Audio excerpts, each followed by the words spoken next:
Good morning, everyone, and welcome to the Will County Board meeting for October 19th, 2023. I will call this meeting to order. Chair Ogala will lead us in the Pledge of Allegiance and introduce clergy.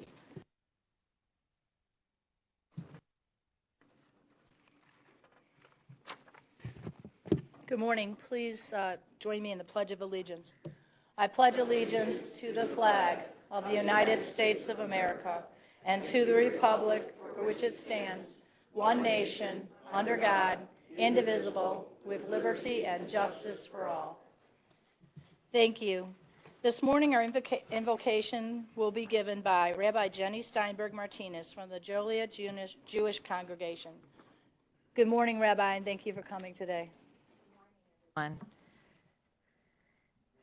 Good morning. Good morning. Let us all pray together. Let's bow our heads. Heavenly Father, thank you on behalf of all who are gathered here today. Thank you for our many abundant blessings. Thank you for life itself, for the measure of our health, the need to fulfill our callings, for sustenance and for service and for friendship. Thank you for the ability to be involved in useful work and for the honor of bearing appropriate responsibilities. Thank you for the tenets of service, charity, and love of our fellows that guide us in all our thoughts and actions. We give thanks today to you, Father, for our county commissioners and their staff and for all the hard work they do for our precious Will County community.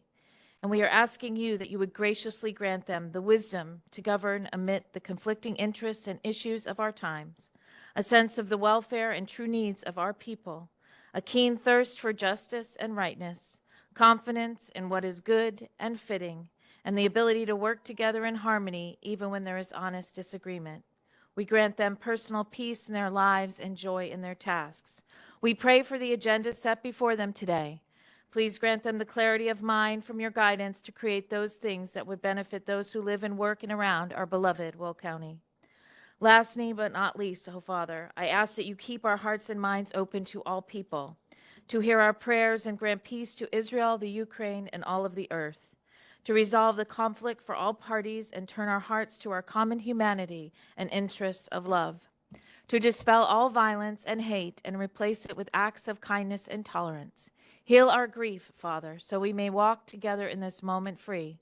May peaceful resolve and love of our brothers and sisters of all beliefs and backgrounds bring us together with your help. We say this with all the love in our heart, and we join together in a strong amen.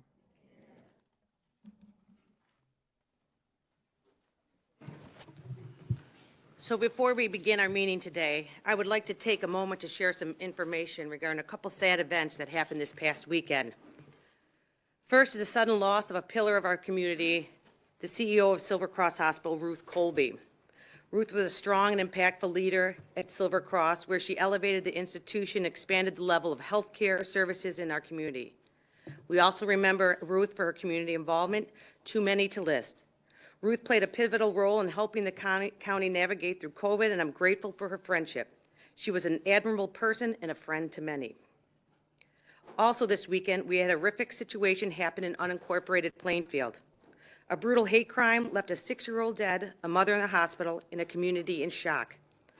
My heart breaks for Wadia, who lost his life so violently, his mother and their family. No one and no family certainly should feel afraid of violence against them based on their religion or place of origin. On Wednesday, the Plainfield community came together to provide support and love to the family and each other. The father was there, and I'm going to paraphrase his words. He expected to go to the vigil and be in a room with Muslims only, and was touched by seeing a gymnasium full of community members. An event such as this impacts many, and I want to thank our Sheriff Department, Coroner's Office, our 911 Center, and the Plainfield Mayor, Fire, and Police Departments for their work, and ask that we keep them in our thoughts as well as the family. And at this time, I'd like to take a moment of silence for Ruth and Wadia.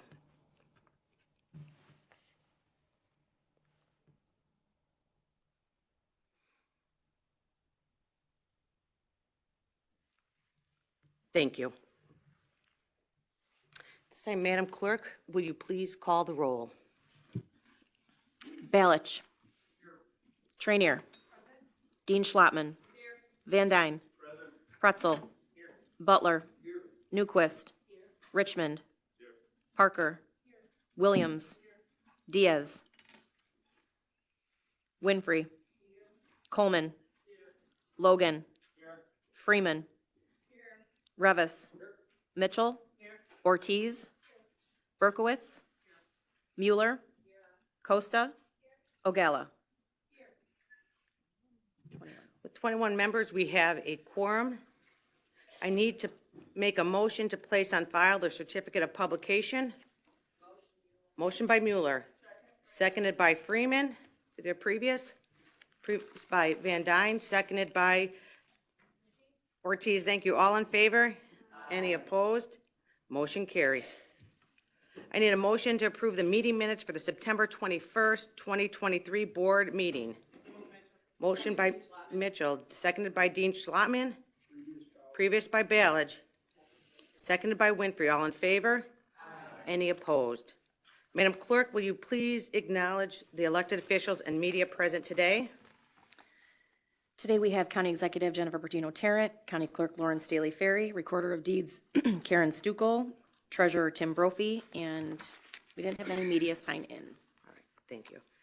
So we're going to move on to honorary resolutions and proclamations, and I know Board Member Diaz is coming from work, so I'm going to just do a little switching around while we wait for Member Diaz to make it here. So at this time, we are going to have Board Member Ortiz, who will be recognizing Hispanic Heritage Month.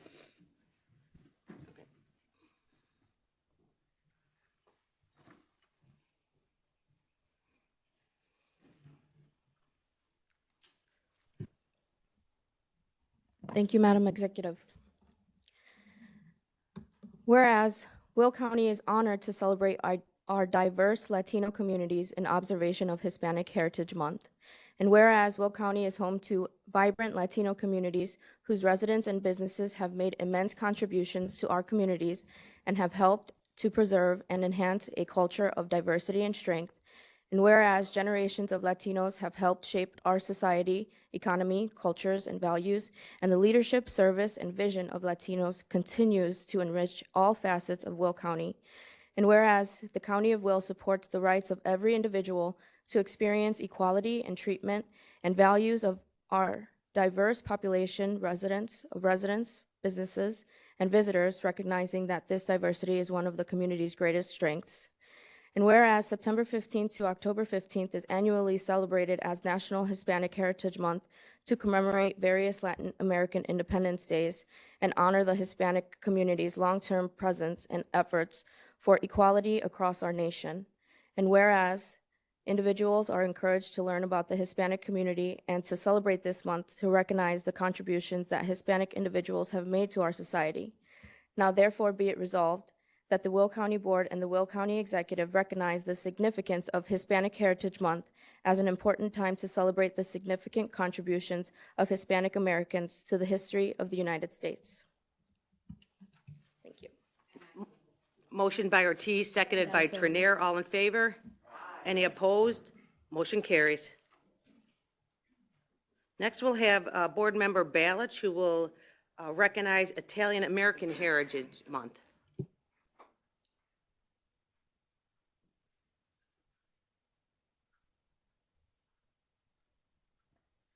Good morning, everybody. Anybody that's Italian, you want to come up here and celebrate it with me? Because we have a lot of Italians in this room. We got one, that's it. Frankie, I thought you were Italian. You chicken to come up here? We're all short. Anybody else Italian want to come up here? We all look the same. We're all little. The same height. And when you get old, you get fat. All right, Dan, Butler, are you Italian? Then get up here, come on. I don't know the other side what nationalities you are because I never figured it out yet. We got one more coming, all right. All right. Come on over here on this side. And a veteran, that's even better. 2 years and now. Okay, whereas the Italian Heritage Month is celebrated every year in honor to, well, this is the first year, so it's going to be celebrated every year in honor of recognizing the centuries of achievements, success, and valuable contributions of Italian immigrants and Italian Americans.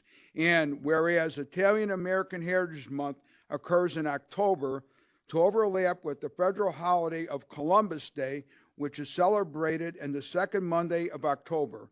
And whereas Italian Heritage Month was first celebrated in 1989 by a special proclamation of both Congress and the President George H.W. Bush. And whereas over 5 million Italians immigrated to the United States between 1820 and 2000, currently there are over 26 million Americans of Italian descent residing in the United States. And whereas this makes Italian Americans the 5th largest ethnic group in our nation, and whereas State Representative Anthony DeLuca introduced House Bill 1199, making October Italian Heritage Month in Illinois to recognize the contributions and influences of the Italians on American history, achievement, culture, and innovation. And whereas Governor J.B. Pritzker signed this bill into law, and now therefore it be resolved that the Will County Board and the Will County Executive recognize the significance of Italian American Heritage Month and as an important time to celebrate the significant contributions of Italian Americans to history of the United States, and recognize Italian Americans embrace the rich diversity and strength, I can't even say the word. My English ain't too good. Straighten, Will County, Illinois, and the United States of America.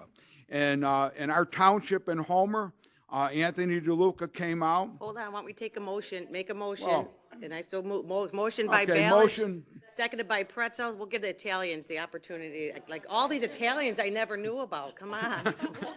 And not all- Jennifer, you should have and not walked all down here Itali- too. Not all Italians You know, are short. I didn't want to call you out, but I will now. You should have walked. All Why in- don't you come down now? I will. All in favor? Any opposed? The motion carries. Now, Anthony DeLuca came out to our township, and we raised the Italian flag in Homer Township with the American flag on October 1st. And Jennifer was going to come, but she had a different engagement, so she couldn't make it. But it's a universal holiday for everybody to celebrate. So God bless everybody that's Italian and Hispanic, because I like them people too. They're Latin, like me.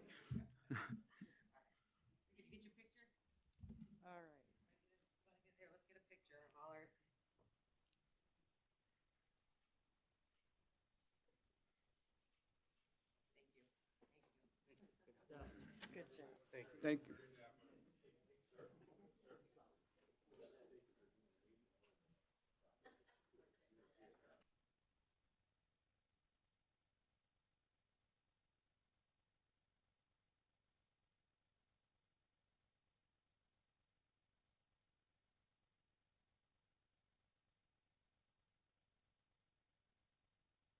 Next, at this time, we are going to be recognizing Agent Orange Awareness Month, Board Member Mueller, and also I know we have members of our VAC here you're welcome to come up. Yeah. There it is, right there, okay. Anyone from the VAC is more than welcome to join as well. All right. We had a gentleman I met this morning. Am I on? Sorry. Okay, great. Thanks for coming down, everyone. Wait for you all to come down. I see Raj coming too. And then I see another gentleman coming too. It's fine. We'll give them time to get down. That are humble. Yeah, they don't want, okay. And you don't have to come down if you don't want to. I'm going to let them know.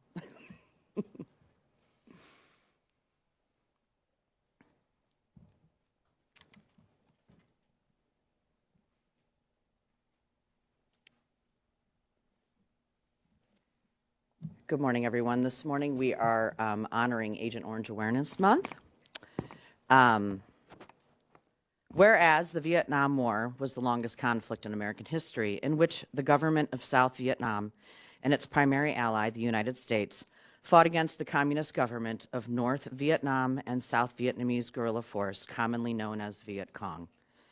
And whereas during the Vietnam War, American service persons displayed heroic courage and determination under some of the most difficult circumstances ever encountered in the United States military history. And whereas, according to the United States Department of Veterans Affairs, the United States military developed Agent Orange and other herbicide combinations for use in combat operations to remove trees and dense tropical foliage that provided enemy cover. And whereas thousands of Vietnam War veterans have died due to the use of Agent Orange, and whereas the United States Department of Veteran Affairs and federal law provide for the presumption that certain diseases are a direct result of exposure to Agent Orange and other herbicides used during the Vietnam War, and whereas thousands of veterans still suffer from cancer and other health disorders caused by exposure to Agent Orange, and whereas veterans with health problems caused by Agent Orange live with the knowledge that genetic damage resulting from their exposure to Agent Orange may be handed down through generations. Now, therefore, let it be resolved that the Will County Board and the Will County Executive jointly acknowledge October as Agent Orange Awareness Month and recognize the service and sacrifices of Vietnam veterans who served valiantly on behalf of the United States, as well as the sacrifices of the families of those same veterans. Be it resolved this 19th day of October, I so move. Motion by Mueller, seconded by Coleman. All in favor? Any opposed? Motion carries. Just wanted to say thank you for this today, as I lost my stepfather to this very issue. And I'm going to present this certificate to Mr. Larry Shaver, who is a Vietnam veteran, who's here with us today, and he'd like to say a few words. Thank you, Mr. Shaver. Come out in front here. They'd like to take pictures of all of it. Good morning. I want to say that I am humbled to be here to accept this plaque on behalf of all veterans in Will County and across the country that have suffered and lost because of Agent Orange and other herbicides that were used throughout conflicts and wars around the world. I myself am an Agent Orange survivor so far. Agent Orange and herbicides like it that were used in Vietnam, the 12-mile limit of the waters around Vietnam, Korea, Guam, and several other countries, Thailand. It's not only Vietnam, but just as a note, Vietnam in itself is estimated between 1962 and 1971 that over 300,000 United States service personnel, as well as 400,000 Vietnamese civilians were exposed to Agent Orange. We don't have any idea really how many people has died as a result of Agent Orange directly connected to the Vietnam War and the countries that it was used in. We have to remember that although over 58,000 of my comrades' names are on the wall in Washington, D.C., as giving their ultimate sacrifice for this country in the Vietnam War, we have to remember the tens of thousands, even hundreds of thousands of Vietnam veterans that have died since the war ended in 1975 to date because of Agent Orange. And it wasn't until in the early 1990s that they even recognized Agent Orange as a presumptive for different types of cancer and other illnesses. We have the same problem now. I want to speak real briefly to the fact that we have the same problems going on in conflicts around the world right now where we're involved. The burn pits, other toxins that are coming, young troops are coming back with various kinds of illnesses directed, that has been tied and directed to the burn pits and so on. So we're thankful that we got the PAC Act through, and a lot of those people are being addressed now, as well as their families and friends. I don't know of anybody in this country that doesn't or hasn't had someone in their family touched with this horrible, horrible thing that our country used in defense of our country. And with that, I want to thank the Will County Executive. I want to thank the board itself for allowing me these few minutes to speak. Thank you very much, and God bless America.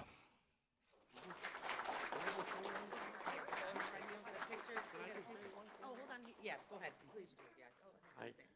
I'm James Giacomi. I lived in Joliet all my life, 73 years old.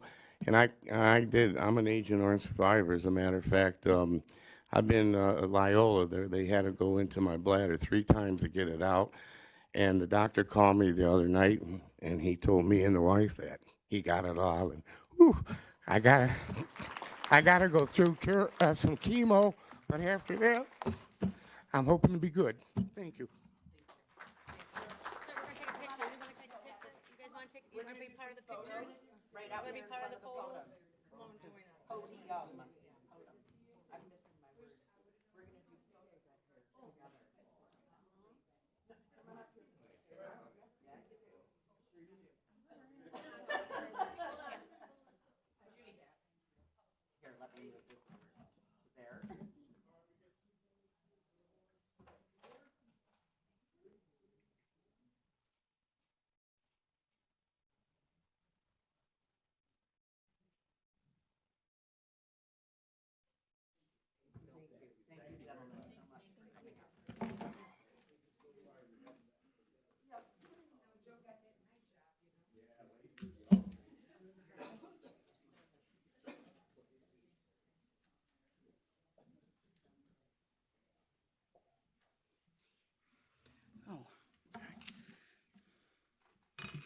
County Clerk, please add County Board Member Diaz to the roll. Thank you. And our final proclamation today will be recognizing Breast Cancer Awareness Month. Member Diaz. Thank you very much. Whereas while considerable progress has been made in the fight against breast cancer, it remains one of the most frequently diagnosed types of non-skin cancer and the second leading cause of cancer deaths among millions in our country. And whereas, unfortunately, as many of us know someone or have family members who have had breast cancer, and whereas, thanks to earlier detection and better treatment, mortality rates for breast cancer have steadily decreased in the last decade. And whereas, knowing what many contributing to breast cancer symptoms, diagnosis, and treatment are most part of its prevention, and whereas having affordable access to screening and early detection for all its essential components in the fight against against breast cancer, and whereas during National Breast Cancer Month, we stand with those with breast cancer. If you have breast cancer or you have a loved one that survived, please feel free to stand up. Thank you for all you've done for your loved ones, and God bless you if you've suffered. My mother-in-law and a dear friend has passed, and I have one suffering through it now, so I'm with you. Whereas National Breast Cancer Awareness Month, we stand with those with breast cancer, and whereas we recognize all those who have joined their loved ones in the fight against the battle of breast cancer, as we advocate and research and healthcare providers whose care and hard work gives hope to those living with breast cancer, and whereas by educating ourselves and supporting innovative research, we will improve the quality of life for all Americans affected by breast cancer and one day defeat this terrible disease. Amen. Now, therefore, be it our resolution that Will County Board and the Will County Executive do hereby proclaim that the month of October 2023 as Breast Cancer Awareness Month. Be it further proclaimed that Will County Board and the Will County Executive Committee encourage all residents to take time out and understand the importance of early treatment and early detection. Thank you very much. Moved by Diaz, seconded by Mueller. All in favor? Any opposed? Motion carries. Thank you. Okay, at this time, we welcome members of the public to come up for public comment for agenda items only. For agenda items only, you can come up and speak. If you're here for a land use committee, we will have a public hearing for that. So that is something different. You'll have an opportunity during the land use hearing. But for public comments for today's agenda items only, if you could come up over here. Per county board rules, you have 3 minutes to speak.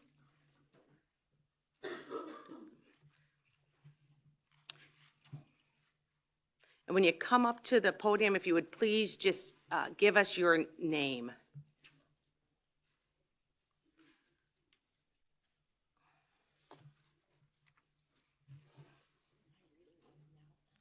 We'll do that.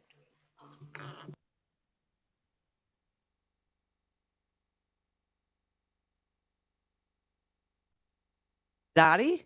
I'm a proud Italian American, by the way. Devoted my career in health and human services to an organization called Easter Seals. I'm here just to comment briefly about my delight that Will County is implementing a 708 board. As many of our contiguous counties have recognized the need for mental health services, for services for those with developmental disabilities, and for those with substance abuse. I want to show you a couple of personalized photos of the work that we do at Easter Seals, and primarily have your attention about children with developmental disabilities, particularly autism, and what we're seeing in the diagnosis of young children with autism and their corresponding mental health needs. This is Elsa. Elsa, by the way, developmental disabilities include diagnoses like spinal bifida, Down syndrome, cerebral palsy, and genetic conditions that occur at the time of birth, and then other conditions that are identified before the age of 21, and certainly require a look at long-time supports by community service organizations like ours and others that are here today, and of course support by the school districts, and the incredible need for families to address these needs that occur by no fault of their own and that can be very taxing in a different lifestyle than many of us enjoy. This is Alyssa. She comes to the Easter Seals Adaptive Seating Clinic. She's also a student at United Cerebral Palsy. This is Georgia and Charles. Georgia and Charles are twins. They're one of a group of 100 children that we diagnosed this past year at Easter Seals with autism spectrum disorder. And so it's important that we have the early diagnosis and prepare these children for school and to be able to wrap around supports for them and their families. This is Liam. You wouldn't know necessarily anything different about Liam except his little hairdo here, but Liam has an intellectual disability.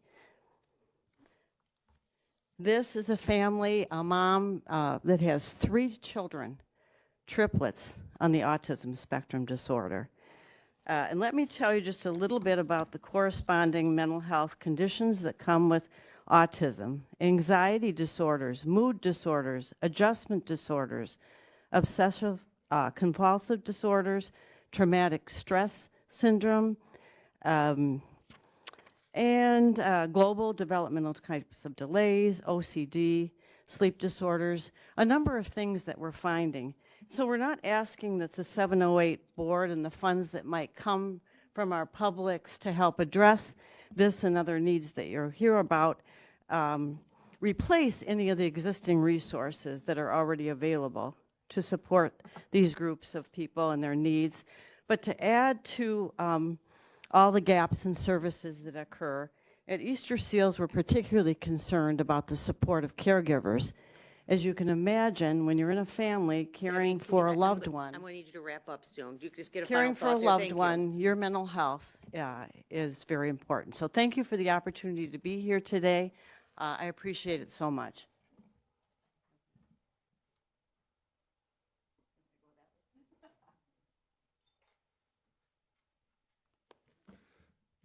Good morning. Paul Lauritsen with Stepping Stones, and I want to let you know how much I appreciate the opportunity to talk with you. Am I coming through?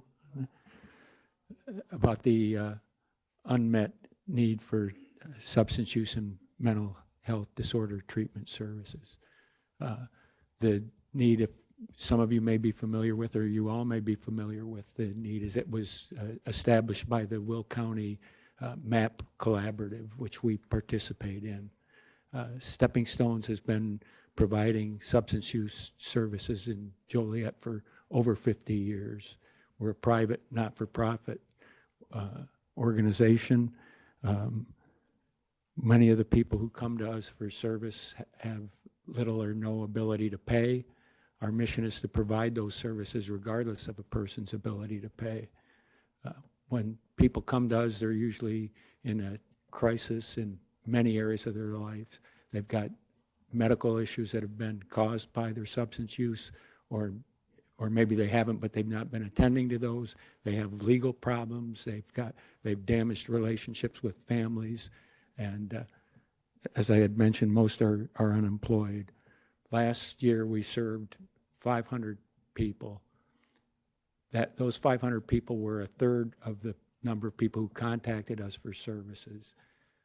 Funding through the 708 board would help expand access to these services by helping us pay for expansion of facilities and also to operate the facilities. The cost for operating those programs has gone through the roof, as many as you know. We're all experiencing the effects of the inflation. So again, I thank you for your consideration of this with the 708 board. It would help tremendously for the people that we serve and for us. Thank you.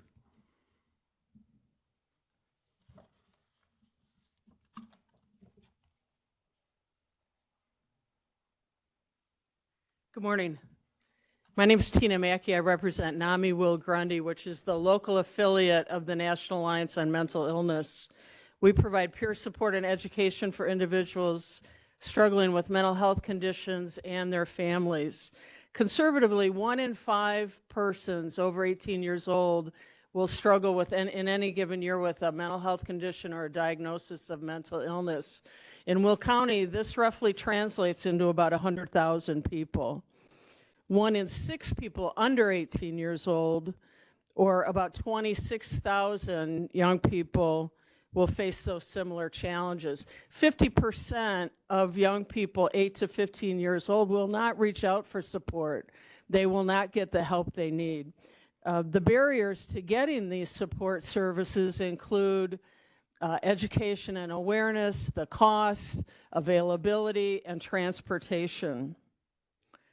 Perhaps most of all, the greatest barrier to support and services is the stigma that's still associated with the diagnosis of mental health illness in our communities. The Will County MAP Collaborative states that behavioral health is a key area of need in Will County. The MAP Collaborative asked the question of 12th graders in Will County, during the past 12 months, did you ever feel so sad or hopeless every day for 2 weeks or more in a row that it stopped you from doing your usual activities? 38% of these 12th graders said yes. 38%. If you're like me and you think to yourself, well, the pandemic had a great impact on that answer, in 2018, 35% of those 8th graders said yes. So a significant population of those young people that are struggling.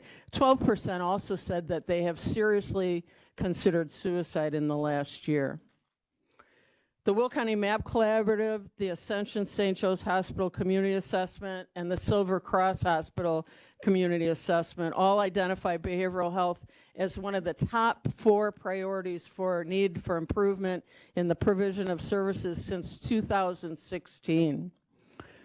By any measure, the available services in Will County are inadequate. But most importantly, the voters, your constituents, have said that not only do they see the need for improved services, but they also want to see the reduction of stigma in Will County too, and they're willing to pay for it. So we appreciate your time this morning and would greatly appreciate your support of the 708 levy. Thank you so much for your time.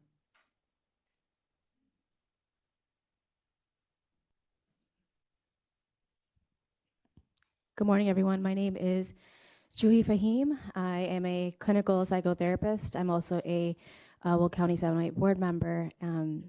I am a Will County resident, a Plainfield resident, and a very disappointed mental health clinician.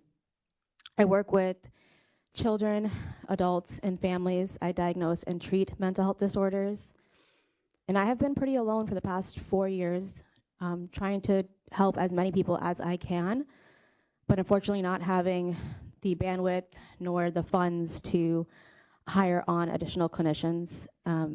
We face a huge shortage of mental health clinicians in Illinois, especially in our communities. People can't work at the rate of, that we're providing them because the cost of living has gone up so much. So we've been struggling to hire mental health clinicians for the past 4 years. Due to just not having the funds for it. We've been struggling to provide help to support communities in our areas due to not having funds for it. I had a mom call me a couple weeks ago.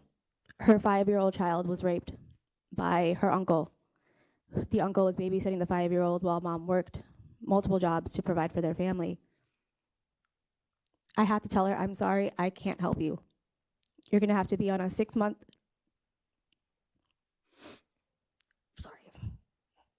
a 6 to 12 month wait list to get help for your child. I had a 17-year-old call me. A 17-year-old called me 12 months ago, back towards January of this year, saying, I'm very depressed, I'm suicidal, I'm cutting myself, I need help. She was very brave for calling me and trying to get help, but I had to tell her, I'm sorry, I cannot help you. Call back in 6 to 12 months. I called her back in 6 months. She no longer picked up her phone. She was no longer alive to do so. I had a 60-year-old U.S. Army war veteran call me. I need help. I'm having PTSD, I'm having flashbacks, I can't sleep. I can't be a grandfather to my grandchildren. I can't be a husband to my wife. I can't be a father to my own children. I can't come for, Easter Sunday. I can't come for Christmas. I can't be around too many loud sounds. I need help. This is someone who served our country, and I had to tell him, I'm sorry, I can't serve you. Imagine that. He went and served all of us. He protected all of us, and we can't help him. We can, but we continuously vote not to help those that are trying to help those in the community. So I want you to think of these stories when you're thinking of why we're asking for so much help, when you're thinking of why this number might be too high. We can't put a cost on the help of our community. Nui, I'm going to need you to wrap up, please. Thank you. I'm a Plainfield resident. We're currently recovering from a brutal stabbing and murder of a 6-year-old child by someone who experienced a psychotic break while listening to the media and didn't know where to go for help, and just thought to release his anger on the child he was living with and loved. So please think of these things when you're thinking of why we're asking for support, and please support mental health in Will County. Thank you.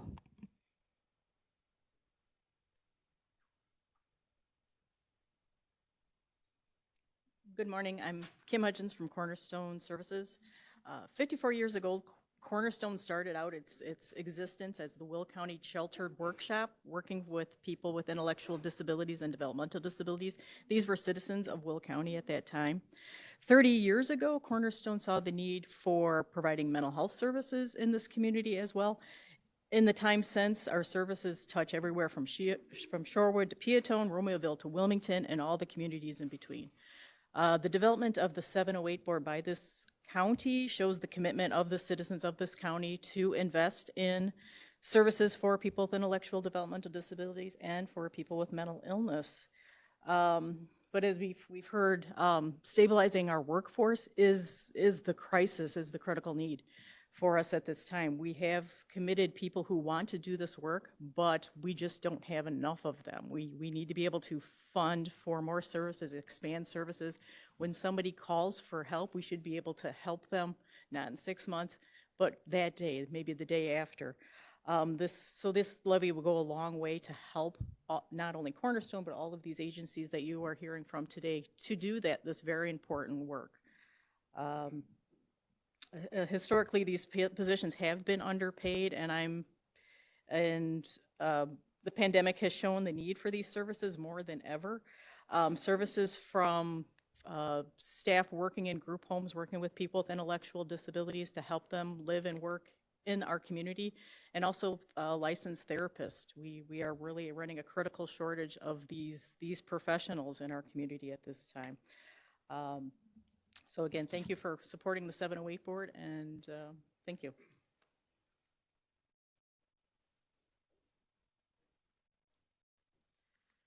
Good morning. My name is Bonnie Hassan. I am the Director of Community Mental Health Services at Trinity Services. Trinity is a nonprofit located in Will County. We've been there since the 1950s, primarily serving people with intellectual disabilities and mental health issues. My department focuses on community support services, our counseling centers, our school-based mental health, mobile crisis teams, suicide prevention, living rooms, diagnostic testing, homeless supports, all in Will County. As we've heard, there's a huge need to address some of the gaps in our system. Staffing is a main one. We would like to increase psychiatry services. That's one of the areas that we see really lacking. And it's really difficult to hire psychiatrists with what you can pay them to support anyone and everyone in the community. Our services are open regardless of ability to pay across the lifespan. In our homeless support teams, we see a need for more prevention, trying to intervene with people before they reach that crisis level of care, so that we can try to prevent some of the things that we're seeing happening. And then in our living rooms, we currently have one opening in Will County by St. Joe's, but we have a second one that is currently in Cook County that we're moving to Will County by Silver Cross. And there's some additional funds related to that would be helpful. So this is where we see the need for the 708 board funds and to support all of the services that you've heard about today. Thank you.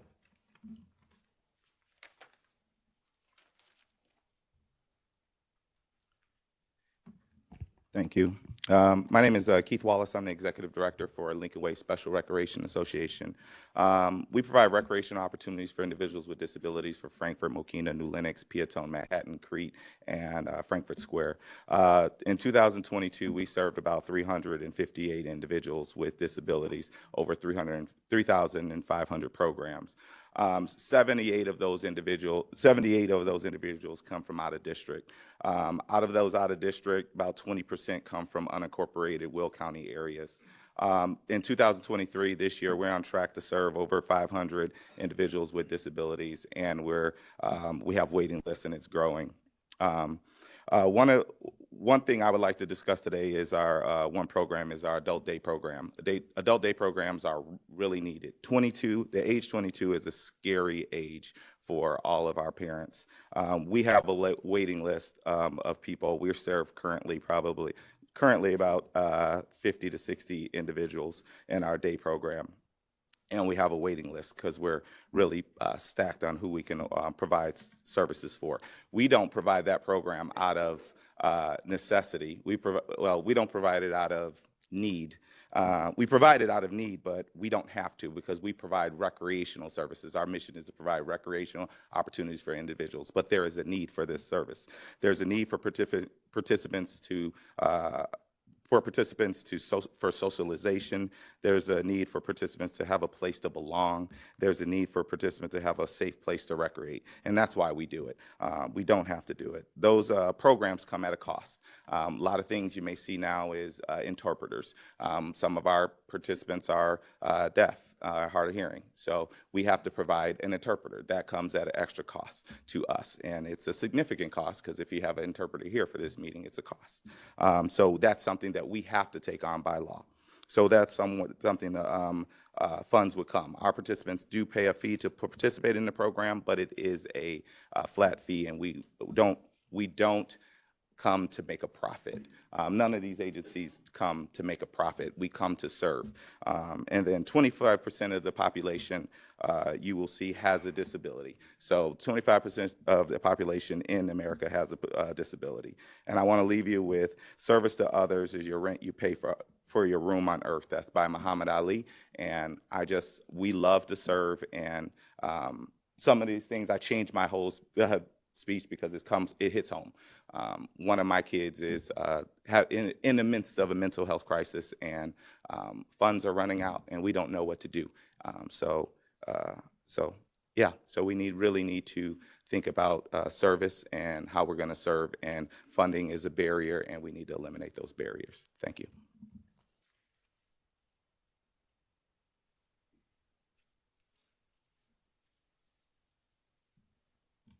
Hi, my name is Leon Ossick. I live in Rockdale, Illinois. I've served 2 terms on a local school board. I'm a Vietnam veteran, and I do suffer from some effects from Agent Orange. I feel for all these people that need this help, but my pockets are empty. My taxes, I've already been told, are going to go up 10.5% next year. Now you're going to add this on there, which is about, I don't know what a percent that will be, but probably be between $700 and $1,000. I can't afford it. You're going to put people out in the street if you keep raising these taxes. And another thing that concerns me, it's about the taxes, is you seem to give the money away and nobody knows where it goes. The Veterans Assistance Commission got $485,000 a couple years ago. It disappeared and nobody knows where it is. And the people that were in charge of it then are now working for the city of Joliet in a financial position. This stuff has got to stop. Look into some other things, maybe cutting costs other places, and take care of these people. And believe me, I sympathize with them, because I've had family members I've had to sit and watch die for months, and it's not easy. I know that. Well, thank you.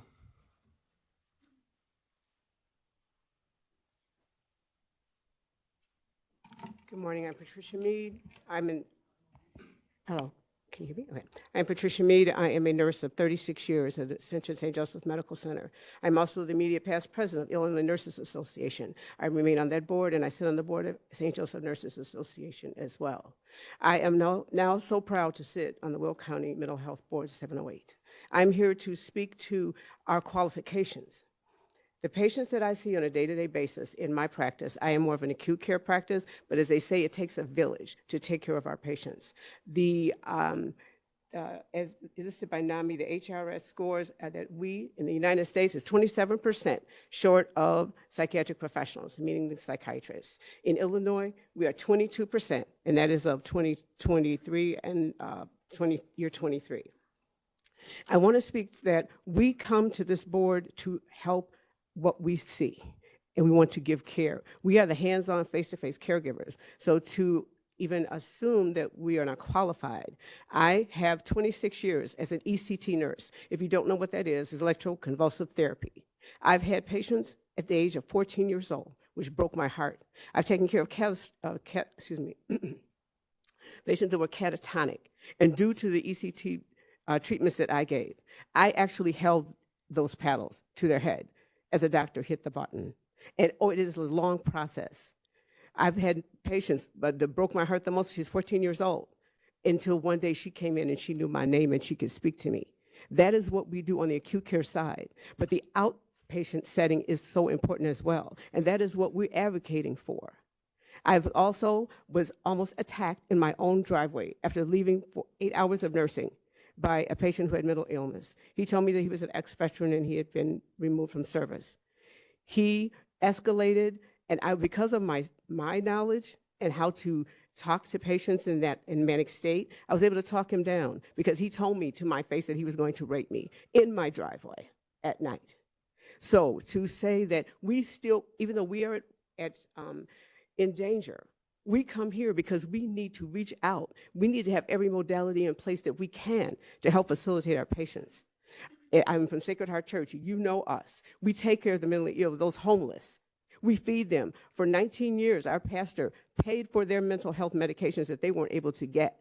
When you act up and you can't go to Daybreak or Morning Star, where do you go then? You walk the streets and you are unattended to. We are putting forth a program and a platform that we want to make sure that everybody that requires care is able to get it.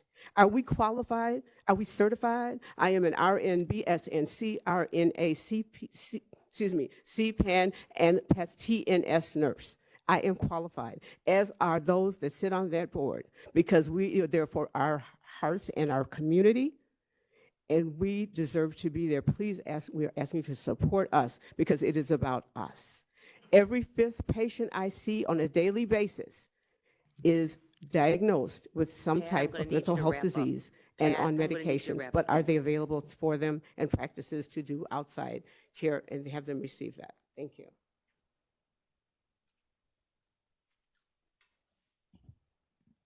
Hi, I wasn't expecting to speak today, but I felt drawn to after some of these speakers were here.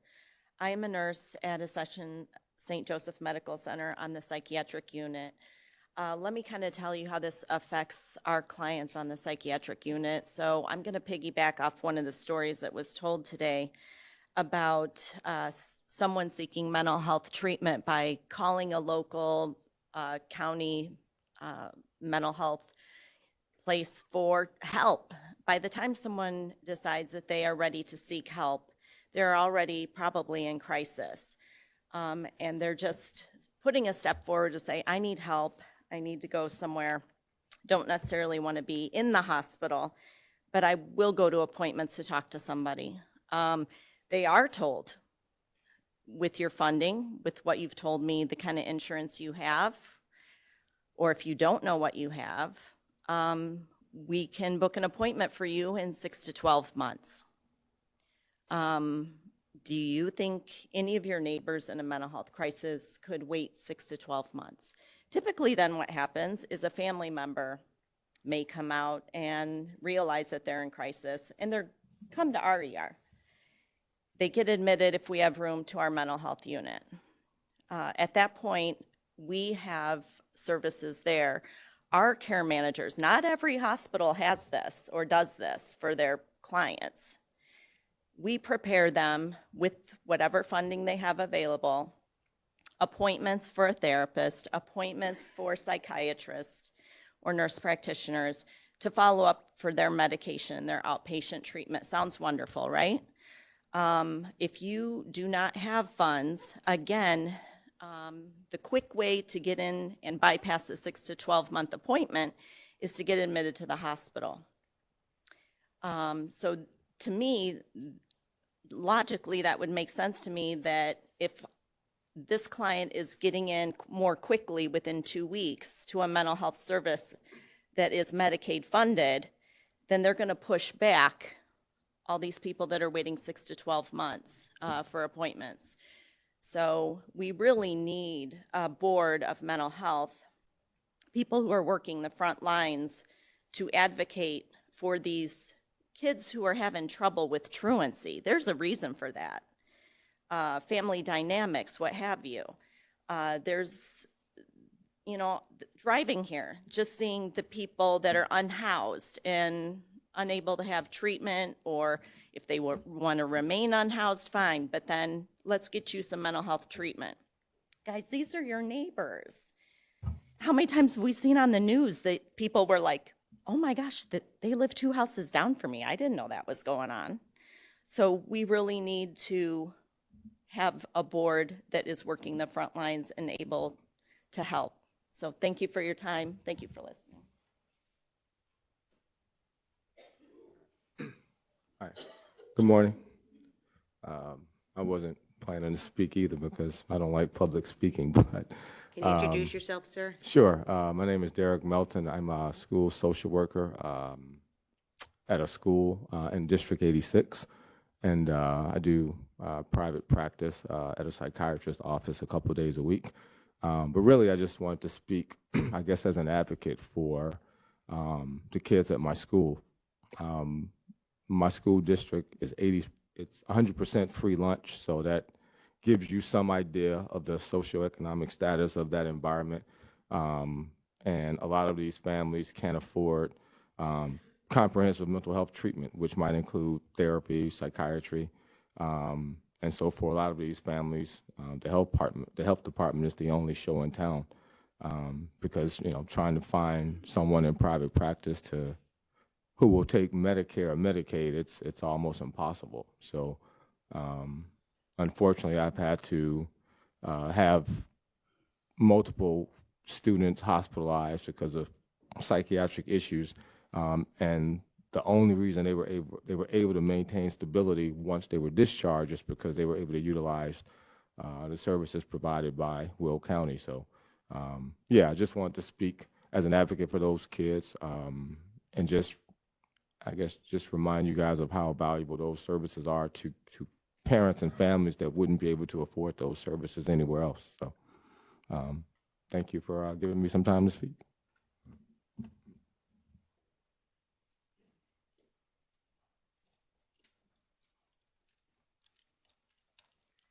Good morning. I'm Elizabeth Bellotta with the Will County Health Department, and with me is Denise Bergen with the Will County Health Department and Dr. Burke. We just want to say that the Will County Health Department has been providing behavioral health services to our citizens for years. It started back in the 1950s. We have child and adolescent services, adult services, we have MAT services. In the past, we've lost positions, and we're starting to rebuild our staff and our programs. But we can't do all the services. They're not all in our wheelhouse. We value all these partners that have come up here that are experts in different aspects of behavioral health services. And so as someone had said, it does take a village. So our behavioral health services are at the Will County Health Department and active and serving. However, we look to our partners for assistance and to complement the services we have. So we just wanted to say from the Will County Health Department and the Community Health Center that we would like to offer our support for the 708 board. Thank you.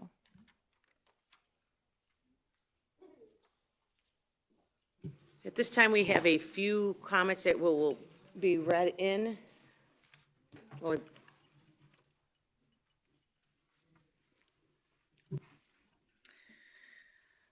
Dana Howes.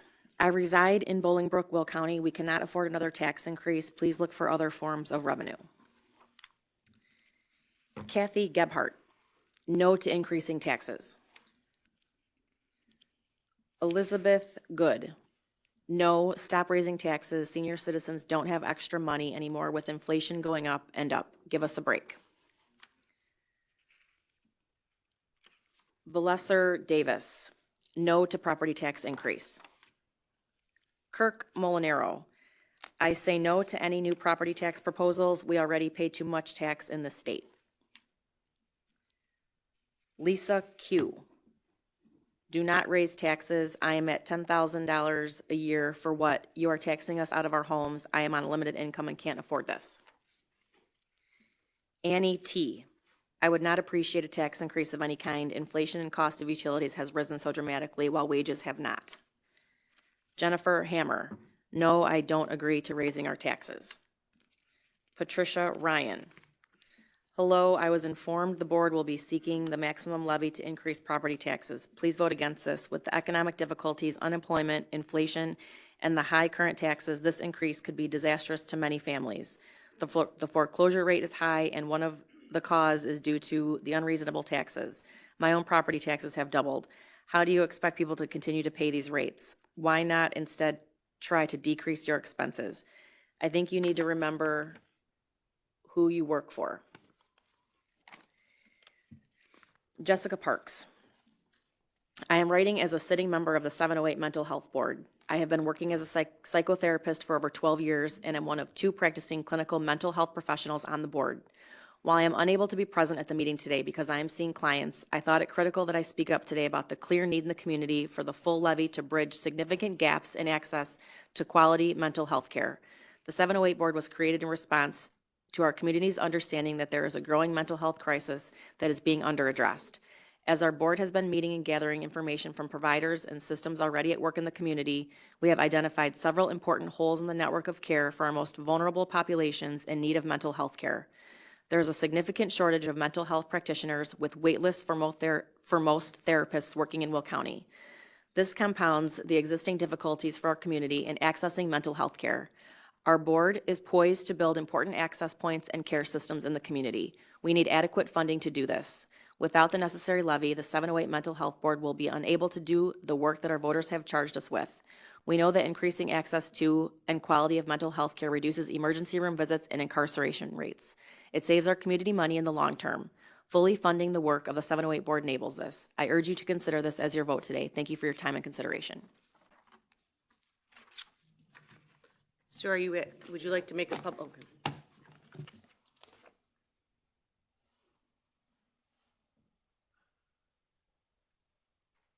Please state your name. Hello, my name is Mark Singletary. I really would like to help with the 708 initiative. My father was a World War II vet. When he came home, he was alive, but he was catatonic. So basically, you could go up to him and talk to him, but he was in a totally different place. I don't tell this story. One time when we were going to get ready to go to church, 1989, just out of college, a vet came, knocked on the door. And basically he said, "Ray, there's nothing I could do. The VA won't pay my benefits anymore." My dad saw a lot of action in World War II in Italy. And this gentleman by the name of Ed Smith had 3 machine gun bullets in his stomach. He had to find a surviving member to get his VA benefits cared for. When Ed left, he showed pictures, fishing and doing stuff. My dad said to him, "I never want to see you again," because it brought flashbacks back. He would stand up in the middle of the night, get off the bed and urinate. He eventually died from Alzheimer's. It's a sad situation. But here's the other thing. There's taxes that go to it. How are we going to increase the property taxes for these great programs and take from someplace else? The budgets need to be managed, whether it's $500 million, $1 billion, it needs to be managed. I worked for a Fortune 50 company that managed a $16 billion budget. So we can't take from the people in the gallery because they're strapped as it is already. If their property taxes go up, one of 2 things happen. They either leave and cut their losses, or they stay and they complain and they don't come to these meetings. So I ask of you, for this property tax increase, please take into consideration how much. I'm hearing numbers of $500 per every $100,000. I don't know if that's fact or fiction. Can somebody bring attention to that? We do need, increases, but we can't rob Peter to pay Paul. So if we're going to take from the people in the gallery for these great initiatives, where is this money going to come from? That's what I asked for. Thank you. While we have our next speaker come up, we will discuss the levy so you get accurate information during the Finance Committee portion. Yes. Hello, I'm Mary Lambert. I'm a resident of New Lenox. I've been in Will County in the Plainfield area for many, many years. I'm aware of this levy. All these stories, no doubt the help is needed. There's no question that people need these services. But just estimating how much based on this levy the 550 or whatever per $100,000. Okay, let's look at property values. Let's do an average of maybe some of these houses are between 300,000 and 400,000 is the value, which isn't unrealistic. I am retired. We are on a fixed income. That's coming roughly out of my pocket an extra $2,000 a year doing some math. Okay, where's that money going to come from? Where is it going to come from? We don't have that money. Even people that have incomes and have houses with mortgages, they don't have that kind of money. Undoubtedly, this is needed, but it doesn't have to be that same amount. It doesn't have to be the full amount of this. I really beg to think of us taxpayers. Think of the well is getting drier and drier with everything going on. Just think what you're doing to the people who are going to have to pay these taxes before you put this levy in place. Consider that as well. Thank you very much.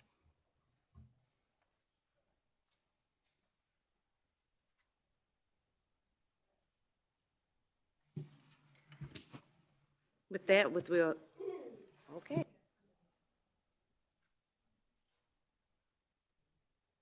If there's anyone else who would like to talk, if you don't mind coming up here now so we know that you are interested, you can go. Yeah. I don't want to miss the opportunity. Yeah, my name is Kathy Wang. You can see I'm Chinese American.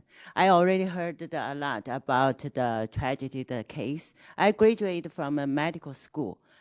So far I just see you just see the increase the tax money. I never see that you're talking about how to handle the financial issue. We do have this financial to help this kind of people. We do need help, but how to manage the money, because our Will County the property tax is really very high. I already heard so many people talking about this opinion. So we are not just increase the money, increase the tax. We really need to think about we're a taxpayer. We have a large area needed to spend the money. So we need to find the good leader to how to handle this department to manage the money. That's my opinion. If this person uses this much the money, cannot make this system, organization help the people very well, we can just change another person to help all the people. Thank you.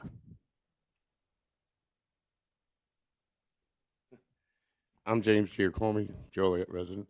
I just want to say one thing, people. I only have 1,000 square foot house. It's not very big. And I'm paying $4,250 on that house for a year. 1,000 square foot box. And now, if they're going to push it up $548 per 100,000, they got my house valued at $200,000.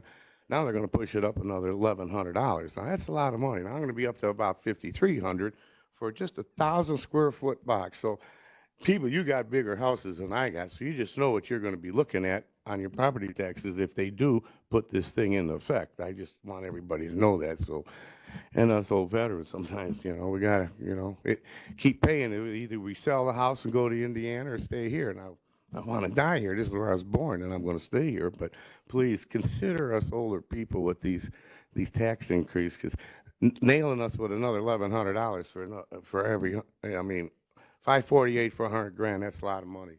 It's a lot of money too. And what we're paying for a little square box, 1,000 foot, $4,250, that is just crazy. It's ludicrous. So, and now you want to give us here another $1,100 next year if this goes through, then wow, it's going to be so hard on us. So please, people, take care of us veterans like you're doing, and just watch what you're going to pay if this goes through. Thank you. And again, Mr. Giacomo, I hope you stick around for the Finance Committee so you can get accurate information. Hi. Thank you for letting me speak. My name is Kelly Hickey. I am a trustee at Wheatland Township. I am also the mother of 2 adult sons with autism. Listening to all the mental health professionals that came up and spoke was very much the story of my life. We looked for services in a lot of places. My youngest son is 25 and is constantly looking for programming that applies to him. When I heard about the 708 board, I went door to door and talked to people and said, please, we need this. My son is functional in a lot of ways. He works not at McDonald's, and he deserves to have services too. The voters have already voted. They want this. Whether you fund this or not looks ridiculous. So please do what the voters have asked you to do. Thank you.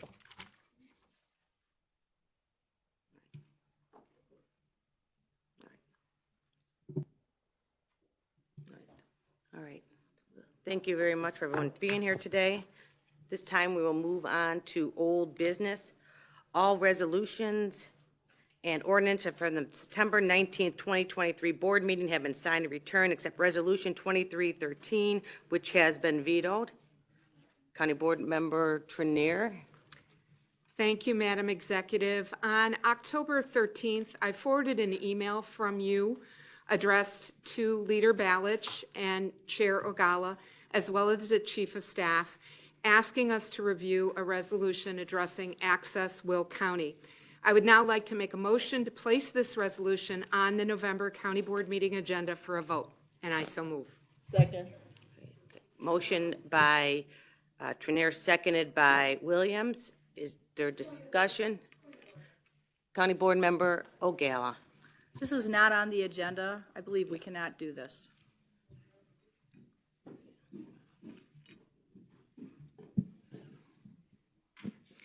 So the status of the resolutions from last month are on the agenda. The opinion that I have rendered is that a motion and vote can be made to override the veto, but that is the limited business that County Board would be able to take relative to that issue. I think the proper time to ask for this would be, you could request it verbally without a vote during your member comment, or you can ask the chair to put it on the agenda. The better practice is to ask the executive committee to address it and assign it to a committee. Those are the rules. Thank you.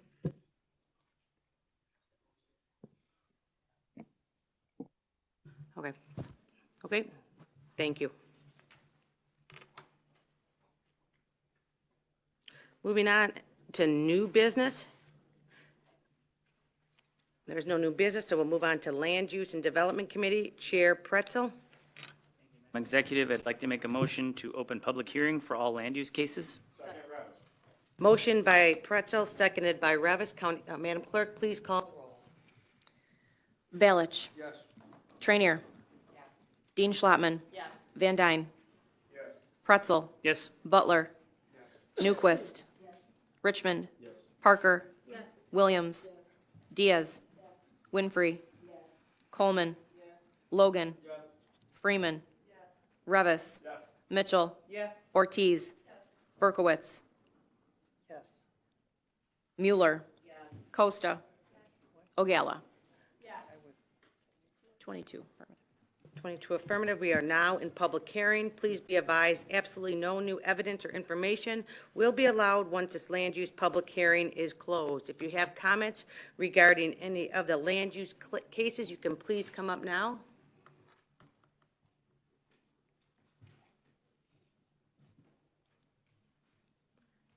All right. Do we have it? We're going to have, okay, there you go. Takes. I don't have a list up here. Good morning. My name is Jordan Belknap, Managing Director of Development with Turning Point Energy. On behalf of the applicant TPE ILWI 384 LLC, in reference to case ZC 23087. Subsequent to the Land Committee meeting, the applicant has agreed to increase the minimum distance between the nearest solar panels and the residential dwelling at 23334 South Torrance Avenue to 250 feet. In addition, a landscape buffer has been included along the southern edge of the solar facility. Thank you.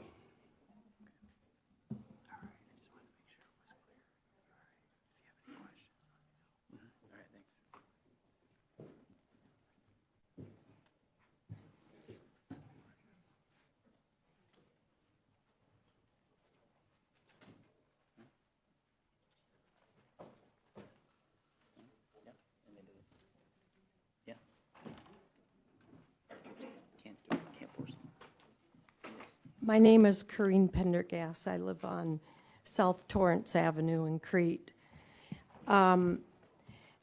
People are saying that, oh, these solar farms are safe. They haven't done any studies because they haven't had this many going up in residential areas.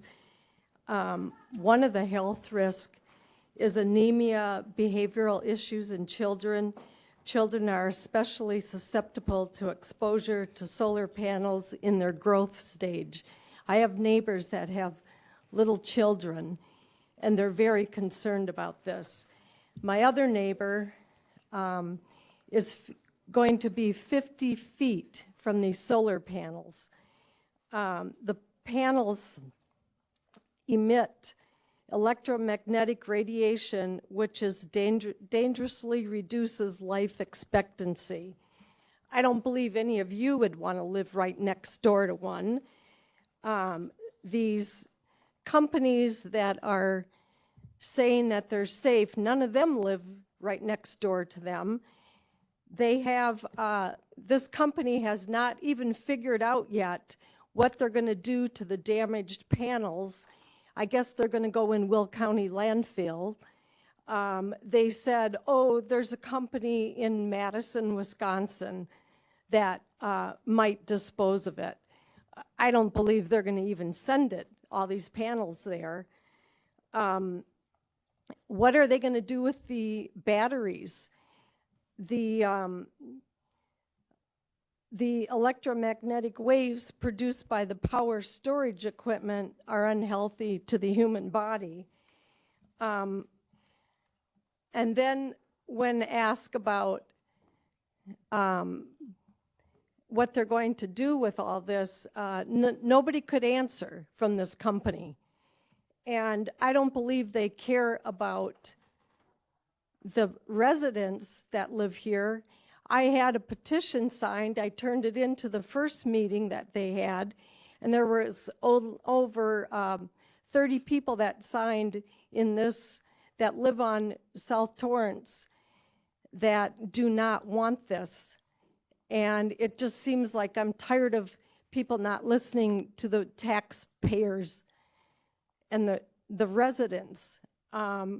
It's all like a done deal. I'd like to know how much these companies paid off our governor and probably all of you. I don't know, but I'm really getting kind of tired of it. Thank you.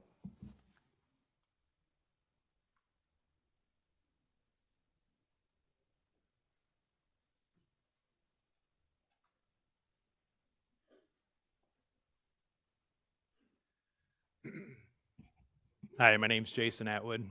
My property butts up right against to this property on the north side. I oppose this. I oppose the solar farm. Most of these solar farms that have been put in place are in extremely rural areas, farmland that's surrounded by other farmland. This would go right in the middle of a rural neighborhood. We are considered rural, but it's families, it's a neighborhood. There's families that's all around this, right smack dab in the middle. Not only is it going to be an eyesore to the community, to us that have been there, most of us have been there for 30 plus years in that area. It's an eyesore. It's going to cause our property values to go down.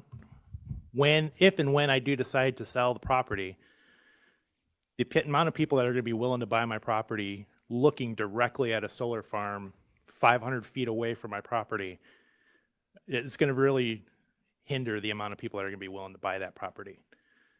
It's going to affect my property values. I do not want this. I do not think that this is what the location of this is what the governor and the legislatures had in mind when they put this law through to be able to allow these in here. I believe that this was meant to be in areas that weren't going to be seen by most people. I would ask that you would oppose this, do whatever you can to stop this. We, as the people in this area, do not want it. And if it does go through, unfortunately, like I said, I've lived there for 40 years. Gonna have to move, sell my property, and move out of Illinois. And at this point in time, with the amount of people leaving Illinois, that is not what we need. Thank you.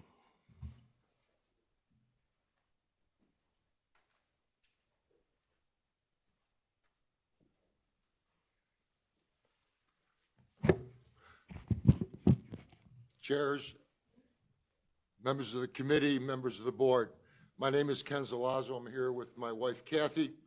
We live on approximately 17.5 acres of agricultural and farmland immediately adjacent to the proposed commercial solar project in case number ZC 23087. Our property is surrounded by other farmland and Will County Forest Preserve land. We grow hay on a large portion of our acreage used to feed our own horses as well as animals at an equestrian boarding stable and farm adjacent to our land as well. Our emphatic opposition to the commercial special use permit being sought by Turning Point for this commercial project cannot be overstated, nor, with all due respect, can it be fully addressed in the time we have before the committee and the board. Please don't mistake my somber demeanor and brief comments as lacking a zealous request for fairness. We would like to present a prepared statement read into the record. I want to express my shock and disbelief when we appeared before members of the Planning and Zoning Commission about 2 weeks ago on October 3rd. As we waited for a case to be called, we observed how another identical case for a proposed commercial solar farm was handled just before our case. That was case number ZC 23-86 involving Monee, Illinois, here in Will County. During that hearing, a majority of the commission members publicly voiced that, in their opinion, they have no option but to approve the proposed solar farm in Monee because of state legislation enacted in Public Act 102-1132. Later, during our own hearing, the same opinion was again publicly voiced by a majority of the members. The resulting vote and a recommendation to you is reflected in the case files that each of you have before you. Accordingly, if the commission majority position is correct, Will County Ordinance Chapter 155-16.40 is meaningless, and any hearings that were held or will be held are a pretense and a sham. Public Act 102-1132, supported by the governor, does not mandate approval for every solar farm whenever one is applied for. The Public Act itself contains provisions that require mandatory hearings for each proposed solar project on a case-by-case basis. At such hearings, the opportunity for full cross-examination of the solar farm proponents is also authorized by the statute. In this case before you involving us, significant legitimate concerns remain unaddressed because numerous complex issues are involved and questions remain unanswered. Double-sided, single-spaced, 100-plus page packets are before you all in your files.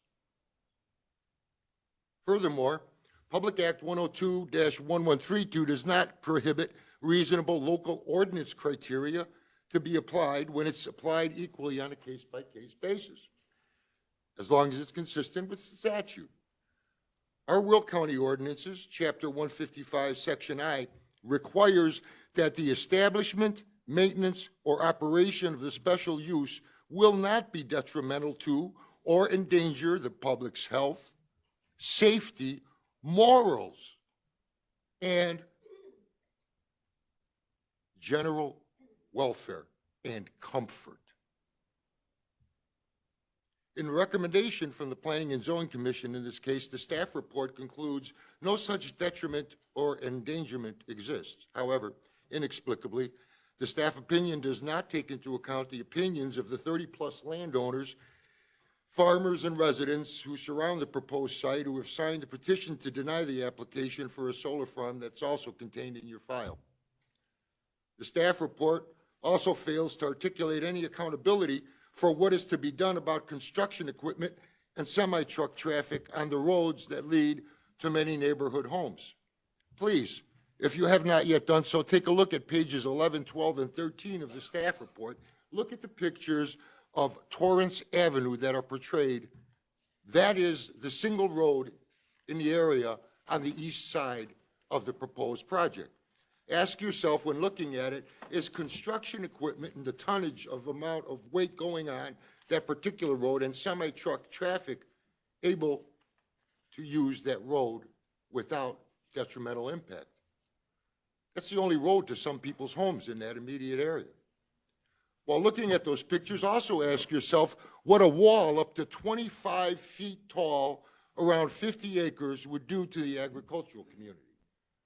There's not a fence higher than a horse fence with wires 3 feet per mile surrounding the project, except for a mile and a half about away when Route 394, which is a highway, has various restaurants and commercial matters right on 394. I'd like to point out an example of the unrealistic circumstances of the project. It's in your packet.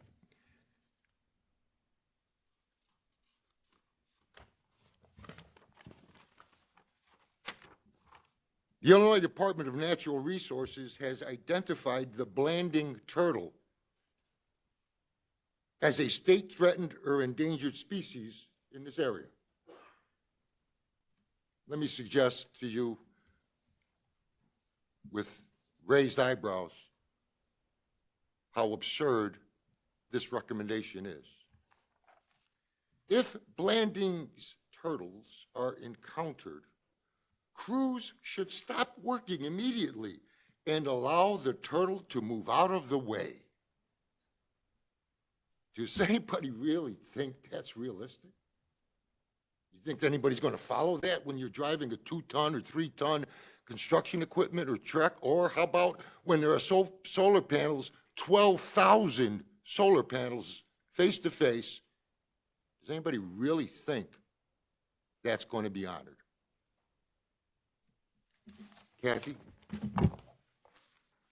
Good morning. Again, my name is Kathy Zalazzo, and I'm going to continue on with what Ken was saying. Another of the ordinance criteria required by the commercial solar energy facility would not be injurious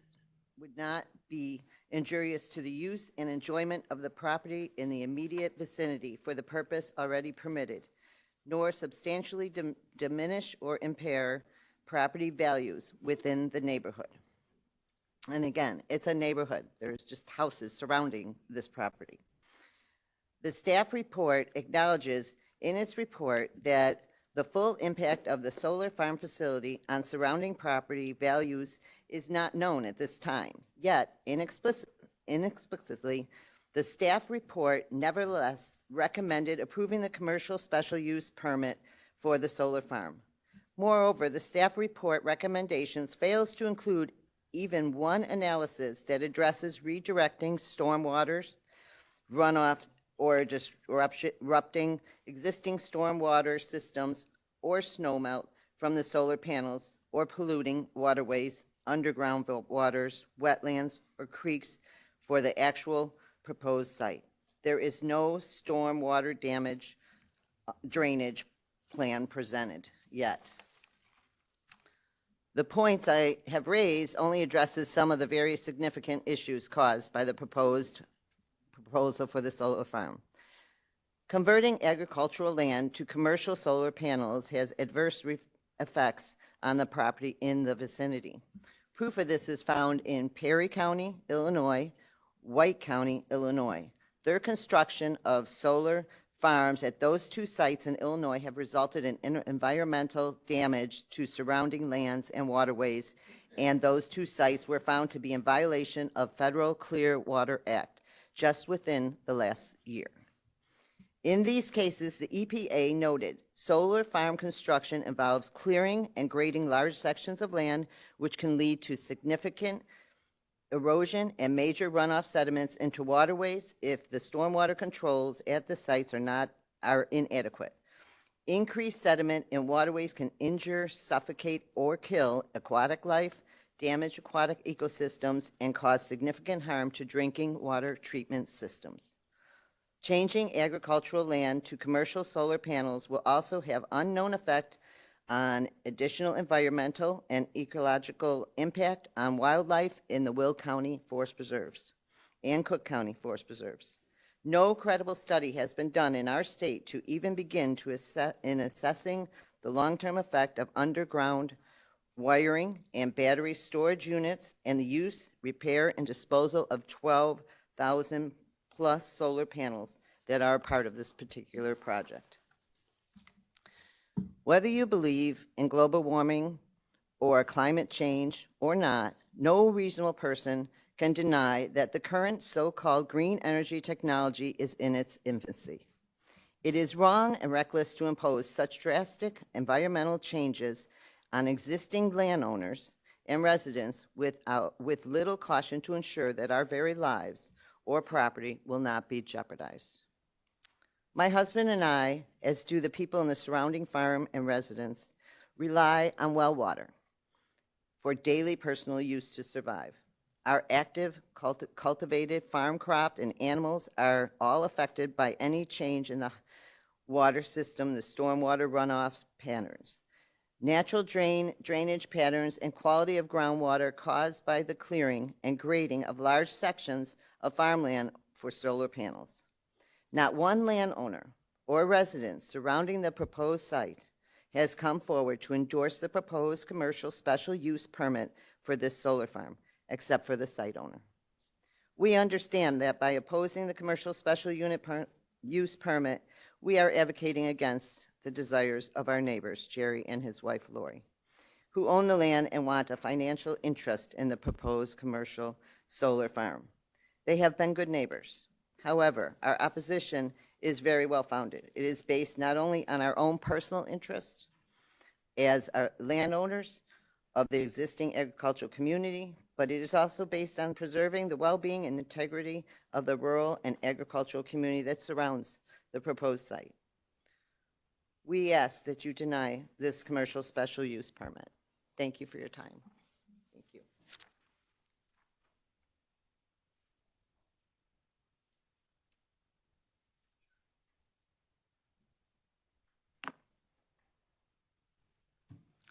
I motion to close public hearing.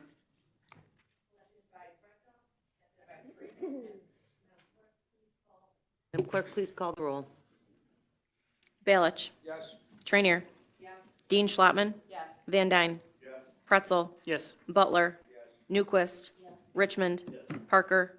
Williams. Diaz. Winfrey. Coleman. Logan. Freeman. Revis. Mitchell. Ortiz. Berkowitz. Mueller. Costa. Ogella.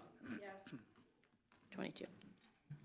22 affirmative. The public hearing is now closed. Chair Pretzel. Thank you, Madam Executive. First up on the agenda, zoning case ZC 23062, UNH Investments LLC, owner of record, and Irfan Malik, agent, requesting a map amendment from R1 to I1 and special use permit for a truck terminal in Monee Township, commonly known as vacant property on east side of South Cicero Avenue, Monee, Illinois, County Board District Number 3. We're going to vote on two separate things here. First up is a map amendment from R1 to I1. This passed with unanimous approval in both PZC and land use, and I so move. Second. Motion by Pretzel, seconded by Berkowitz. Previous roll call by Balich, seconded by Dean Schlottman. All in favor? Aye. Any opposed? Motion carries. Next is a special use permit for a truck terminal with 11 conditions, and I so move. Motion by Pretzel, seconded by Freeman. Previous roll call by Balich, seconded by Berkowitz. All in favor? Oh, sorry, do you have a question? I thought you raised your hand, Jackie, sorry. All in favor? Aye. Any opposed? Motion carries. Next on the agenda, zoning case ZC 23074, Christopher Dupuis, owner of record, Atif Fakhrudin, agent, and Nathaniel Washburn, KGG LLC, attorney, requesting a map amendment from A1 to R3 in Wheatland Township, commonly known as 24613 West 103rd Street, Naperville, Illinois, County Board District Number 8. This was amended in committee, so we're actually requesting map amendment from A1 to R2A, and I so move. Motion by Pretzel, seconded by Freeman. Previous roll call by Trinier, seconded by Ballage. All in favor? Any opposed? Motion carries. Number 3, zoning case ZC 23086, Felipe D. Resendez, owner of record Alex Mendelson of TPEILWI 202 LLC, agent Kyle Berry of McGuire Woods LLP, attorney, requesting a special use permit for solar energy facility, commercial, and a variance for a number of required mowings from 5 times to 1 time, and a variance for maximum ground cover plant height from 13 inches to 36 inches in Monee Township, commonly known as vacant South Will Center Road, Monee, Illinois, County Board District Number 3. This did pass Land Use and Development Committee 6-1, and for approval for solar energy facility with 3 conditions, and I so move. Motion by Pretzel. Seconded by Trinier. Wait, hold on, okay, any discussion? Do you have a County Board Member Freeman? I'm sorry. So we had a gentleman that just came up and spoke and said that there's some portions of the state rules, Mary, this is directed to you. Does that change the fact that we, as a board, are still obligated to follow the state law? Well, obviously, you're obligated to follow state law. Well, yeah, that was a crazy way to put that. So let me try again. So is there a loophole there that would give us as a county the option So where these solar it farms is are our considered? opinion that it doesn't, that the law is clear that the counties were required to adopt ordinances that were consistent with the state statute, and that once the applicant conformed with all of the state requirements, which are then incorporated into the county ordinance, then you are required to approve it. There is a thought among some in the legal community that there is still the special use process and that has been untouched. There has been no court case on that, obviously, because this is new legislation. But logically thinking through that would undermine the entire intent of the legislation that was passed, which was to basically restrict the ability of local government to deny these types of facilities. I was afraid you were going to say that, but thank you. All right, I have Chair O'Gallagher and Steve, County Board Member Ballage. Hold on, I have Chair O'Gallagher. Oh, you know, okay. I do want to say that he could talk first. He can- Which one? You're up. All right. The government's the problem here. So when somebody wants to do something that's going to be detrimental to our county, it's our duty to represent the people and stand up and say, no, let it go to court. Let the state sue us because their law stinks. We shouldn't obey just because some king says to do it. Because they could start saying all kinds of things that hurt us. We have to be not afraid to stand up to them and say no. And so I'm voting no for everything solar until it gets fixed. Thank you. Chair O'Gallagher? Thank you. I know the Will South Cook Soil and Water Conservation Districts also does NRIs for these solar facilities. And they were made aware of a solar facility that was denied by the Illinois Department of Ag due to the LISA score. It had a high LISA score, so they denied that solar facility from being built. So that is something we need to look at. And the reason they stated is both the state of Illinois and the federal government have ordinances or laws in place to protect agricultural land.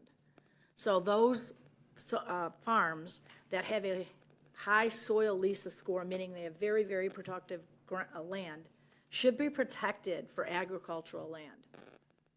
And just because somebody made it a very friendly name and called it a solar farm, it's a solar facility. It should be zoned industrial, and we do not allow industrial to go anywhere they please. So this is something that I hope that the Land Use Committee will look at to determine if this is the case, then we should really be able to consider LISA scores and deny any based upon those facts. Thank you. Thank you. See no more County Board Member Trenier. Thank you, Madam Executive. I have a question for the state's attorney representing the county board.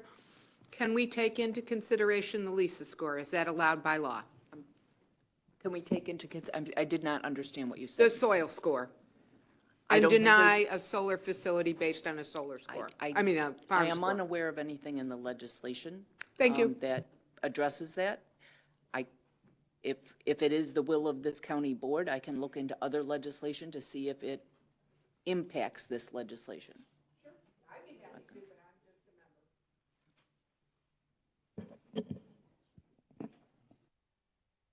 Okay, see no more discussion. Madam Clerk, please call the roll. Balich. Trainier. Dean Schlottman. Van Dyne. Pretzel. Butler. Newquist. Richmond. Parker. Williams. Diaz. Winfrey. Coleman. Logan. Freeman. Revis.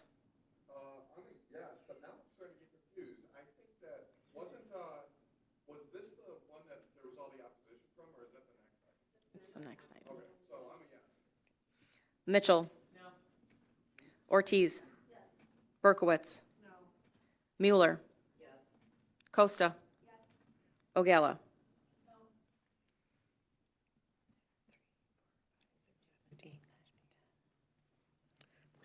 Yes.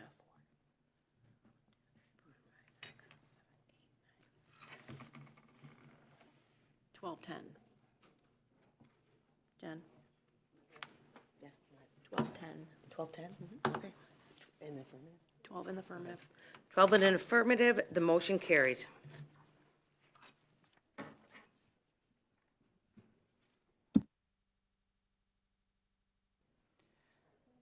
Next, zoning case ZC 23087, the Moeller Trust owner of record Alexander Mendelson of TPEILWI 384 LLC agent, and Kyle Berry of McGuire Woods LLP attorney, requesting a special use permit for solar energy facility, commercial. Variance for number of required mowings from 5 times to 1 time, and variance for maximum ground cover plant height from 13 inches to 36 inches in Crete Township, commonly known as vacant Torrance Avenue, Crete, Illinois, County Board District Number 3. This did pass with 5-2 approval for special use permit from the Land Use and Development Committee for solar energy facility with 3 conditions, and I so move. Motion by Pretzel, seconded by Trenier. Any discussion? County Board Member Berkowitz. Thank you, Madam Executive. I'd like to thank Chair Ogala for sharing that information regarding the Lisa scores, and I'd like to ask Mary, can you look into that and get the details on that? Because obviously if it's occurred in other counties, I'd like to know, have that information provided to us. Yep, I would ask that the Chief of Staff for County Board send me a written request so it's clear what is being requested.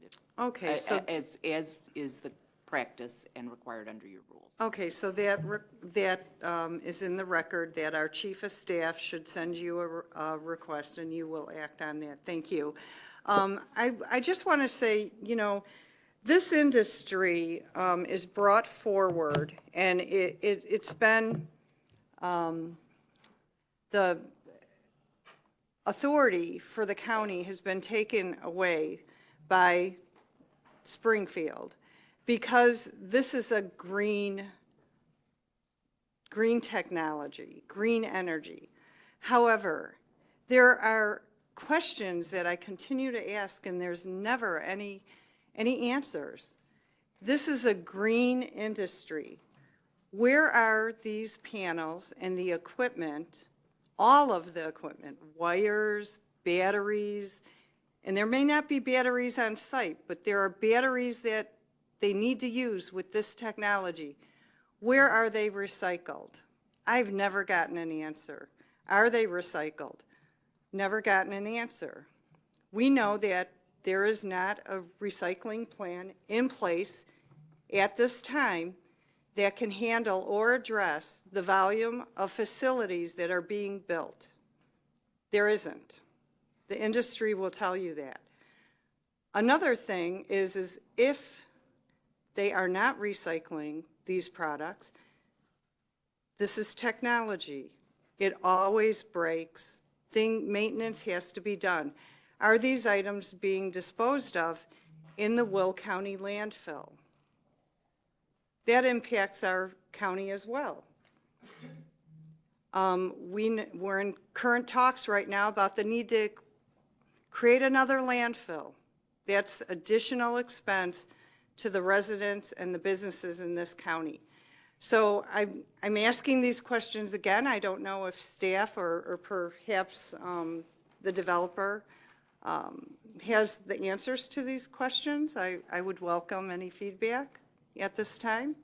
No, at this time, we're not having developers come here and speak, but I do suggest that at Or at staff? land use. Can Well, you can staff have your, speak? you can have our staff speak, but I also encourage Okay. you to ask for the questions at your committee as well. Well, I'd love to find out if our staff, And I don't know if knows they're any of prepared this to information? answer things in a general case. So we're why not- don't we focus on the case at hand? I don't know if that'll change your vote Right. here, but we will, I'm going to encourage you to do that via committee. Your chair is right next to you, and I think he would be No, more than I'm- willing to I'm- address that Right now, for I'm you. asking if staff has any information for our full board.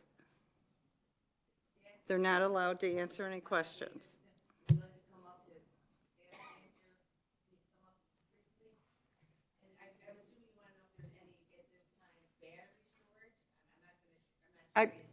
Do you want me to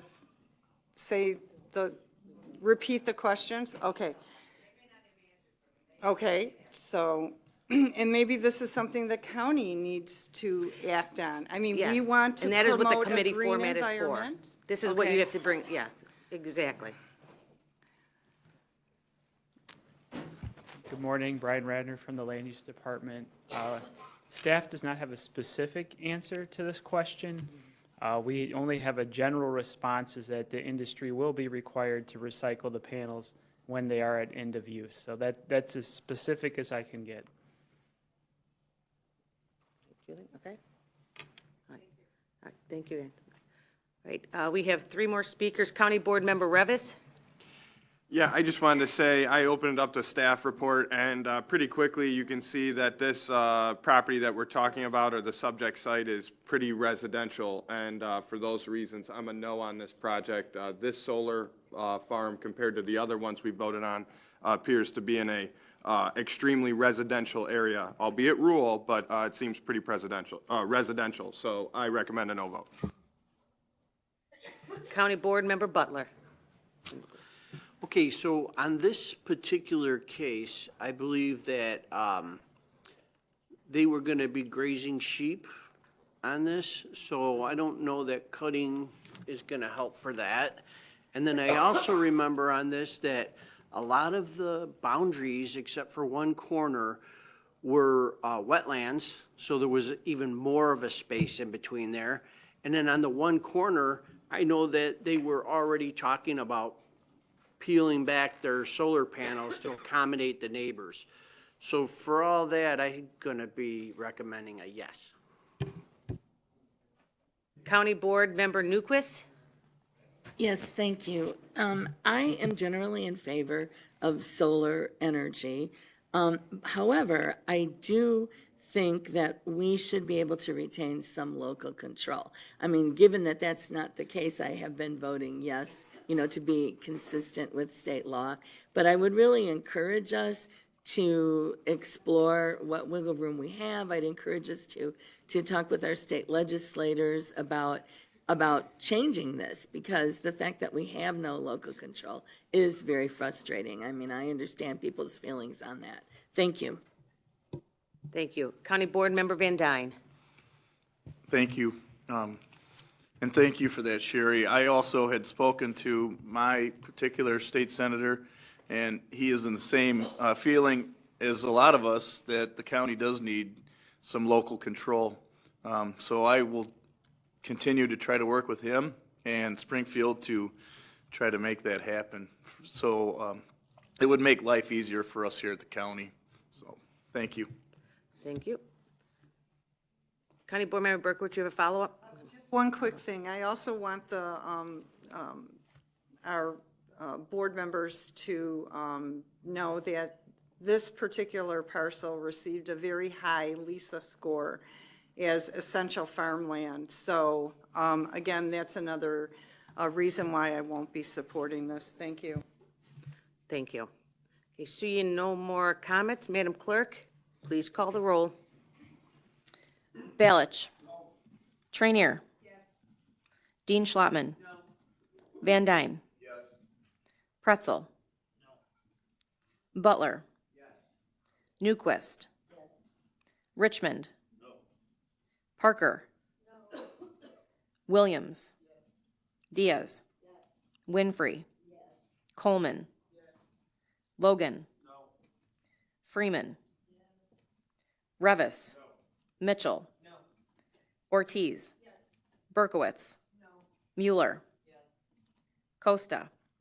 Ogala.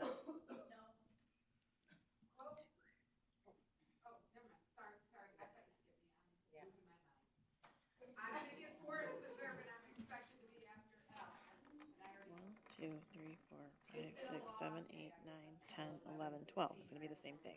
12, 10. Yeah, yeah, because. With 12 members voted in the affirmative, the motion carries. Next, Land Use and Development Committee Resolutions. First up on the agenda, 23-323, authorizing the adoption of the 2024 Will County Comprehensive Noxious Weed Work Plan. And I so move.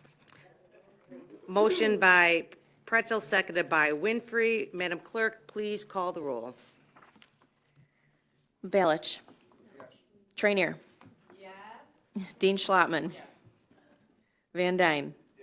Pretzel. Yes. Butler. Newquist. Richmond. Parker. Williams. Diaz. Winfrey. Coleman. Logan. Freeman. Revis. Mitchell. Ortiz. Berkowitz. Mueller. Costa. Ogala. 22. 22 in affirmative, the motion carries. Okay, the next Land Use and Development meeting is scheduled for Tuesday, November 14th, 2023 at 10:30 a.m.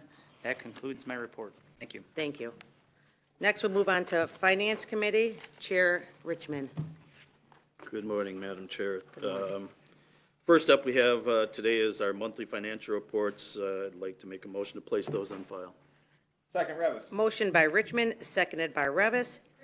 Previous roll call by Trenier, seconded by Ortiz. All in favor? Aye. Any opposed? Motion carries.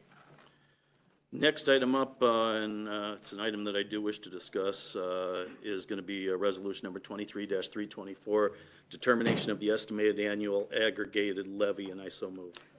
Motion by Richmond, seconded by Ogala. You can press your buttons, and I know there's going to be a discussion. You'd like to start, Chair? And it will send you up in order, too, so folks know. Chair, So I'm good to go? you're up, sir. All right. So, I mean, we've heard from a lot of different residents today and a lot of different organizations, and no one is going to deny that there are services that our county needs to provide. The question is at what cost? I've spent a great deal of time working with staff, county staff, as well as myself, going through the budget on a line item by line item basis. I found numerous cases, actually 2 pages of instances where $10,000 was budgeted, zero's been spent over the past 3 years, and I think adjustments can be made on numerous line items throughout the whole county budget. There's also 2 projects. There's several things on the capital side that we're looking at. Projects that I know we're not going to complete in 2024 to the tune of millions and millions of dollars. Those are things that what I think we should do is we should allocate the proportional amount that's going to be dedicated to the project and its completion into next year's budget. So there are dollars there that can actually be reduced and moved to the 2025 budget, as well as the fact that our anticipated increase in interest income is significantly increased based on what everybody's seen in their banking statements and that they're no longer getting 1%, and they're now getting anywhere from 4 to 5.5%, depending on how long you tie your money up, based on the liquidity that you want for your dollars. Lastly, I believe that there's a way for us to make some of these minor changes that aren't going to impact staff, aren't going to impact laying off any employees, or impact any of the services we're going to provide. So I think that what I would like to do is I would like to make an amendment to the motion and change it to 2% CPI and new growth. So we have, a motion, and so for the new folks here, you gotta pay attention here, because we're gonna do a lot of amendments. I'll try to be as clear as possible what you are actually voting on. So we have an amendment, or a motion and a second, to change the resolution to a 2% plus new construction. Right? Yeah, we will. Any discussion on the new proposal? Now we have any discussion on the new proposal? No? Okay. Madam Destiny, you're on, okay, no, okay. If you're not going to talk in this one, just turn your buttons off so I know. Madam Clerk, please call the roll. This is on 2% plus new construction. Balich. Yes. Trainier. No. Dean Schlottman. Yes. Van Dyne. No. Pretzel. Yes. Butler. Yes. Newquist. No. Richmond. Yes. Parker. Yes. Williams. No. Diaz. No. Winfrey. No. Coleman. No. Logan. Yes. Freeman. No. Revis. Yes. Mitchell. Yes. Ortiz. No. Berkowitz. Yes. Mueller. No. Costa. No. Ogala. Yes.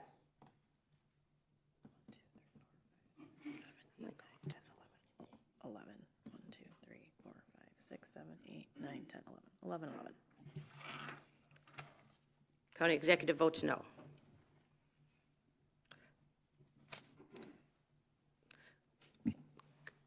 County Board Member Balich.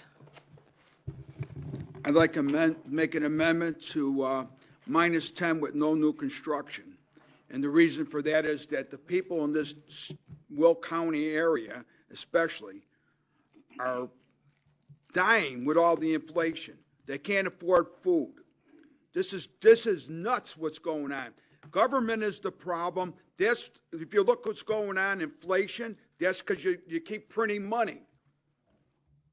Can't do that. Then you bring in all the people from every country in the world. Now you got to pay to have them go live somewhere. Our money. When I was studying to be a psychologist, the biggest thing was you never want to have somebody be helpless and hopeless. That's when they start thinking about killing themselves. And I could ask any of the professionals, but that's what you have in school. So anyway, when you raise the taxes to these levels that they're already paying now, without the new increase, people are having trouble to pay their bills. One of the board members said that 40% of the people live week to week. This is totally insane, raising any more bills. So I don't need to continue because I guess no one really cares that the people are suffering. I do. And I represent people, not the friggin' government. County Board Member Ortiz. Thank you, Madam Executive. I have taken a look at the tax levy, the budget, and all of the numbers, and we all know there's a lot of numbers in that book. I want to thank the County Board Chair for reaching out to me multiple times in regards to the levy. I appreciate her efforts to help me understand the levy by helping me set up time to meet with our great county finance employees. Staff members sat down with me on the phone for over an hour and thoroughly walked me through many of the line items in this very large budget book. So I want to thank her for that. Really appreciate that. Similarly, I'd like to thank the county executive and her staff for making themselves available to answer any questions about the tax levy. County staff again sat down with me for some time to go over the budget piece by piece and make it so that it was manageable to comprehend. I appreciate them providing documentation on the differences in the dollar amount to be paid by household per year with the new proposed increase. It was especially helpful in making my decision, especially being a freshman board member. I've heard talk from my county colleagues about how increases are going to hurt old people and young people alike. Being among one of the youngest county board members, 27 years young, I own my own home here in Romeoville with my husband and my 3 children. I can confidently say that an increase of $19 for the annual aggregate levy plus $37 for the Community Mental Health Board, totaling $58, is not going to break my bank, thankfully. But if we're so worried about young people not being able to afford their taxes, maybe we should raise the pay for the county board position so that this young mother of 3 doesn't have to look for a second job to make up for what the first one doesn't pay. Thank you. County board member, I'm sorry, what was? Oh, okay, I'm sorry. All right. Sorry, I went out of order there. So we have I don't know what -10 means, Steve. It means take 10% out of every line item. That's what it means. Okay. In other words, cut the entire budget by 10%, go figure out which That's a line item. budget issue. We're going to talk about the levy The today. levy, I'm sorry. I Cut know- the levy by 10%. You want a -10% levy? Yeah. I wanted minus 30 if you But you can't remember. have a -10 levy. You can do minus 10, you could do minus 50. Is there a law that says you can't do minus 10? I don't know how you would. All right. Yeah. Mary, is there a law that says you can't do minus 10? I think we're all just trying to understand what it is you're trying to. Minus 10 means you cut the budget instead of. So are you asking to cut the proposed levy by 10%? Yes. Are you asking to Asking cut? to cut the proposed levy by 10%.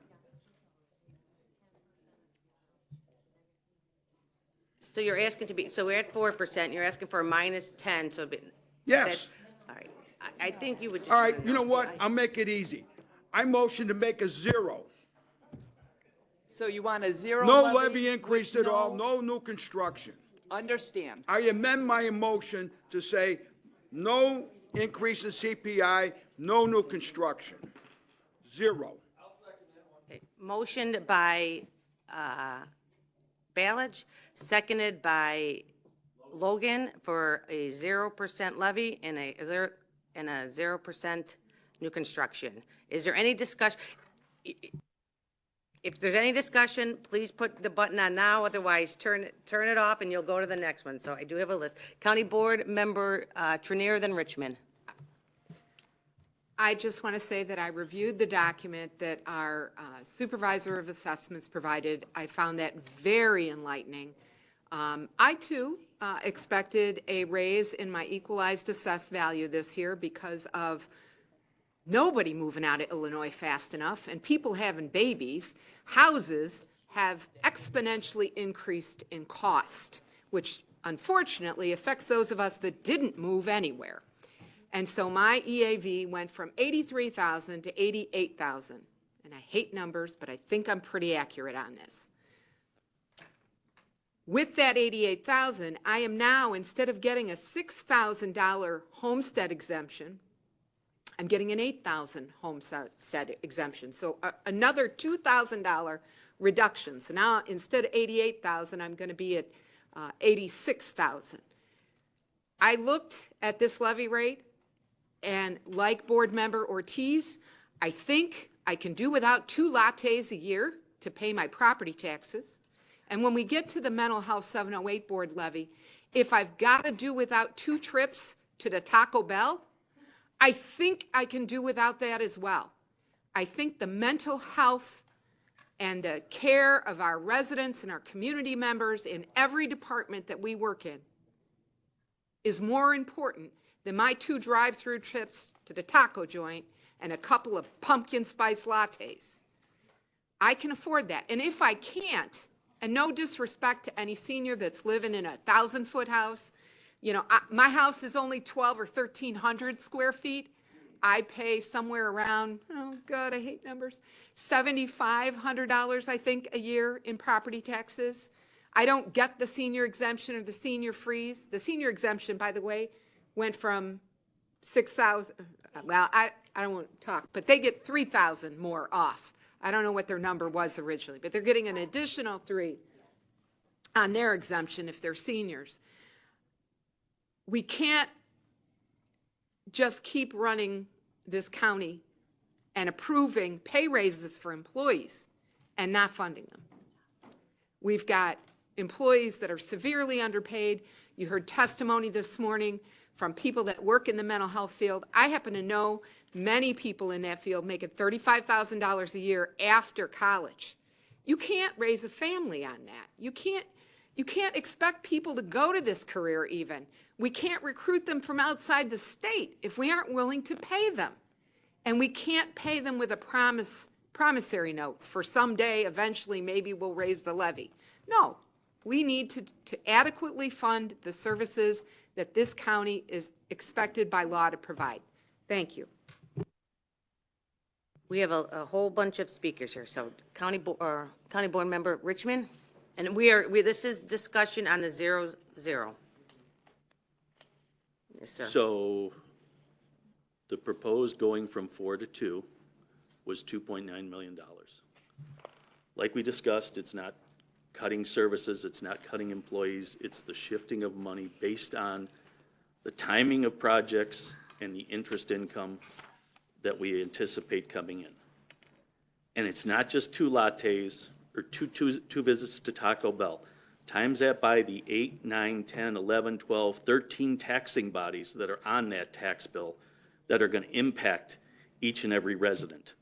And I guarantee you, if there was a $50 bill on the ground, when you walk out of this building in the parking lot, on the sidewalk, or in your neighborhood, you're all picking it up. That's all I have. County Board Member Logan. All right, thank you. Today we're voting on a levy anywhere from 0 to 5.5%. Then we go through the budget. That doesn't make business sense to me, and the reason why I say that is I have 2 small businesses that are quite profitable. Even though I'm new to the board, I would think if we're responsible, we would go through the budget and remove the excess spending. After hours of combing through hundreds of pages of the budget, I was at 462 pages, and I can't tell you how many line items. The amount that could be probably cut out could be in the $6 million range. Note this does not include terminating anybody, doesn't mean laying anybody off, it doesn't include removing services or even reducing services. One example is that in 2021, there was 0 money spent or very little money spent. In 2022, there's little money spent. 2023, there's little money spent. And then in 2024, we're recommending $20,000 to $50,000. I know what I'm about to suggest is not a standard government practice, but I would recommend that we do the budget, figure out how much money we actually need, and then make the levy appropriate. Instead of maxing out the levy and then having excess millions of dollars and then trying to find out where we can put that money. I think the average taxpayer would rather see us trim the budget and not increase taxes if we don't have to. Looking at this budget, 0% increase is completely attainable. I may be in the minority of this process, and there's going to be members that are going to want to vote for 4%, then plus 1.5%, which is anywhere from, what, $6 to $8 million, and then figure out how to spend it. I think we should think of the taxpayers first. That's just my 2 cents, and I was actually budgeted for 5 cents for that. Thank you. County Board Member O'Gall.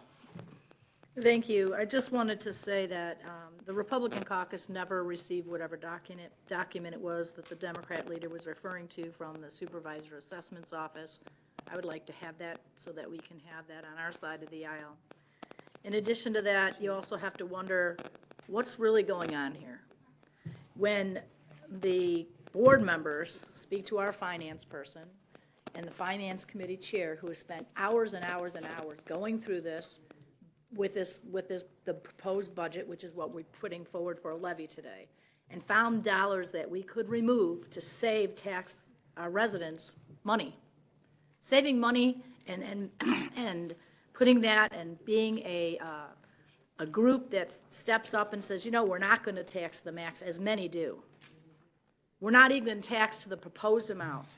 But what's really going on here when the finance chair and the finance staff person from the county board have one opinion, and the finance person from the executive's office has a different opinion. The numbers are the same. The numbers don't change. The numbers don't lie. It's the story that's behind these numbers that changes. And that's the importance here.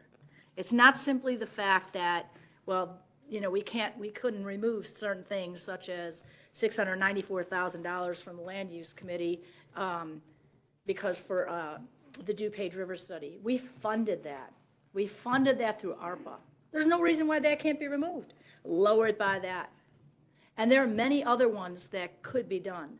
Many things I know. Vince had a long flight overseas. He spent his time going through the budget book, as Jim has, and they found these extraneous line items throughout the budget.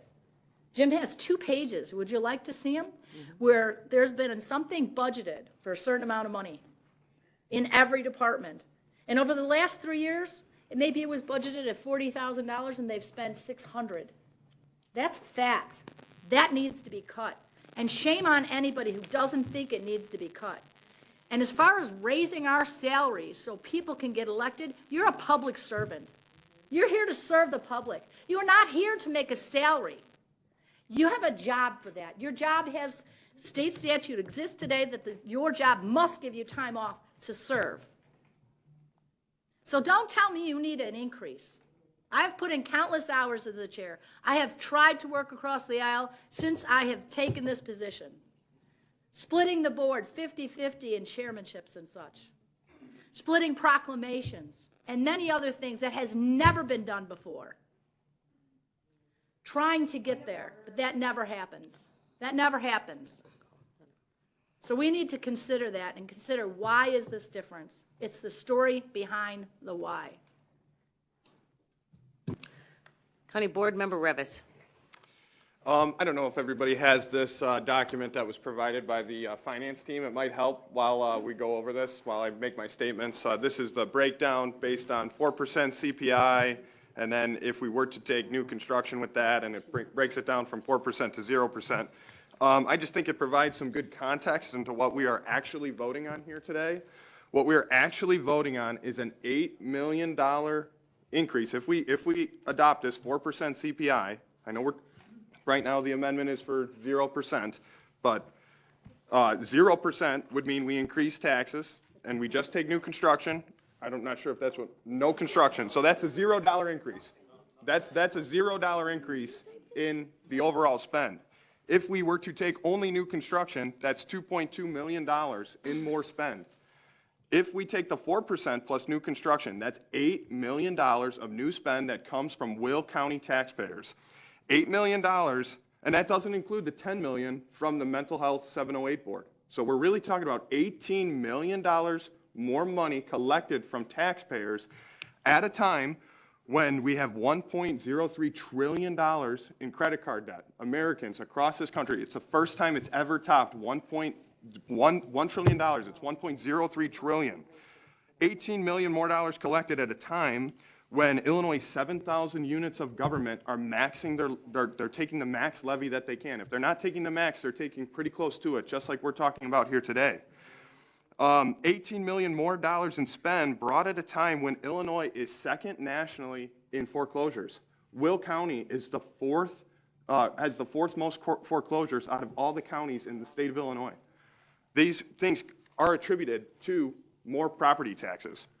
18 million more dollars at a time when Will County has been identified as the 41st most at-risk housing market in the entire United States at risk of a downturn. This is not something that we want to break the top 50 in. But speaking specifically to this levy and the negotiation process, 11 Democrats seem content with $18 million in more spending by the taxpayer at the county level. 11 of us Republicans, we want to lower it in some way, whether it's 0%. I know there was the conversation about 2%, maybe even 2.5%. But there just doesn't seem to be an appetite for that. I went to the Democratic caucus last night. We tried to talk about new construction, but the concerns on the opposite side of the aisle are that we need to take this full 4% plus the new construction, and then we need to give the full 10 million for the mental health board, meaning half of this board is for $18 million in more taxes, while the other half wants to practice some fiscal responsibility and not take as much, because we really don't need that. What the proposal for 4% plus new construction does, it doesn't adequately fund government, it overfunds government. We're not asking on this side to overfund. We're not asking to underfund. We just need to come to a middle ground. I'm going to leave you with this. The best thing we can do in our position here as county board members is go into our neighborhoods, talk to our neighbors, and see where they fall on this. I was out this past weekend. I was circulating signatures for one of the local candidates, and I talked to someone and said something to the effect of, after we were done conversating about issues, I said, "Are you a Republican? Are you a Democrat? Are you an independent?" And he responded with something so perfect that I think this board could take a little advice from. He said he's somewhere in the middle. We need to be better on this board at being somewhere in the middle. There's 11 of us from both sides, and we can come to a consensus, and it would yield better outcomes for the taxpayer if we were to do so. Unfortunately, $18 million is too much money in more spend. I'm a no on 4%. I would come down from that number, but like I said, it doesn't seem like there's an appetite to do so. So thank you, vote no on more taxes. County Board Member Coleman. Thank you, County Executive. I had to get caught up on a few things, but one thing that I've noticed in political affairs and government, and sometimes in general when things happen, the more people repeat things, the more people believe that it's true. There's a gentleman that spoke earlier today that thought his taxes were going up by $500. And so when we say tax to the max, that side wants to do this, it's propaganda, and it's instilling fear in people to make them think that we're trying to take this funding and, you know, we don't care about what they say. And so the accurate number that I receive, because instead of saying, there's a lot of people, those people, them that live there, we all live in Will County. This impacts everyone sitting on the board. I am a homeowner. And from my understanding, the difference between last year and this year may be $200 for me. So, to the point of numbers, I want to take us back to ARPA. The county received inheritance is what I like to call it. It probably will never happen again. We don't want it to happen again because it happened because of a pandemic. We received $133 million. There was some of those funds earmarked for the health pillar. The people who do the work in Will County, the agencies that are what I call boots on the ground, talking to the people, requested $94 million. What did they receive? $16 million. That leaves a $78 million difference for the needs of the people in Will County who we work for. So when we talk about we don't need to raise things, we're not even raising it as much as as much as we are legally capable of doing. That's just the health pillar. Every pillar had more requests than the funds that were in it for the people of Will County. So when we talk about what one side wants versus the other, we're talking about what the people have requested. We had numerous agencies, and that was just for mental health. We're going to get to that later, so I'll talk about numbers again then. So I do believe that there's room. If Mr. Richmond has found $6 million has just been floating around for 3 years and we can cut it out of the budget, great. That takes a little bit from the $78 million we still need for the health pillar. So I would hope, you know, people want to be heroic. They want to look like they're helping the people. No new taxes. There are things that need to be paid for. There are county deputies, a shortage of them. The salary is lower than most of the residing counties. I have constituents telling me it took 2 hours for someone to get to their house when they call 911. That's an issue. To the next point, Everyone talks about how much they love veterans. I'm a combat veteran spending 15 months in Iraq. Every Veterans Day, thank you for your service. I tell people I'm a veteran, thank you for your service. And what do we have? Homeless veterans, veterans that need mental help. This is just one of the populations that need the help. So I don't want a free Chili's meal or go to Applebee's and get a dessert. I want to see that veterans are being taken care of, not in word, but also in action. And I really wish people would quit telling lies. It's not misinformation. It's not alternative fact. It's a lie. So whoever put out $500 and something plus dollars for a $1,000 square foot home, that's a lie. There are actual statistical numbers that say what's up. The mental health clinic over in Silver Cross, there's a gentleman that was there. His parents just dropped him off. We can't do anything with him. He's 18, he's got ADHD, we're tired of him. That gentleman had to sit there for 16 hours because there's no beds. His parents would not come back and get him. They had to convince his grandmother to get him. My father, 76, spent from 8 p.m. to 8 a.m. in Silver Cross Hospital, no rooms, because the mental health patients go there because they know they might get a bed. He wasn't there for mental health, but there's no room there because there's no place for people to go that have mental health issues. We had a whole 40 people line up here for an opioid rehab home, the third one on the east side of Joliet. Everyone cheering, we need this, we need that. That is an after-action piece. What we can do right now is proactive. We haven't even touched on the needs that have to happen in the education world, because the county doesn't really do much with that. But what we do is handle mental health, homelessness, economic development. And if you think we're going to have a 0% increase in our taxes for years to come and help the people and fix the roads and fix the bridges, it's not going to happen. It's absurd to even sit up here and say 0 and 0. Absurd. We know that's not going to pass. So we're going to waste time? Fine. I'm going to speak every time then too. You say something absurd, I'm raising my hand to counter it. Because it makes absolutely no sense to think that we can serve the people of Will County when, once again, I'll go back to the number and I'm done. 93 million requested just in the health pillar, 16 million fulfilled, leaving a $78 million hole for the people of Will County. All those organizations had to serve the people of Will County. And we're not getting close to that 78 million with this levy. We're just touching on it. So thank you. County Board Member Berkowitz. Oh, sorry. Oh, there you go. I understand that there's a need for more health services, but everyone is experiencing this. People who have insurance and pay hefty premiums and deductibles are experiencing this.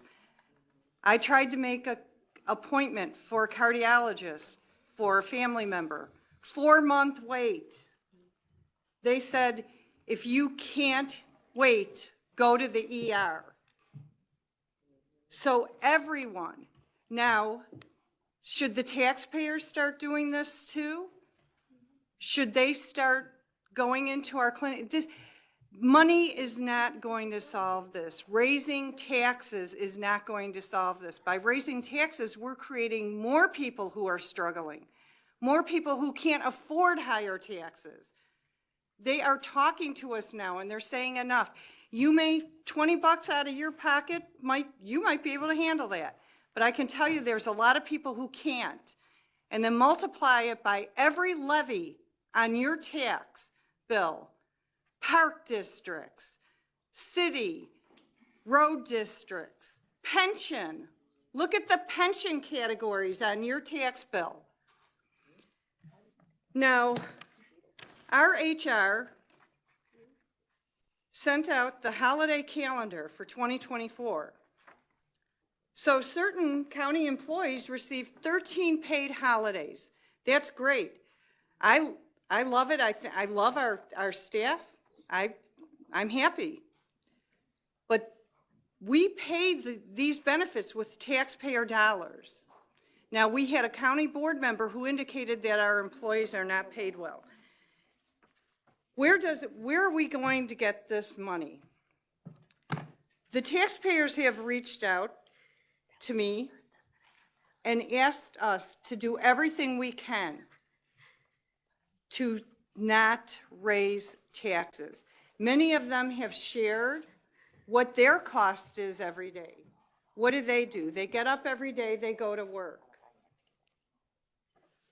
I've got some information on what the everyday citizen is doing, or resident is doing in Will County that goes to work and pays their taxes. What kind of benefits do they get? We have a gentleman who is a contractor. He's self-employed. He doesn't get any holidays, paid holidays, any paid sick time, or any vacation days. If he doesn't work, he doesn't get paid, but he pays taxes, whether he works or not. I have a neighbor. He's a self-employed contractor. Same thing. No holidays, no sick time, no vacation times. Every day he doesn't work is another day he doesn't get paid, yet he pays his taxes. I have a constituent who's an anesthesiologist. He's contracted. He gets no paid holidays, no paid sick time, and no paid vacation days. Every day he does not work, he does not get paid. He has to make those choices, but he always pays his taxes. I have another constituent who's a receptionist. She receives 6 holidays, 0 sick days. She's got to pick those, and she's got to take those out of her 5 vacation days. And she pays taxes. I have another neighbor who's an attorney. He receives 6 holidays, 5 sick days, and depending on your employment, you receive 2 weeks vacation or 3 weeks max. Another neighbor is a network engineer. He gets 11 holidays, 0 sick time. He's got to take his sick time out of his holiday time, and he gets 15 vacation days. Another gentleman is a commercial banker, and he gets 10 holidays and 2 floating sick days. An engineer, he gets 0 holidays. Julie, can you wrap it up, your comments here? I don't know how many neighbors you talk to, but if you could wrap it up. Okay. I'm sorry, that's funny. I run the meeting. I'm going to ask you to wrap it up. Jennifer? I could have asked them to come and speak, but they I didn't. understand. But I just asked you to wrap it up. Okay. Yeah, I just asked you to wrap it up. Okay. So my message here to the people who are going to take this vote is, yeah, you might be able to skip Starbucks a couple days, but there are people out there that cannot afford. Everything is rising, everything. And we have a responsibility. We don't need to spend more. We can tighten our belt. Jim Richmond has poured over this budget and taken a lot of work, and he's been reasonable, and he has provided the facts. So I am asking you all to remember, at the end of the day, you do not know how people are suffering within their houses. But we do know many are. And they are reaching out to us, and they're asking us. We're all trying to make do with what we have and just cope with things that we cannot control. So I ask you all to not raise this levy and think about our taxpayers. Thank you. Thank you. County Board Member Newquist? Yes, thank you, Madam Executive. I just want to say briefly that last year I was one of the people who compromised. I voted for a 2.5% increase versus, I think we were asking for a 4% at the time. And one of the reasons was because we had ARPA money, we had other funds, we were overfunded in reserves. But that is not the case this year. I haven't spent quite as much time as Jim has on the budget, but I have spent a lot of time on it. I've asked a lot of questions, And our own staff is not really comfortable at the 2% increase. So I know I'm not going to change any minds, but for that reason, I'm very comfortable supporting the 4%. Thank you. Thank you. County Board Member Diaz.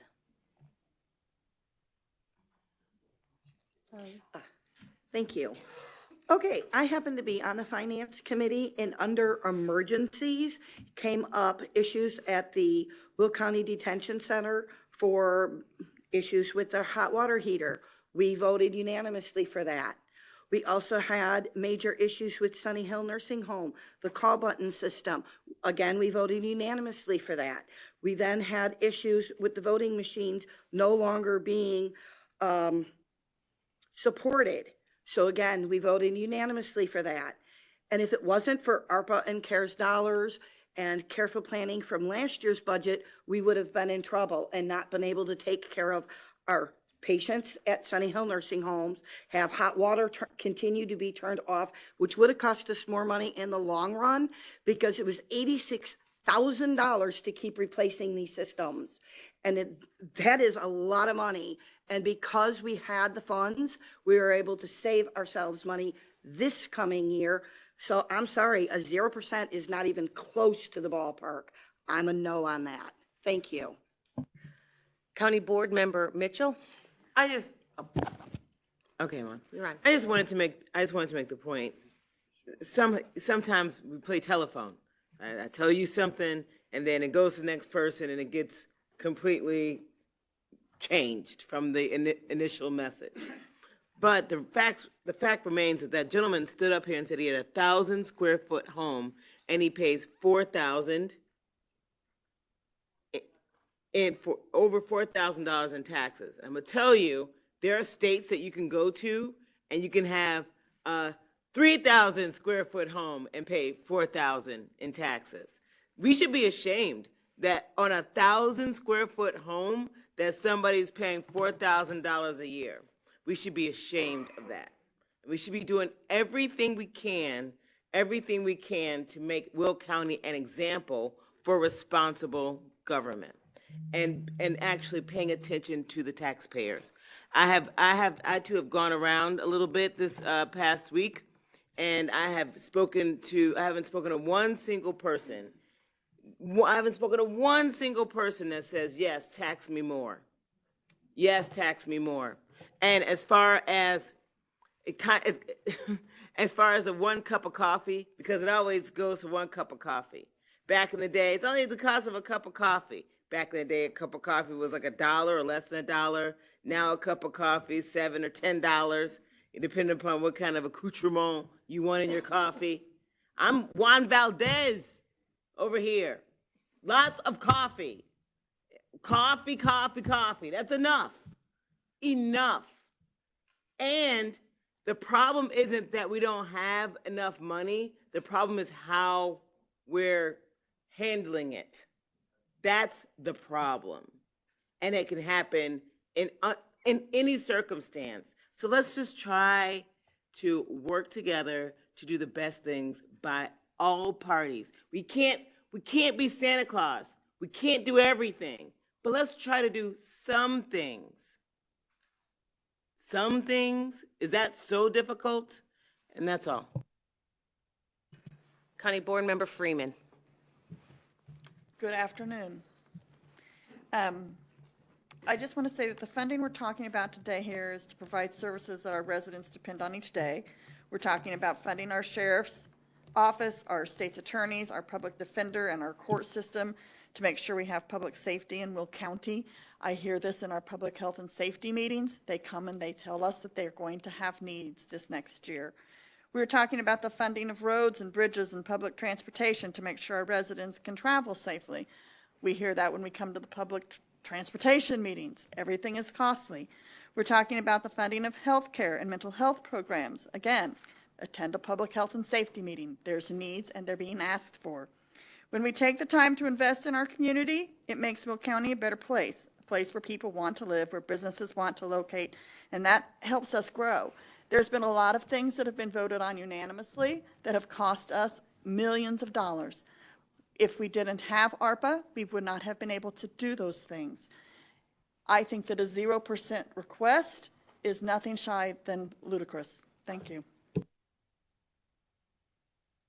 County Board Member Costa. Thank you. I'm not going to repeat what my colleagues said here on the Democratic side, Freeman and Coleman. We have unmet needs. We have services that are not being rendered here in the county. And I understand holding the line on taxes sounds really good. Taxing to the max sounds really bad. We're not taxing to the max here. CPI is at 6.5%. We could tax up to 5%. We're asking for 4% in order to provide the day-to-day services that our community needs. And there's only so much Will County as a government can do. $20 increase on a $250,000 home in a year is not a lot of money. And I don't like hearing the misinformation that's being spread. For those who want to be, because I'm fiscally conservative too, but I'm also operationally responsible. We need to responsibly fund the services that we provide, pay people to want to work in Will County, because there is an exodus of workers leaving Will County because we're not paying enough. And if you don't want to increase taxes, please run for your school board. County Board Member Richmond. I just want to go back on a couple of things here. We're not impacting salaries. We're not impacting services. All we're doing is looking at where the dollars are coming from and allocating them in the appropriate fiscal year. The interest income increase we anticipate to be about $1.2 million. The difference between 4% and 2% is roughly $2.9 million. $1.2 million in additional interest income, and I'll put it right on the table, the Pace Building.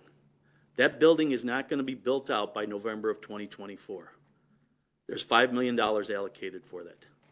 If we take $1.5 million away from that $5 million and make it $3.5 million, we're now $2.7 million. We're $200,000 away from that $2.9 million. Now, if there's somebody in this audience that can tell me that they're going to be able to do that build out in less than 12 months, I want to hire you, because I got some other projects I need you to get on. So we're not taking funds away. Also, too, is some of the things that are being brought up is, this is pertinent to just the personal property tax portion. We get grants for a lot of our other projects, and the health department is one of them.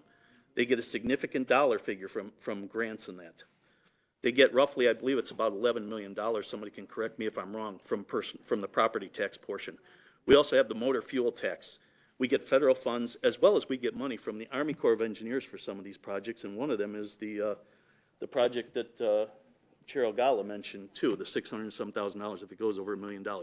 So trust me, I've spent a lot of time on this budget, and if this was my business, this is the way I would propose it. And you know what? I take this job very seriously, and that's why I'm looking at this. I'm not saying nobody else doesn't take this job seriously, but I'm trying to run it like as if it was my business. And I've been told that you can't run government like a business. Well, then what should we run it like?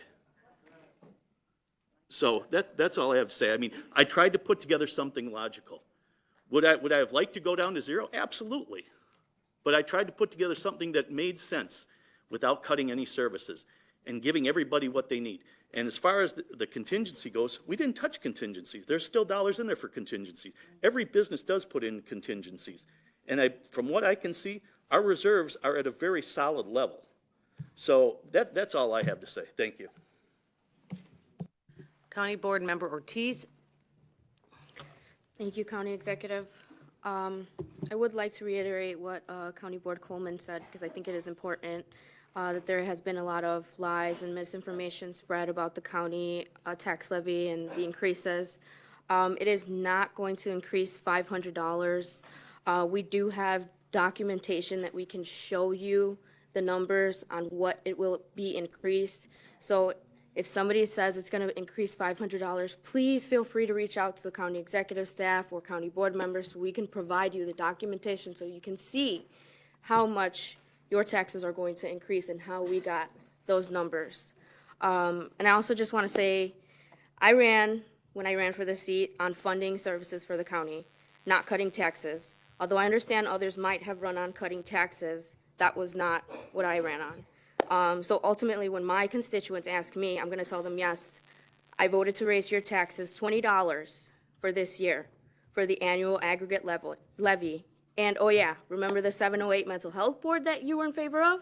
I also voted to support that by funding it.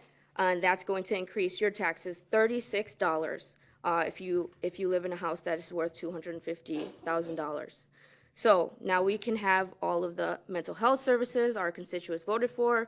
We can help our community health department take some weight off of their shoulders by funding the mental health board.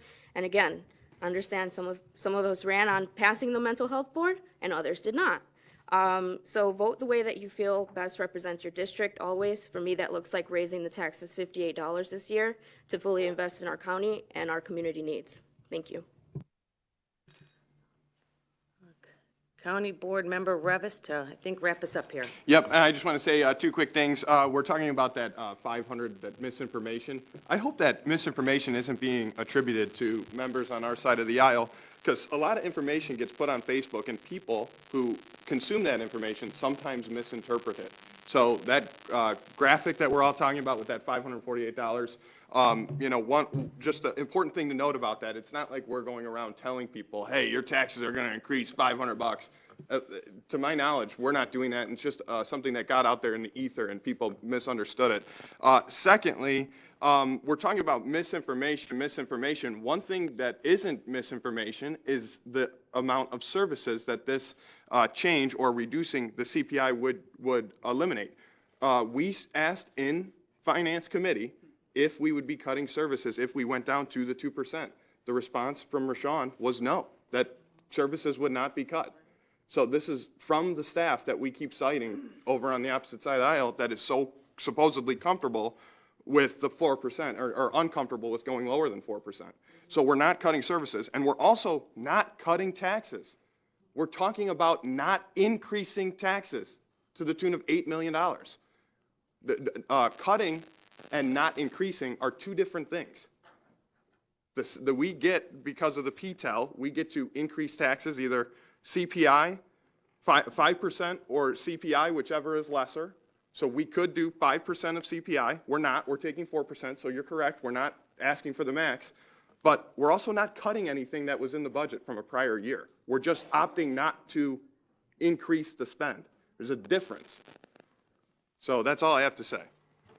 Thank you. County Board Member Williams. And then Mueller. Yes, thank you, Madam Chair. I keep hearing about this not cutting services, and I said this at Finance, and I'll say it again.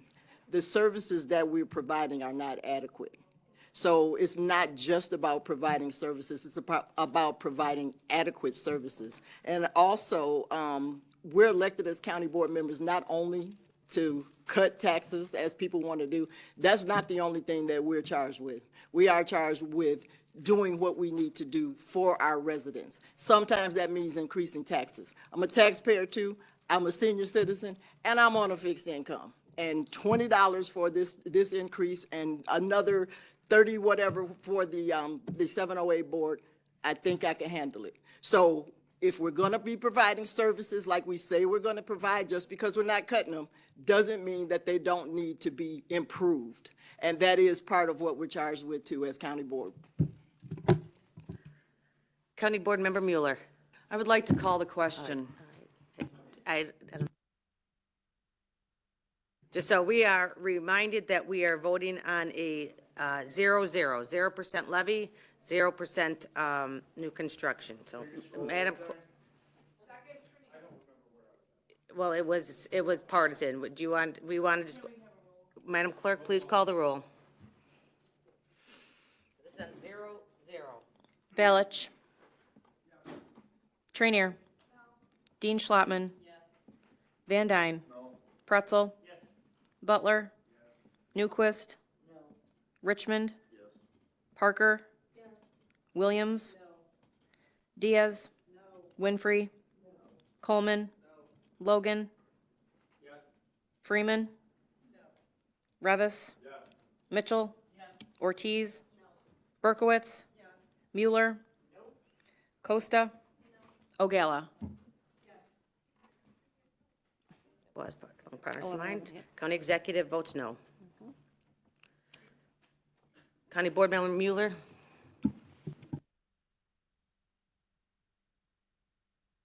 Okay. So we now go, County Board Member Trenier. I would like to propose the proposed 2023 levy at 4%, that we vote on that issue now. County Board, or motion by Trenier, seconded by Ortiz. Any discussion? We're going to discussion. County Board Member Berkowitz?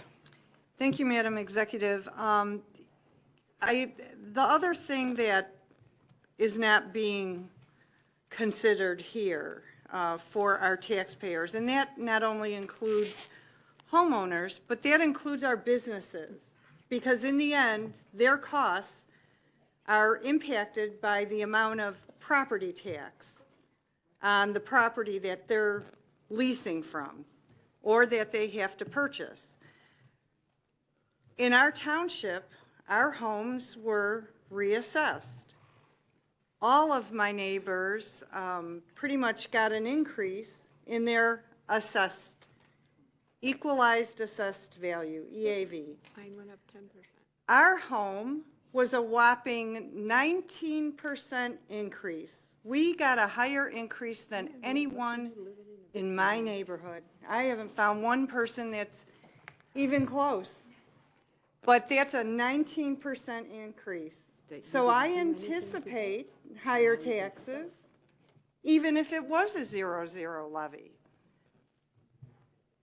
So I'm not looking forward to my tax bill in 2024. But again, let's realize that there are other factors that have already been established, and these higher EAVs hit our taxpayer right off the bat. Thank you. County Board Member Mueller? Thank you. I've been on this board since 2018. There's only 5 other members who've been here longer than me who are currently sitting here. And what I'm going to say is probably going to upset some of them. In the last 10 years, we have repeatedly underfunded Will County government, repeatedly. We are not serving the residents adequately. We were not elected to stick our heads in the sand and pretend there's no problems. We were elected to solve those problems. The things we are talking about providing folks here, we're talking about adequately funding our sheriff's department, our public defender, and our court system. That's just one department here, okay? That's our public safety in Will County. We have been losing employees in all of those departments because we have inadequately paid them for many years. They have gone to other counties and other areas where they are paid a more fair salary. This is leaving our county in a precarious situation. Yet every year we go through this conversation. Every year I've been here, we go through the same conversation. Every year somebody everybody's throwing rocks and talking about, tax to the max. Some folks put some things on social media and then they go, oh, that's not true. But then members of our board go and support those comments and like them and share everybody's phone numbers and say, you should call all the people on the board and let them know how you feel about this misinformation that we all just supported that's out here in the public now. So the way I see this, we really have 2 choices here. We can either adequately support the residents who need us the most in this county, all the folks we're worried about here, they need us the most. They're the ones who need these services the most. And I am so tired of the embarrassment of not being able to serve them. And for our staff who has to work on this for hours, they have been putting together this budget since July. And to insinuate that they didn't give it adequate time or they didn't, ask for things that were appropriate is insulting. And I am absolutely tired of hearing this board do that. So I will be supporting a 4% because it is about time we adequately fund the county and its services. Thank you. Thank you. County Board Member O'Gala. Thank you. I did just want to state some facts. Just because you can tax up to 5% or CPI, whichever is less, doesn't mean that you should. Just because the county board has not always taxed to that max, doesn't mean we haven't funded county government. I continuously hear that we don't pay our employees enough. You heard the number of vacation holidays that our employees get. They get a minimum of 2 weeks vacation. They get sick time. They get personal time. And a lot of this stuff rolls on and they pay out at the end. In addition to that, you will always lose employees to somewhere else. Every business does, every government does, because somebody can pay better, or maybe somebody wants to live in a colder climate because they like snow, or a warmer climate. Those are all facts. You're never going to get over that, and you're never going to stop somebody from moving. What we do need to understand is the CPI that the county government uses does not include energy and fuel cost increases or grocery increases. So when you want to talk about a senior citizen living in their home, and it's not going to cost them more. When they go to the grocery store, it costs more. When they put gas in their car, it costs more. Those aren't part of CPI. They're not. That's an addition to what's here in CPI. While we continue also to make the statement that everyone's taxes go up about $58, and we can all afford it because it's just a trip to Starbucks or McDonald's or wherever everybody would go, Taco Bell, where everyone was going. That might be for one home. That's not for everybody's homes. The tax bill will go up accordingly across to where you live and what your multiplier is in your area. So that varies everywhere that you go. In addition to that, we need to also, I'd like to point out that there were comments made about who supported last year's tax levy as supporting a fair tax levy. And there were 2 Democrats that did that. They're both not here anymore. There was Rachel Ventura and Saud Ganzifer. Those are the only 2. You don't believe me? Look up the votes from the meeting minutes. So everyone here is hearing mixed messages. I think people need to go out and do their research and decide which side of the aisle is being honest with that. And just because something is posted wrong out there, everyone posts something wrong in social media from time to time. But we cannot deny the fact that this board is typically split. We cannot deny the fact that unfortunately we have the county executive form of government, and the county executive splits the votes for the tie. Because you know what that does? It doesn't make us compromise at all. The Republicans support this, the Democrats support that. If the executive is a Democrat, they vote with the Democrats. If it would be a Republican, they vote with the Republican. How is that good government for the people? It's horrible government for the people because there is no compromise. I can tell you during this time, I'm the chair of the county board, and I don't know who reached out from the other side to say, hey, what can we do to make this work? I made phone calls. But like I said before, you got to ask yourself, why does the person who's the finance staff person for the county board have a different thing to say than the finance staff person from the county executive? It's where your bread is buttered.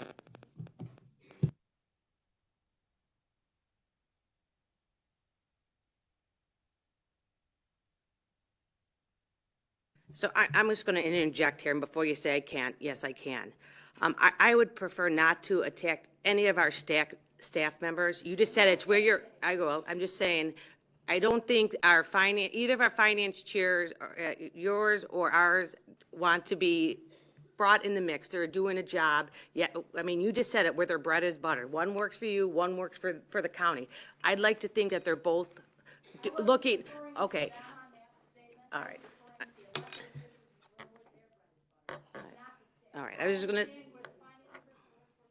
Board, and I understand where the finance person works for your department. Yeah. I know both of them. I like them both. All right, I just wanted to make sure you. No, I just saved you a little wasn't making that okay. statement towards our staff. Thank you for making me make that clear. Thank you. County Board Member Butler. Thank you. So, it is a trying time for most people. We have a lot of inflation and an uncertain future. So, of course, as fiscal conservatives and having a lot of people that represent, they want lower taxes, and I get it. But at the same time, we do have services that need to be taken care of. So I would move to amend the motion to 2.5%.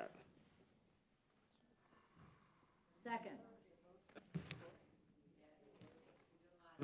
So now we have an amendment. We have a motion to move it to 2.5 and a second by Ogala. So do me a favor, if you're going to put them off, or is there any? Second that. All in favor? Any opposed? That's no, then. I have a no. Well, that's the point. Yeah, that was for they're making, is that 2.5. they're not gonna do it.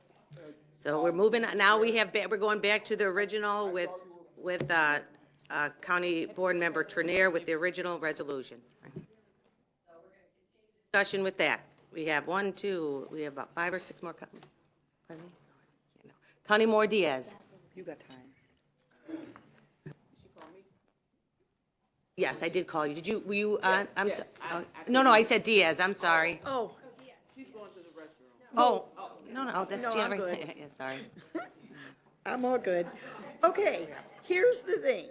If we could fully fund the health department without any grants, my understanding is that we would have the ability for some of the people who were begging for money that my fellow county board member Natalie Coleman spoke about, to help with the health pillars.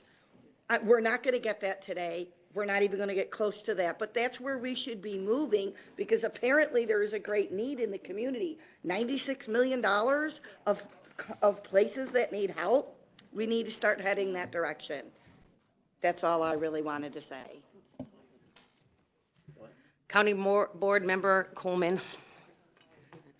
So I had a chance during COVID to work at a food pantry. I'm speaking to, the conversations around people not being able to afford groceries. And some people might have this, negative connotation on people who might have to go, maybe even what's offered there. Well, they begged me to take things home because they're throwing out non-perishable items. I'm talking about good food, not just canned goods, fruit, vegetables, meat, all over Will County. So there's access to food when people cannot afford it. There's also access to help with rent and other things, paying your utilities. But if we don't adequately serve or budget for these things, that's how they go away. Someone mentioned seniors and getting groceries. There's senior services included in a lot of our programs that are here, where food can be delivered to them. But if we don't adequately fund it, and I'm really liking what Board Member Williams said, adequately funding. It's not just about, we didn't raise taxes. That sounds good, but the programs are not being adequately funded. So the other piece is, yes, people move for various reasons. What we can do as a county board is make sure people are not moving because they are not paid relative to the surrounding counties. It's a difference from moving from Will County to Florida or Texas or California versus I'm going to go to DuPage because they pay more. I'm going to go to Kendall County because they pay more. Thank you. County Board Member Revis. I just heard it again. In Finance Committee, we were told this would not cut any services. I think we should just move on with this. I don't think any minds are being changed. One side's for $18 million more spend, while the other side wants to practice some level of fiscal responsibility. Doesn't seem like that's going to get to happen. Let's just move on. We have other agenda items to get to. County Board Member Trenier. I couldn't agree with Board Member Revis more. I think some of the reason we're in the position we're in today is the past year levies. I joined this board in December of 2008. I can tell you that in 2011, when we realized how many infrastructure situations we had in this county, the massive destruction, basically, of our facilities, because we didn't have the money to fix things, repair things, make them larger as our population grew, because at one point we were the fastest growing county in the country, not just the state, but in the country. We cut the levy $5 million in 2011. Perhaps if we hadn't have done that, we wouldn't be in the situation we're in today. And I only wish that I had an investment, and I do consider my home an investment, that grew 18% in value last year, because I'd be selling that sucker and moving on. And maybe there are some people in Illinois that are doing that, but they aren't going fast enough because we don't have enough people to fill jobs and we don't have any houses for people to move into. And they become more and more unaffordable because we don't have enough housing stock. I think it would be fabulous if my EAV went up 18%. The average in the county was 9%, and we did get that from the assessor's office as well. As for CPI, I want to be really clear. The CPI that we use from the experts that I've spoken to, including the people that invest our money, that CPI does include food and gas costs. When it isn't included is when the Treasury is looking at setting the rates for borrowing money, and that's just a little bit different. I do wish that we could just, vote on the motion and move along, but that'd be up to the county board members that have signed up to speak after me. But I really want to consider the resolution that is on our agenda, which is 4% plus the new property. Thank you. Thank you. We have County Board Member Pretzel. So I keep hearing members of this board talk about unmet needs, specifically unmet needs of this county board. But what we're not talking about are the unmet needs of our constituents. How many of our constituents have been saving up money to put a new furnace in their house or buy new tires for their car, get a new set of shoes for a child? People are hurting. I received a phone call from one of my constituents on the way here this morning because he knew we were going to be voting on this. And he said, Board Member Pretzel, my business is down 60% this year. We're hurting. And he also, to supplement his income, has rental homes. So he has multiple homes, and he's really worried about his taxes going up. And he says, if this keeps happening, I'm going to lose everything. And I want to remind you guys, we talk about this all the time, and I hear it drives me crazy. It's only. The motor fuel tax is only a few dollars a month. This tax is only $58 for a $200,000 house. It's only. I hear it. But I heard it last year, and I'm hearing it again this year. We're going to hear it again next year. So $50 over the 3 years I've been here, it's $150. Plus the motor fuel tax, plus the mental health tax, plus we have park districts and school boards and high school boards and library boards and township boards. They're all saying the same thing. It's only $25, only $50. Well, collectively it is $500, $700, $1,000 a year. And that's more than a couple pairs of shoes for your kids. That might be the difference of you losing your home or staying in it. And one of my colleagues here on the board once said, well, if I can't afford it anymore, I'll get a smaller house. I can't even believe I heard that person say that. But it's not always as simple as downsizing your house. What if you're already in the smallest house? We have a guy here today that says his house is 1,000 square feet. Should he get a smaller house? Should he sell his house and rent? I mean, where do we draw the line here? We're playing with other people's money. And I think that we keep saying it, but it's all about our unmet needs. Sure, we could do a lot of things if we had unlimited funds. Why don't we raise the taxes 25%? Look at all the great things we could do, all the salaries we could raise. It just doesn't work that way. So we also talk about people that own their own business. I own a business, and I'm seeing less people come through my doors. People are hurting. And when you run a business, you can't spend money that you don't have. You make it work with what you have, and I'm asking you guys to do the same. These are reasonable requests, 2.5%, 4%. There's somewhere in the middle. Maybe we can meet, but it seems like people are unwilling to even compromise or hear the other side. So I'll move on. Thank you for your time. County Board Member Van Dyne. Thank you. We've heard a lot of discussion, so I'd like to call a question. Is there a second? Second. Okay. So we are calling the question. This is just to call the question. We're going through this is just to call you're going to vote on whether or not we end the discussion and vote. So this is what you're voting on. So is County, Madam Clerk, call the roll. This is just as you are voting on ending the discussion. Balich. Trainier. Dean Schlottman. Van Dyne. Pretzel. Butler. Newquist.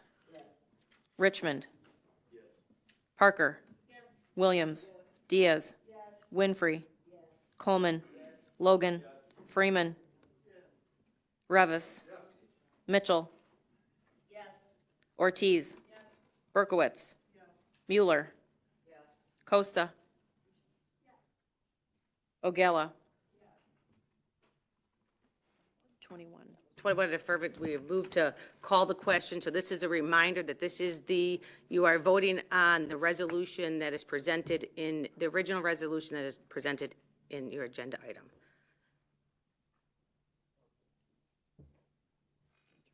Oh, yeah, sorry. So I turned myself off. Okay. Balich. Trainier. Dean Schlattman. Van Dyne. Pretzel. Butler. Newquist. Richmond. Parker. Williams. Diaz. Winfrey. Coleman. Logan. Freeman. Revis.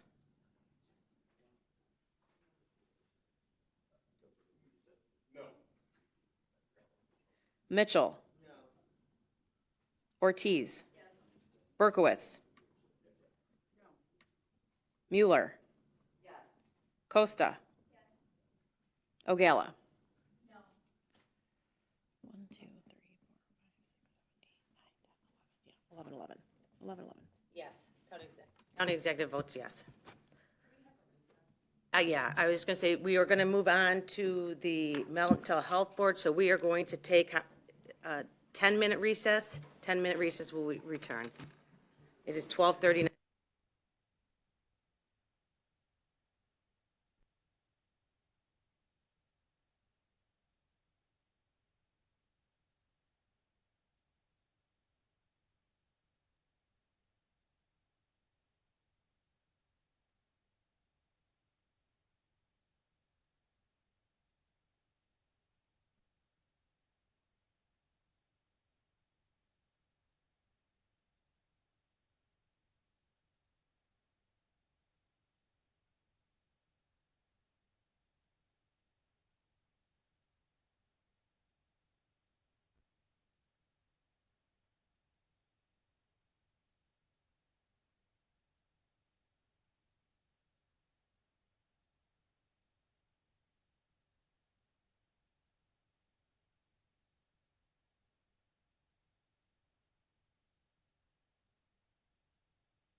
All right, folks, we're going to get started again.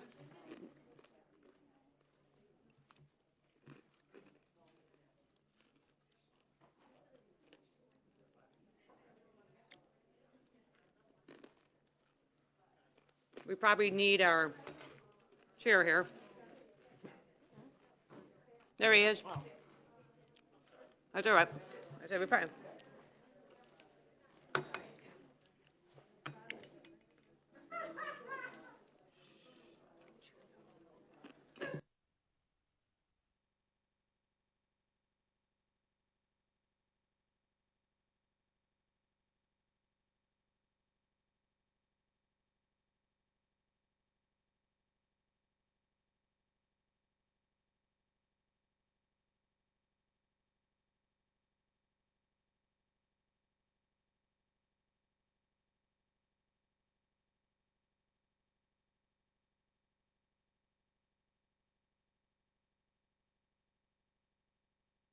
All right, thank you. Welcome back. We're going to move on to, we're going to go back to the Chair of Finance, Chair Richmond. Yep, go ahead. I'm sorry. Wait. Come on, okay. All right, number 3, Resolution 23-325, 2023, estimated levy for Community Mental Health Board, and I so move. Motion by Richmond, seconded by Trenier. Discussion? Discussion. I'd like to, Connie, yeah. We have, no, you're on. I'm on, looking for you. okay, Yeah, yeah. go ahead, you're on. Sorry. I mean, I'd like to amend our proposal based on a couple of, the resolution to $5 million. We've heard from a lot of folks. I know we've had a lot of conversation today about taxes and how it's impacting our residents. This is a $10 million ask, which if you add the two together is close to $18 million roughly. The community, the mental health board, or the health board, our health department, gets roughly $11 million out of the property tax bill. So now what we're doing is we're asking for $10 million for mental health. I know that the health department does get a lot of money from grants and things like that, other programs. But this is an unelected board. It did pass by the voters last November, 53 to 47% roughly. And what I heard today was, I want to make sure there's not duplication of services, and they haven't done a needs analysis yet. So I think it would be, judicious of us to actually look at a $5 million budget for them, a $5 million levy, and move forward with that. Let them do their needs analysis, build up their board, and go from there. So I don't want to rehash all the discussion of the that we had over the past probably 2 hours or so, but so I'd like to make a motion that we do $5 million. Okay, motion to amend to, I don't know what that percentage is, but 5 million to, do you have a, I just have the That's right. dollar figure, so. to 5? Yeah, well, you know, here, Let's put this right, your What- resolution says 0.36, which is 10 million, so we're just gonna, So be- we're gonna, .0181, if that's accurate, if somebody could just. we're gonna confirm just it. stick with 5 million, just in case we don't, yeah. Yeah, So we'll yeah. figure out the actual percentage later, so. So we have a motion by Richmond, seconded by Ballage. County Board Member Costa. Thank you. When this resolution was first brought in front of the voters, Will County had a chance to put forward up to 0.15% levy for the Community Mental Health Board, but the county board at the time said we would do 0.05, and that was the language in the resolution. God bless you. And voters, 118,000 voters said yes to a tax that goes up to 0.05%.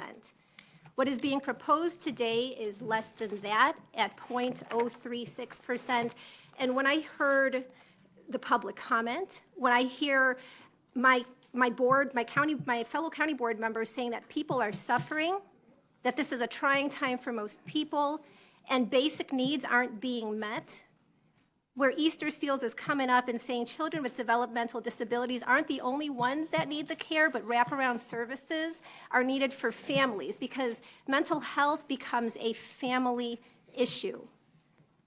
There's so much need here, and what I don't like hearing again is the misinformation. Just like Chair Richmond said, I don't want to continue to go through this back and forth, but I think we need to speak truth, and we need to do our job to meet what the voters have asked for. 118,000 voters said yes to 0.05%, but that's not what's on the table. It's less than that.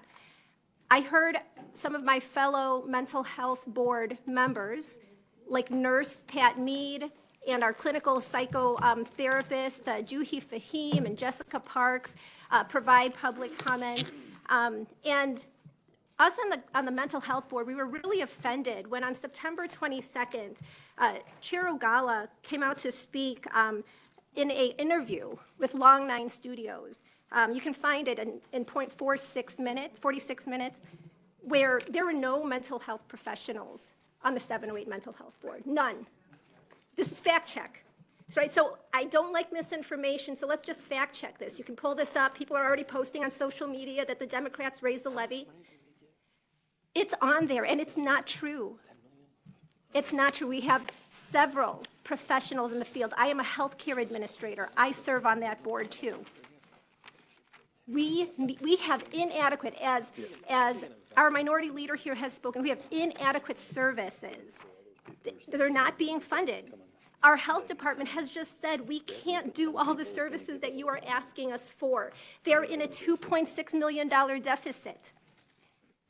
I want to make sure that everyone here knows what the mission of the county mental health board is. It is to provide leadership, to ensure support, prevention, mitigation. So this is all a proactive approach: support, prevention, mitigation, and treatment of mental health illness, developmental disabilities, and substance abuse by identifying, planning, coordinating, and contracting quality services of the citizens of Will County, Illinois. There are so many organizations that came up today that said, we want to partner with you, Will County. We need the services. We have to reject 2/3 of the people that are coming to us for services. We have to stop rejecting people at the door and giving them what they need so that we can meet our basic needs and save money on our detention centers, save money in our ERs. There are ways that we can save money, but we have to put that investment up front, and $10 million is just a drop in the bucket given how much mental health issues we have in this country, let alone what's going on right here in our backyard. What we heard happened in Plainfield and that horrific tragedy. People are suffering. What are you going to do about it? County board members, you're going to cut the levy? It's a joke. That is a joke. So yes, I'm going to vote, and I ask everybody here to vote for what is being asked for today, because there are needs. The MAP task force has already said there are needs that need to be funded. We will do that study. Administrative services for the mental health board and the needs assessment is only going to cost 2% of what our budget is. 98% of what money we collect is going to go directly to our community, directly to help people, young and old, veterans, all demographics. Don't tell me that you didn't wake up this morning suffering about something. You suffered about something. Something hurt you today. There's anxiety. There are mood disorders. People don't get enough sleep. So while you're awake, do the right thing and vote for this. Thank you. County Board Member Mitchell.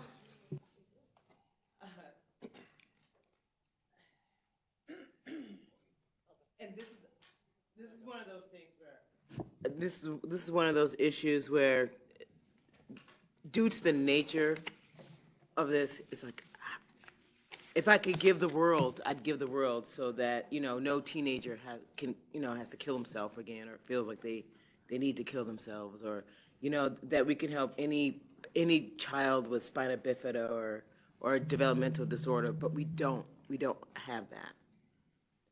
And at present, this board is not yet prepared to give us a real dollar amount. And we can't ask the taxpayers.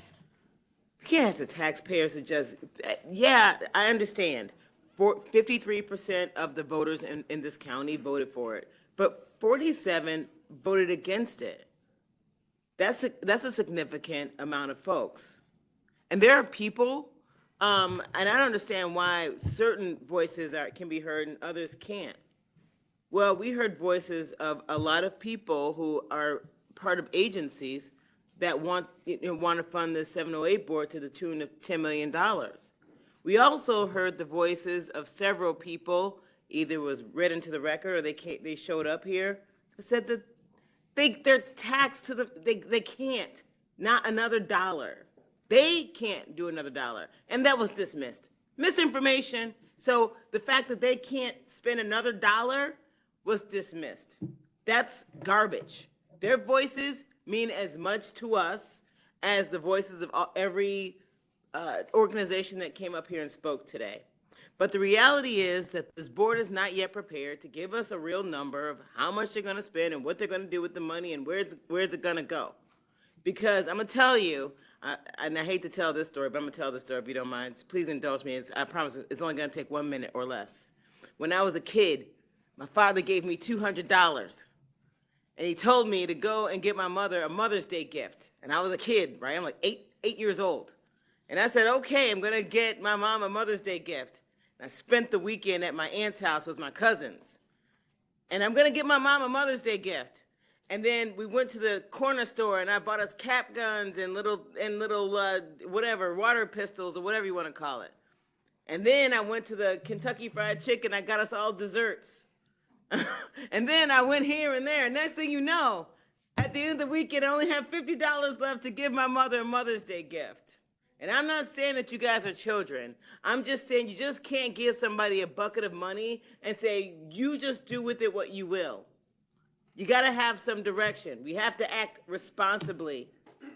And I just think, I'm just asking that before we say, yes, here's your $10 million, that we first find out what the plan is. The 53% and the 47% of the people who didn't vote for it deserve to know before we take their money and do this. That's it. County Board Member Balich. I motion to call the question. Okay. Is there a second? Revis. Madam Clerk, this is to call the question? Or is it, I don't know, we have to call this.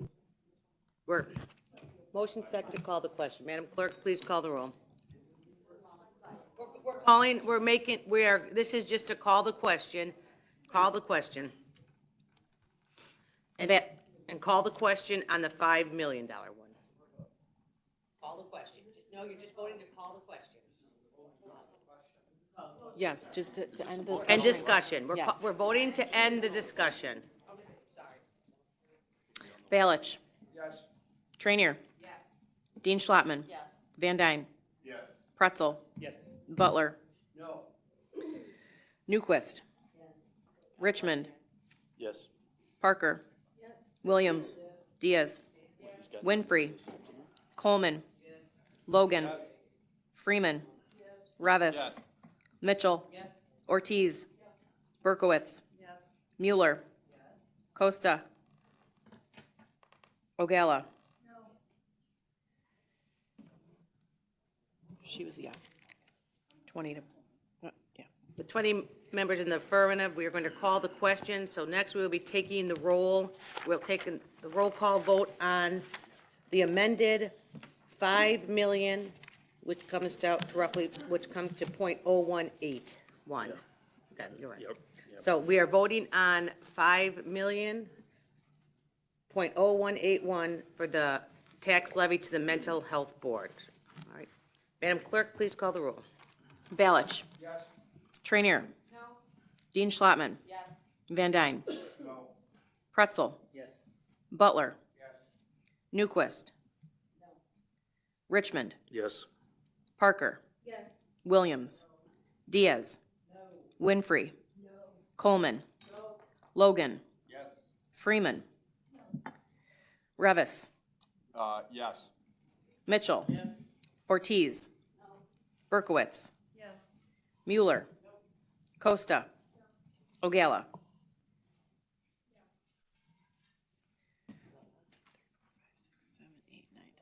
Yep.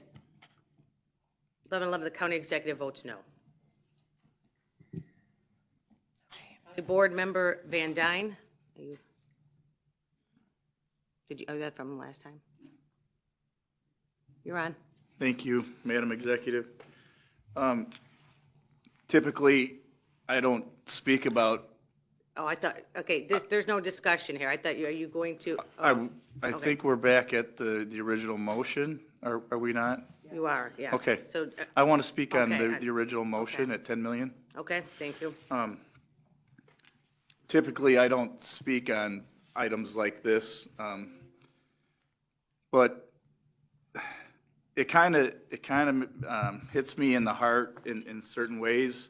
You know, as I was younger, having children, getting married, buying a house, trying to provide for your family, it can be a very stressful time in your life. And there was a time where I wanted to sit down and kind of take a breather and talk to somebody and saying, hey, am I doing the right thing? Am I on the right path? Whatnot. That's kind of the short of it. I deeply feel for people that have mental issues. I don't think anybody has ever asked to have them or to be blessed with those issues. And I personally would like to make sure that these children that need the help and these elderly that need the help and even middle-aged folks, I would rather have more than enough money to try to provide for these folks. Because like I said, nobody's ever asked for it. And so I would like to see the 10 million pass this year. And if our 708 board decides that, you know what, maybe we made a mistake and there was too much money, I hope they would come back and let us know that we could Let's in maybe order, come on, guys. cut some away or whatnot, but anyway, I'd like to see these folks being helped. And I live in a conservative district, and I have a lot of conservative friends, and I feel like a lot of them feel the same as I do when it comes to issues like this. So I know everybody's going to vote how they want to, and that's fine. I just wanted to share that, just my opinion. So thank you. County Board Member Diaz. Hello again.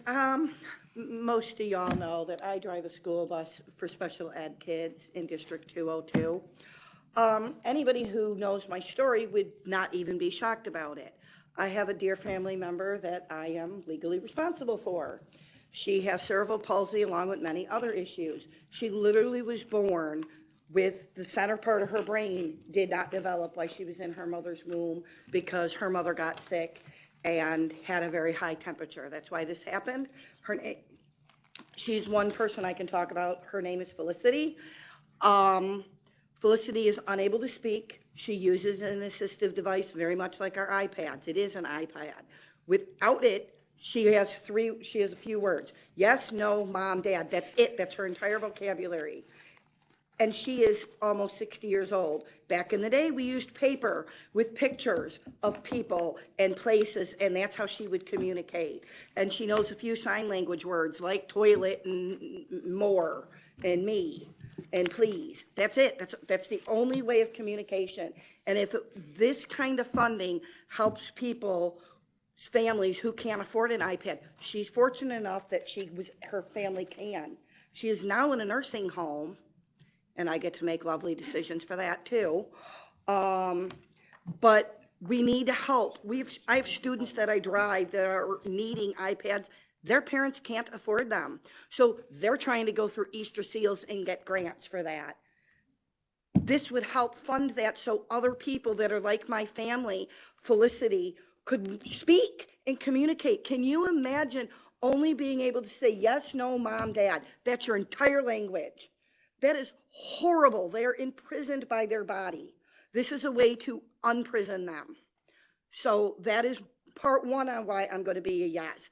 Part two, again, I have a family member who is bipolar schizophrenic. She's family by marriage. I'm not going to use her name because she would not be pleased. But she spent 3 months in a mental health ward this year because she had a catastrophic mental break. She suffered like Pat Mead's patient who had to have ECT. And we've seen a personality change from her. She is finally coming out of it. But she became so confused that she destroyed the family kitchen. She left the water running and the whole the hardwood floors all had to be replaced and cost thousands of dollars. And family had to eat it. That's how it works. So people like her need help. We have desperate people. I'll be honest, they don't live here in Will County, but should this pass, they're actually talking about moving to Will County so that they could get the services that we may possibly be passing. Thank you. County Board Member Trenier.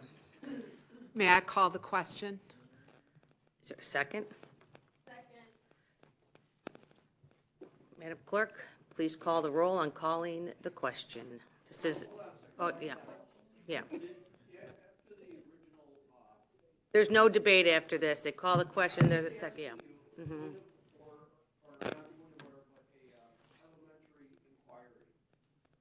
Normal procedure when holding a motion, that at least both sides be heard? I mean, did we hear both sides since then? That's it. I mean, normally it goes. No, it's a call the question, debate stops, you have a vote as to whether or not the body is on board with ending. I'm trying to answer it. As to whether or not the body as a whole is in agreement that enough discussion has occurred. The protection is that it is a supermajority, so you need a 2/3 vote to successfully call the question. But if the body decides we're done discussing, 2/3 of the people say, then discussion is done. It is not has everyone had an equal opportunity? The only restriction is that the person who makes the motion has to have not Spoken in debate. has commented on the issue. What I'm saying is that at least one voice from both sides of the issue would be heard before a question would be called. Well, then you can vote no on the call the question. That's your relief. All right, so we have a motion and a second to call the question. Madam Clerk, please call the roll. Balich. You're voting on calling the question. You're voting on calling the question. Yes. Trenier. Yes. Dean Schlottman. Van Dyne. Yes. Pretzel. Butler. Newquist. Richmond. Parker. Williams. Diaz. Winfrey. Coleman. Logan. Freeman. Revis. Mitchell. Ortiz. Berkowitz. Mueller. Costa.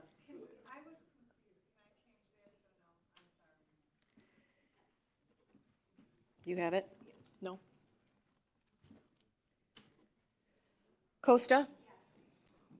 Ogala? 1, 2, 3, 4, 5, 6, 7, 8, 9, 10, 11, 12, 13, 14, 15, 16, 17, yes. 1, I have 17, 4. 1,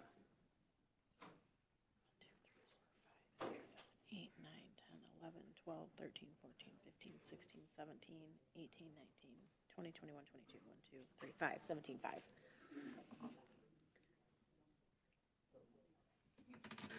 Motion passes. So we're now back to the original resolution. 17. 17-5? 17 in the affirmative, 5 in the negative.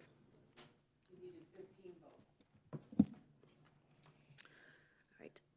So now we are back to the original motion. We had a motion and a second already. We've called on the question. So Madam Clerk, please call the roll. So now you are voting on the .036 levy. The .036 levy. It's 10 minutes. Yeah. Balich. No. Trainier. Yes. Dean Schlottman. No. Van Dyne. Yes. Pretzel. No. Butler. No. Newquist. Yes. Richmond. No. Parker. No. Williams. Diaz. Yes. Winfrey. Yes. Coleman. Yes. Logan. No. Freeman. Yes. Revis. No. Mitchell. No. Ortiz. Yes. Berkowitz. No. Mueller. Yes. Costa. Yes. Ogala. No. 11-11, county executive votes yes. Chair Richmond. Ready? Number 4? Yep.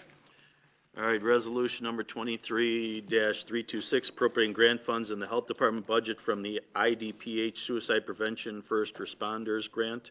And I so move. Motion by Richmond, seconded by Winfrey. Any discussion? Madam Clerk, please call the roll. Balich. Yes. Trainier. Yes. Dean Schlottman. Yes. Van Dyne. Yes. Pretzel. Yes. Butler. Yes. Newquist. Richmond. Yes. Parker. Williams. Diaz. Winfrey. Coleman. Logan. Freeman. Revis. Yes. Mitchell. Ortiz. Berkowitz. Mueller. Costa. Ogala. 22. 22 in the affirmative, the motion carries. Moving swiftly along to resolution 23-327, appropriating grant funds in the Health Department budget from the IDPH Strengthening Illinois Public Health Administration Grant, and I so move. Motion by Richmond, seconded by Balich. Previous roll call by Mitchell, seconded by Diaz. All in favor? Aye. Any opposed? Motion carries. Number 6, resolution 23-328, transferring appropriations within the Health Department budget to the Fund Community Health Center staffing levels, and I so move. Motion by Richmond, seconded by Newquist. Previous roll call by Diaz. Seconded by Trenier. All in favor? Aye. Any opposed? Motion carries. Resolution 23-329, appropriating grant funds in the State's Attorney's Office Children's Advocacy Center budget from Illinois Department of Human Services, and I so move. Second, Revis. Motion by Richmond, seconded by Revis. Previous roll call by Mitchell, seconded by Diaz. All in favor? Any opposed? Motion carries. Next up, resolution 23-330, transferring appropriations from the various county budgets, and I so move. Motion by Richmond, seconded by Winfrey. Previous roll call by Freeman, seconded by Diaz. All in favor? Any opposed? Motion carries. Resolution 23-331, authorizing county executive to execute necessary documents for the delinquent tax program, and I so move. Motion by Richmond, seconded by Freeman. Previous roll call by Balich. Seconded by Newquist. All in favor? Aye. Any opposed? Motion carries. Next Finance Committee meeting is scheduled for Tuesday, November 7th, this year at 11 o'clock here at the county building. Thank you. That's all I have. Thank you. Moving on to Public Works and Transportation, Chair Van Dyne. Thank you, Madam Executive. Mr. Richmond, I do have more resolutions to present than you today, but I guarantee we will be a lot shorter. So. Starting with number 1, 23-332, authorizing an IGA between the Village of New Lenox and the County of Will for placement of license plate reading cameras located on the county highways in the County of Will, and I will make that motion. Motion by Van Dyne, seconded by Dean Schlottman. Previous roll call by Freeman. Seconded by Trenier. All in favor? Aye. Any opposed? Motion carries. Resolution 23-333, authorizing approval of professional services agreement for the right-of-way acquisition services for several parcels of property along Laraway Road, County Highway 74, from Cedar to Spencer in District 2, and I so move. Motion by Van Dyne, seconded by Pretzel. Previous roll call by Freeman, seconded by Berkowitz. All in favor? Any opposed? Motion carries. Number 3, Resolution 23-334, authorizing the appropriation of MFT funds, $14,000 for the right-of-way acquisition services for the properties along Laraway Road from Cedar to Spencer in District 2, and I so move. Motion by Van Dyne, seconded by Pretzel. Previous roll call by Freeman, seconded, did I hear someone over there? Seconded by Winfrey. All in favor? Any opposed? Motion carries. 23-335, authorizing approval of professional services agreement for the right-of-way acquisition services for several parcels of property along Laraway Road, District 2, and I make that motion. Motion by Van Dyne, seconded by Pretzel. Previous roll call by Freeman, seconded by Ballage. All in favor? Aye. Any opposed? Motion carries. Resolution 23-336, authorizing the appropriation of MFT funds, $71,400 for the right-of-way acquisition of the properties along Laraway Road in District 2, and I so move. Motion by Van Dyne, seconded by Pretzel. Previous roll call by Freeman, seconded by Winfrey. All in favor? Aye. Any opposed? Motion carries. Number 6, 23-337, authorizing approval of professional services agreement for the right-of-way acquisition services for several parcels along Laraway Road, County Board District 2, and I so move. Motion by Van Dyne, seconded by Pretzel. Previous roll call by Dean Schlotman, seconded by Mitchell. All in favor? Any opposed? Motion carries. 23-338, authorizing the appropriation of MFT funds, $4,000 for the parcels along Laraway Road, County Board District 2, and I so move. Motion by Van Dyne, seconded by Pretzel. Previous roll call by Mitchell, seconded by Freeman. All in favor? Aye. Any opposed? Motion carries. 23-339, providing title commitment reports for use by the county from Wheatland Title Guarantee Company for Francis Road, County Highway 64 from Gauger to East to I-80 in District 5, and I so move. Motion by Van Dyne, seconded by Mitchell. Previous roll call by Freeman, second by Winfrey. All in favor? Aye. Any opposed? Motion carries. Number 9, Resolution 23-340, providing title commitment reports for use by county from Wheatland Title Guarantee Company for County Highway 64 and Marley Road intersection in the districts of 2, 4, and 5, and I'll make that motion. Motion by Van Dyne, seconded Freeman. Previous roll call by Diaz, seconded by Winfrey. All in favor? Aye. Any opposed? Motion carries. 23-341, authorizing approval of professional services agreement for design engineering services with Bowman Consulting for Francis Road, County Highway 64, and Marley Road intersection in those same districts, and I so move. Motion by Van Dyne, seconded by Winfrey. Previous roll call by Diaz, seconded by Mueller. All in favor? Any Aye. opposed? Motion carries. And lastly, number 11, 23-342, authorizing design engineering services by county under the Illinois Highway Code for Francis Road, County Highway 64, and Marley Road intersection using our MFT funds, $348,713.30, Board Districts 2, 4, and 5, and I so move. Motion by Van Dyne, seconded by Freeman. Previous roll call by Winfrey, seconded by Trenier. All in favor? Aye. Any opposed? Motion carries.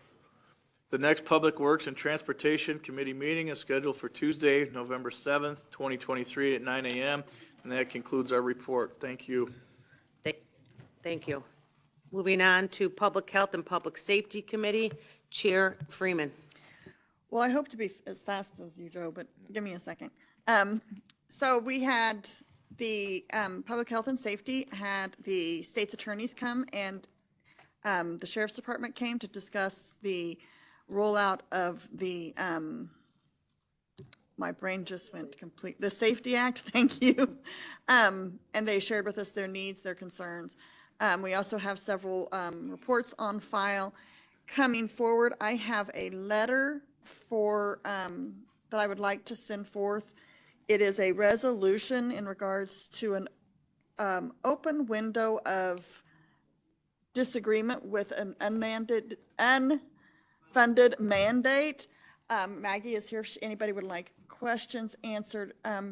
It has been a study that has shown that it would be it'd be crazy to ask for our nursing homes to fund RNs and getting rid of the LPNs. We don't ever want to have to send people away from our nursing home because we can't reach this mandate. There's an open window that closes November 6th, and I'd appreciate everybody to support it. Yep, I have to do that too. I'm sorry, it's been a long day. I would like to make a motion to, for 23-343, authorizing a letter to oppose unfunded staffing mandates in nursing homes. There you go. Thank you. Motion by Freeman, seconded by Dean Schlottman. County Board Member Trenier. I just had a request. I'm fully in support. I know we discussed this at caucus last night, but I had to cut my meeting short to go fight with another round of government people. Anyway, I would really appreciate if I could get somebody to send me an email with the link to the Federal Register, where the section where we can comment on this crazy request. Because if we have to actually go through with this, we're going to need every bit of that levy money we just voted on, and probably a lot more. And I do want to comment on it, but I really would appreciate a little shortcut help. Thank you.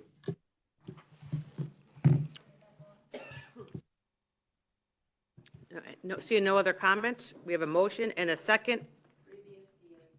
Previous Diaz, seconded by Trenier. All in favor? Aye. Any opposed? Motion carries.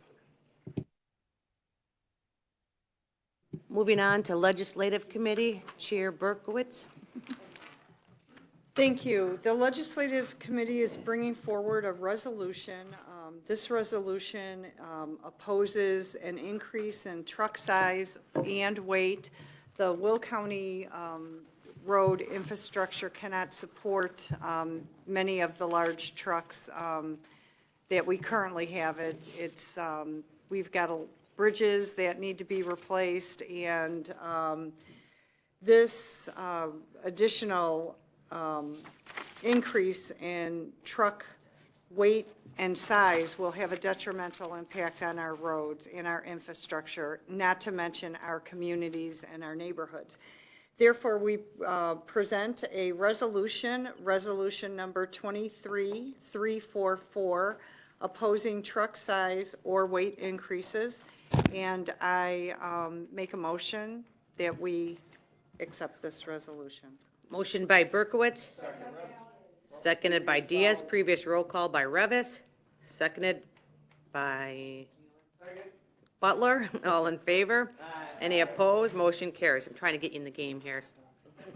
Thank you. And the next Legislative Committee meeting is scheduled for Tuesday, November 7th, 2023 at 12 p.m. Thank you. Chair Mueller. Am I on? Great. You are on. Good morning, everyone. Capital improvements was light this month. We have some reports you're welcome to read that were on our agenda that day. Otherwise, we don't have any resolutions to vote on today. And come join us, please, at our next meeting, November 7th at 10 a.m. in the committee room. Thank you. Thank you. Chair Dean Schlottman, Landfill Committee. There isn't much to report this month. As you know, this is a brand-new committee that we voted to start. All that really happened this month is we got some history of the landfill, and so we can get started, get ready to go to figure out how we're going to expand and what we need to do for all of that. And I announced Mr. Butler as my chair. Other than that, come join us Thursday. It says Tuesday there, but it's Thursday, I believe, November 2nd at 11 o'clock as we move forward. Thank you. Chair Ogala, Executive Committee. Thank you. First resolution is 23-345, replacement hire for the county executive HR director, and I so move. Motion by Ogala, seconded by Rivas. Previous roll call by Winfrey. seconded by Trineer. All in favor? Aye. Any opposed? Motion carries. Next resolution is 23-346, appointment of IMRF authorization agent, and I so move. Motion by O'Gala, seconded by Winfrey. Previous roll call by Ballage, seconded by Freeman. All in favor? Aye. Any opposed? Motion carries. Next resolution is 23-347, authorizing acquisition of property for DuPage River Flood Mitigation Project, and I so move. Motion by O'Gala, Second Ballage. seconded by Ballage. Previous roll call by Trineer, seconded by Freeman. All in favor? Aye. Any opposed? Motion carries. Thank you. Next, we have Resolution 23-348, authorizing a memorandum of understanding with the Chicago Metropolitan Agency for Planning, CMAP, and Collier counties for submittal of collaborative application for HUD Pro Housing Grant, and I so move. Motion by O'Gala, seconded by Freeman. Previous roll call by Winfrey, seconded by Williams. All in favor? Any Aye. opposed? Motion carries. Next, we have Resolution 23-349, authorizing the county executive to execute a subrecipient agreement with Will County Center for Community Concerns for the Housing Stabilization Program, and I so move. Motion by O'Gala, seconded by Winfrey. Previous roll call by Diaz, seconded by Trineer. All in favor? Aye. Any opposed? Motion carries. Next, we have Resolution 23-350, authorizing the county executive to execute a subrecipient agreement with the Association of Attorney Mediators Charter for the Housing Stabilization Program, and I so move. Motion by O'Gala, seconded by Winfrey. Previous roll call by Mueller, seconded by Diaz. All in favor? Aye. Any opposed? Motion carries. Next, we have Resolution 23-351, authorizing the Will County Executive to execute a contract for state lobbying services, and I so move. Motion by O'Gala. Seconded by Revis. County Board Member Trineer.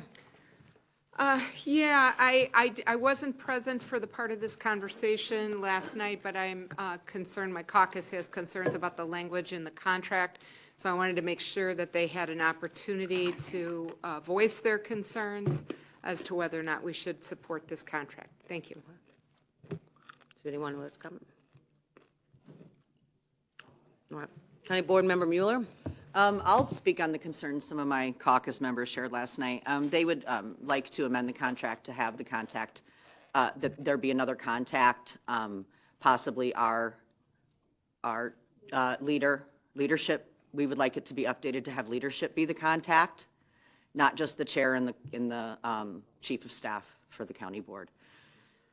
In my previous experience, the contacts on our state lobbyist agreements have been the chief of staffs for the board and the county executive's office. So as the chair of the board has been involved in that, they have not been the sole contact along with their chief of staff. It's usually been a couple departments or leadership.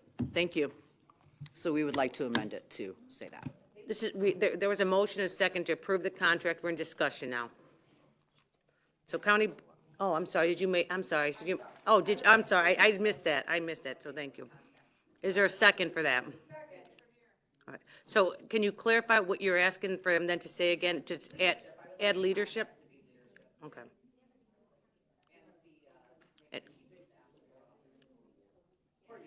Yeah, well, you gotta make it clear, yeah, you gotta make it clear, yeah, I don't know.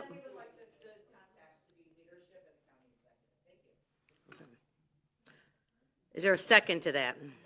All right, there's discussion, so now there's been an amendment to have the lobbying contract, change the language from answering to the chair and county executive, or chair and leadership board and county executive. All right, so we're discussing on that. Okay, we're gonna discuss, yeah, press your buttons, we're not gonna. So we're working on an amendment now here. So county board member, we'll start with county board member O'Gala. Yeah, thank you. So we interviewed 6 different lobbying firms for this. Spent significant time, myself, both member of the Republican leader, Democrat leader, and chief of staffs attended, as well as the chair of the legislative committee. We asked them all identical questions, and the one question that we asked, they all answered the same. They need one point of contact. One point of contact, so that when something happens, they call one person. They do not want to call a bunch of different people and then not be able to move forward. As you know, in Springfield, legislation moves quick. They need somebody to contact, say, hey, what should we do with that? And they want to be able to get that answer given to them. Then that person would go ahead and make the contacts accordingly. That is what they all ask for, and that is why that's included in the contract the way it is. One point of contact. County Board Member Mitchell. What are the other, prior to today, what do the other contracts have in it? It was I think it was chief of staffs for both the county executive and the county board. That's my understanding, no? Yes, well, that's my understanding. No. Okay, I'm sorry. We're gonna have that answer, I think. I think your chief of staff is going to get that. While that is coming, if you don't mind, we'll move on to some other comments. County Board Member Revis. You are on. Well, you were on. Just from a point of basic fairness, I don't think that leaving the leadership off of this point of contact really makes sense. I think it would be okay if we had it. It doesn't add an additional burden. There's no additional advantage being taken from it. Just thinking in terms of basic fairness, you know, this board is going to be reorganized in a year. Maybe there will be a different chair, and maybe we might be in the minority to the members on my side of the aisle. So I do think that their request to add leadership and chiefs of staff, maybe we can add both chiefs of staff as well, in addition to the executive and leadership. Just a thought, but it just seems like basic fairness to me. County Board Member Balch, I was waiting, if you're next in line, but I can see your eyebrows, so I was gonna wait to go one other person, but I'm gonna come, no, go ahead. All right, You're on. evidently I gotta tell. Tell me, yep. You don't gamble, so you wouldn't know what that is. No, I don't. Or maybe you do. You know what, in my opinion, which sometimes doesn't get listened to, we didn't have to put it on for a vote, that we give professional services. So the county board's paying for it out of the county board budget, so the county board should just be able to go get it under professional services. And from the beginning, everybody in that one over there, and Jennifer and me and Judy were in God knows how many leadership meetings where I said, what? We have to settle what the elephant in the room is, who gets the call. Right? And you know that's what I've said over and over and over again, that I didn't want the county executive on there, not because I don't like her, it's because she has a different opinion and I have a different opinion, and it's our lobby, that's our caucus, our Democrat and Republican caucuses that are paying the bill. So if we got to pay the bill, we should represent the county board, not the county executive. And if I was one of the lobbyists, I would call the county executive every time, because just by the term county executive, I would think you're the boss. So I think it's very, very bad the way this is going. And I think that what we should do is just table the whole damn thing and let the county board go out and get their own lobbyists. And if they don't want to, we'll just call it professional services and call it a day. But I'm a no on this motion. But I think after that, somebody should table it and we just go forward. Because it's a waste of time to have a lobbyist that represents two different parts of government that are in disagreement a lot. Because I don't like 1015, SB 1015. County Board Member Trenier. Thank you, Madam Executive. I sat in on every single one of these interviews. I did not conduct the interviews, didn't get to ask the questions, except I think in the first session I got to ask a couple questions. I wasn't allowed to after that, or it appeared I wasn't allowed to, let me just say that, because one person dominated the interviews. I was there, I think, somewhere around 10 or 11 hours. And by the way, to the members of my caucus, if something like this comes up again, one of you is getting this job, not me. I agree that the lobbyist needs to have one entity giving them direction. I don't like the idea that if an issue comes up down in Springfield and the board feels one way, and I said the board, I didn't say the chair, I said the board feels one way, and the county executive feels another, that they remain neutral. I think that's a really rotten idea. Absolutely rotten. I don't mind the county executive's office knowing what's going on. I don't have an issue with that, but I think the direction should be from the board. And as far as who they contact, I do think both sides of the aisle should get that contact. And if there's something that urgent, then each leader can poll their members informally, one at a time, without violating the Open Meetings Act, and get an answer to the question. But in no way do I think this should be a lobbyist for the county board chair. I don't believe that should be. And at this point, the way this contract is worded, they take their direction by the client as instructed by the Will County Board chair or the chief of staff who works for the chair. Those are my words. As to each lobbying activity.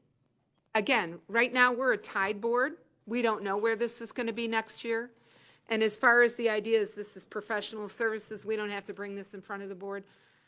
I don't know how many years of past practice we have, but this comes up every time it's time to renew the contract and every time the board has voted and it has been presented to the board. This would be a huge departure from past practice. Again, I understand narrowing the focus so that the lobbyist does work for the board. I think that's appropriate. I think it's appropriate, right, fair, and all of that. But I don't think it should be where they work for one person. That just seems wrong. And as far as letting the county executive's office know, not a big deal. Emails are easy to send, texts are easy to send. You can send them to the county executive, the chief of staff for the county executive, our chief of staff, our county board leader, regardless of who's in those positions, all with the click of one button. So I would support the concept that everybody should be notified, but I do want to make it clear that leadership should be involved and the board should get to vote, even if it's an informal vote. Thank you. So Raquel, just to get back to County Board Member Mitchell, to get back to your question, and I don't know if you have an update. The last one that we have that was updated, because it was 2016, and it was Will County Executive, Will County Board Speaker, and Chairman of the Legislative Committee.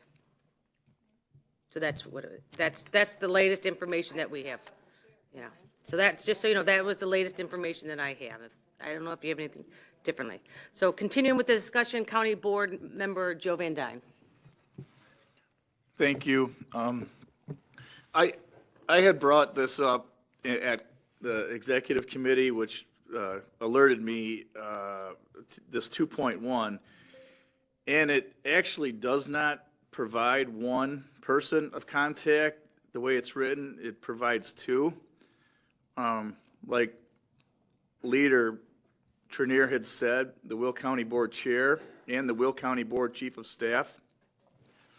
I would like to see additional names on this resolution, and I feel that they should be elected officials. So I would like to see the leaders from both sides of each party to be added as well. So I would agree with this amendment. Thank you. County Board Member Berkowitz. Thank you. So we conducted these interviews and it was unanimous that these companies communicated that time is of the essence, and for them to represent us, it's best for them to have one point of contact. That point of contact at the county then in turn has a responsibility. The responsibility then is to reach out to the full county board. Now, we have a chair, we have a Will County chair who is very fair. She goes above and beyond to reach out to both sides of the aisle.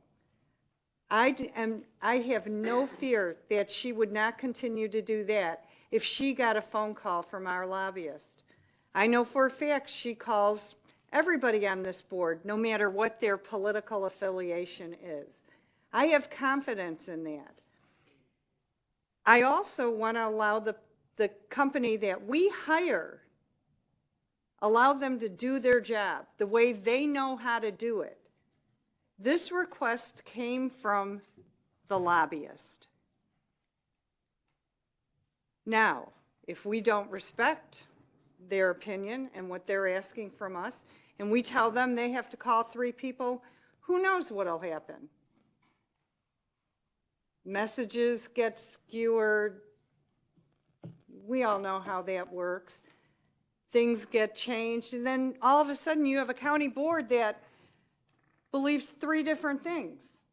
How are we going to be successful if we allow that to happen? So I also feel that this lobbyist is representing the county board. This is paid with the county board budget. This is our contract. So having met with them, there is a reason why they want this point of contact, this type of contact. Now, maybe it might make more sense to have it be the legislative chair, since it is the legislative body that these issues typically come through. But I will say that I have complete confidence in having that point of contact be the Will County Board Chair, because our county board chair speaks to everybody on this board in an equal, respectful fashion. So for that, I'm not sure what the motion is anymore, but I will not vote to dilute it, because at the end of the day, I want our lobbyists to be able to do their job. So, thank you. We have Van Dyne, Ogalla, and Revis. County Board Member Van Dyne. Thank you. I don't know how more specific I can be. It says exactly in 2.1 that there's 2 points of contact. So I don't understand why people keep bringing up 1 point of contact. It says 2 right here in black and white. It's or, though. It's or. It's or. Okay. So they can pick one or the other. There's 2 points of contact. Anyway, if the lobbyist does not like the way this contract is written, they don't have to sign it. They work for the county board. They may have wishes on how they want to operate, but if the county board wants more people involved in our decision and what we would like to have them follow down in Springfield, then that's the way it should be, in my opinion. There's no reason why the Democratic leader and the Republican leader cannot be notified, and they can make a decision on behalf of the county board once again. So Thank you. I'm ready to move on. County Board, Chair Ogalla. Thank you. So first, I'd like to clarify something. And I think that everyone who is in attendance to the interview will remember this, that there were a list of 8 to 10 questions. The very first interview we did, we had everybody ask different questions. That became kind of confusing. So the interviews that we did after that, I did ask those 8 to 10 questions.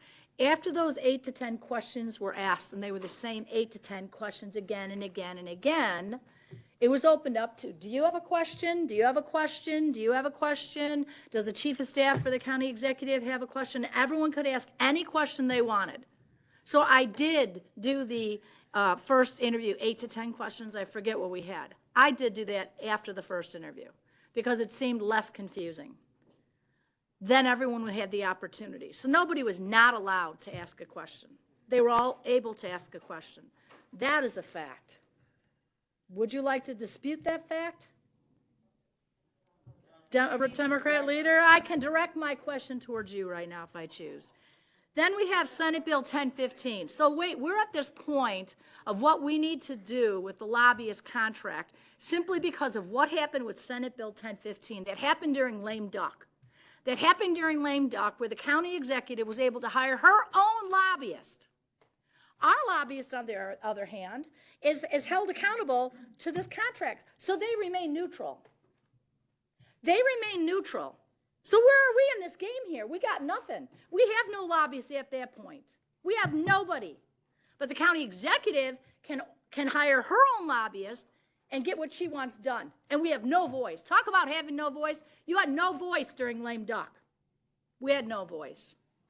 That's wrong. The county board is the legislative body, not the county executive. The county executive's role, and I'll say it for the 27th time, I think, or maybe 90th, is to administer and implement the policies and procedures that this board, all 22 of us, put forward. All of us, together, collectively. We vote on that. We create a state and a federal legislative agenda that we vote on together, collectively.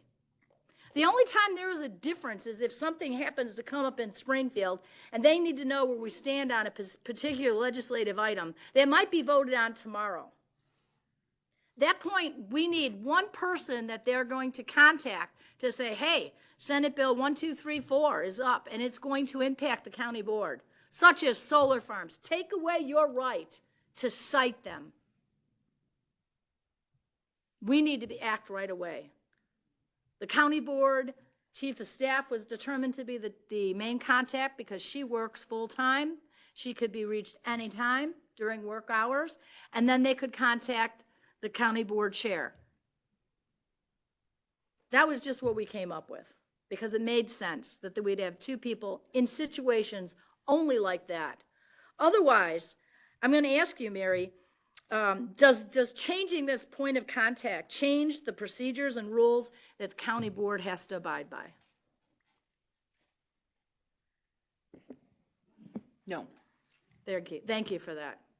So it's simply a point of contact. And if you decide that it's okay to include the county executive in this, when she can hire her own lobbyist to do as she sees fit, while our lobbyist remains neutral, then I do not know why you sit on this board here today.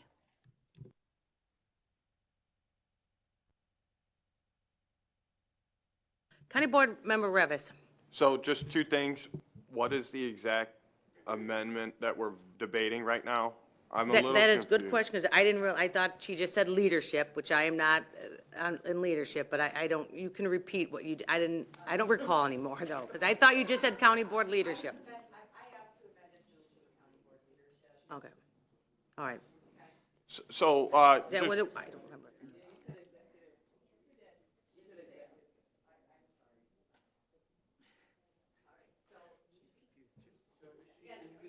Hold on, let me give it time out here, because I've got to make sure everyone knows what they are voting on. Your amendment, go ahead. Do you want me to bring it up? I can work it into my comment if you want, but I can save it for you if you want.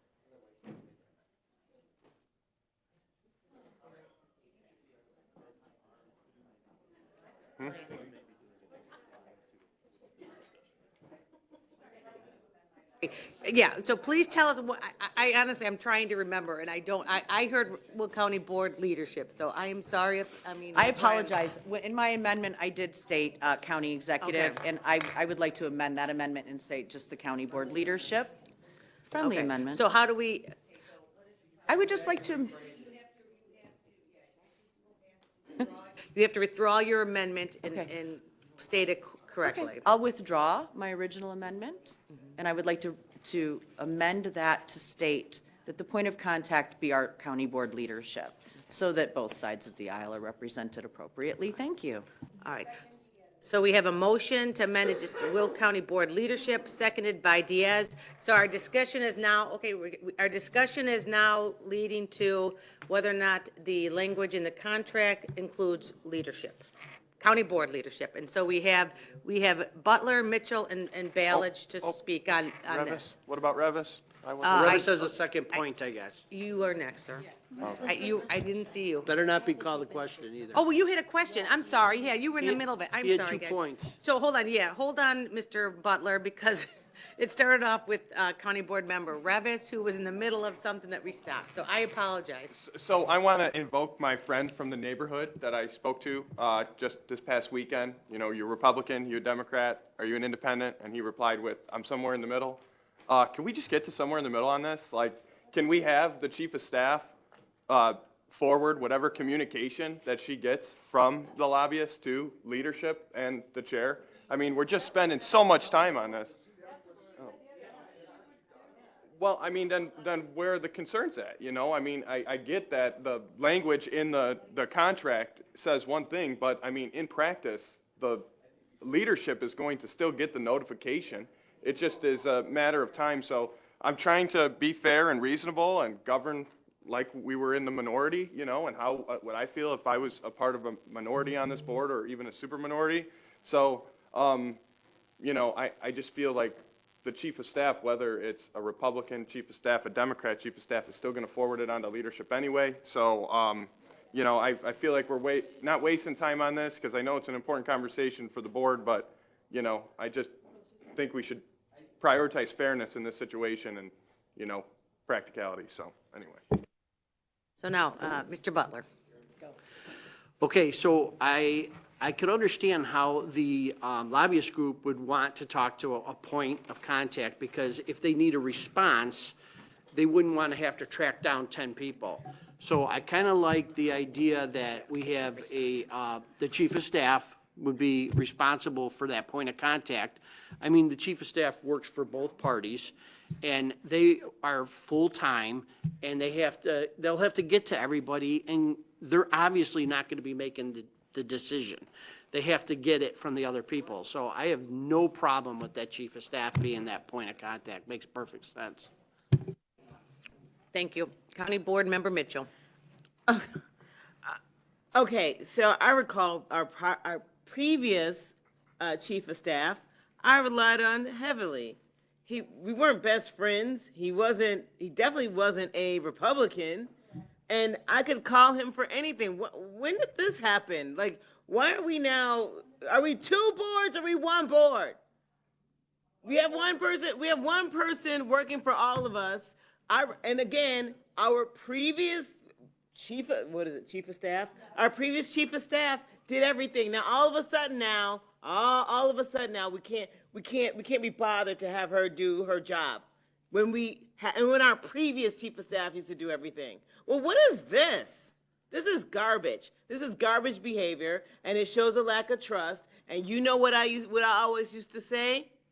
If you don't trust your other people, that's because of you. It's not because of the other people.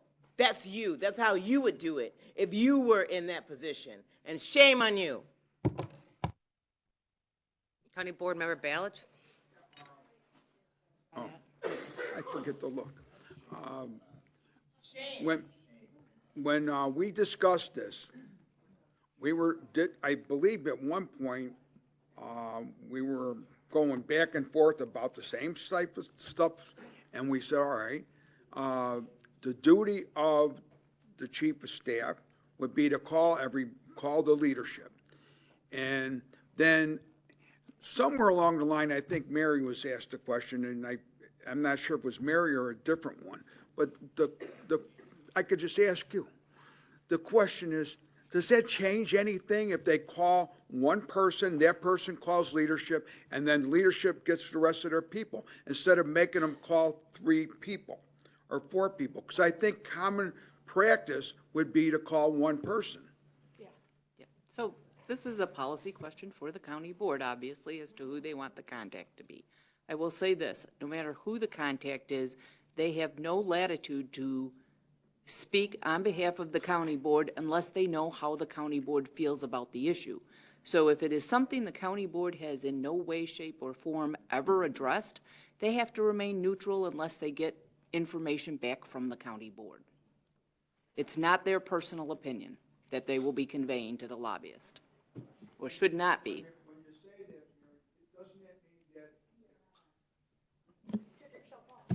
Oh, you turned it off. All right. I don't know. Doesn't that mean that if Kim got a call as the chief of staff, that she can't just say, go ahead and do this? She has to call Jackie, and she has to call me, and then we call our caucus, and then we call back over to the chief of staff and say, hey, we like it or we don't like it. Correct, unless there has already been a vote by county board on the issue, which sometimes Right. you have. I mean, I think the airport was an issue years ago where it was pretty well known where the county board stood on the airport issue. In that case, if there was an imminent vote and the chief of staff already knew the answer, but it certainly doesn't hurt to reach out to make sure nothing has changed. Yeah, and would it be common practice to do what is written in that document right now? Again, it's a policy of It's the an county opinion, board. I know. I don't know what common practice means. In the past, it was always elected officials that were involved. But That's good. County Board Member Trenier. Thank you, County Executive. In those interviews, I got to listen to a lot of the positions of the county board chair. I didn't agree with some of them, and I don't feel comfortable with this language. It says the county board chair or the chief of staff. It doesn't say the county board chief of staff who will disseminate to county board leadership. It says county board chair or chief of staff. Even the hiring of our county board chief of staff wasn't implemented in the way that it was presented to me, because I was a part of those interviews. Things changed, and the chair made decisions without consulting me at all. I wasn't even able to meet the person that she offered the position to until after she offered it. And by the way, that is apparently the inferred right of the rules that we have, and one of the things that I'll be wanting to change the next time we have a reorganization meeting. But it says or. It doesn't say and, it says or. There is nothing here to prevent the lobbyist from calling the county board chair and having the chair give an answer without consulting anyone, without us ever even knowing. And I don't want to be in that position, and I won't vote for a policy that makes that possible. That is our job, to vote on the policy. And I will not vote for this policy as written. Thank you. County Board Member Van Dyne. This question is for Mary. How exactly does the Will County Board Chief of Staff or the Will County Board Chair get direction from the county board? Does there have to be a vote taken in order for them to get their answer? To deal with the lobbyist? yeah, so this is not, this is a difficult situation. No individual member, from a legal standpoint, no individual member, regardless of their office that they hold on county board, has the ability to speak on behalf of county board unless they have direction from county board. Now, that being said, in the past, there has been a recognition that legislation moves through the state very quickly. And there are issues that, irrespective of whether there has been a vote, it's pretty clear to leadership what the position of county board would be and what is necessary to protect the county. And so I think that there have been a couple of iterations as to who has been the contact and who, because I think in the past, it was originally the legislative chair that was the point of contact, with the expectation from leadership that she would reach out to leadership before she responded to the lobbyist. And I say she because it was a female legislative committee chair at the time. So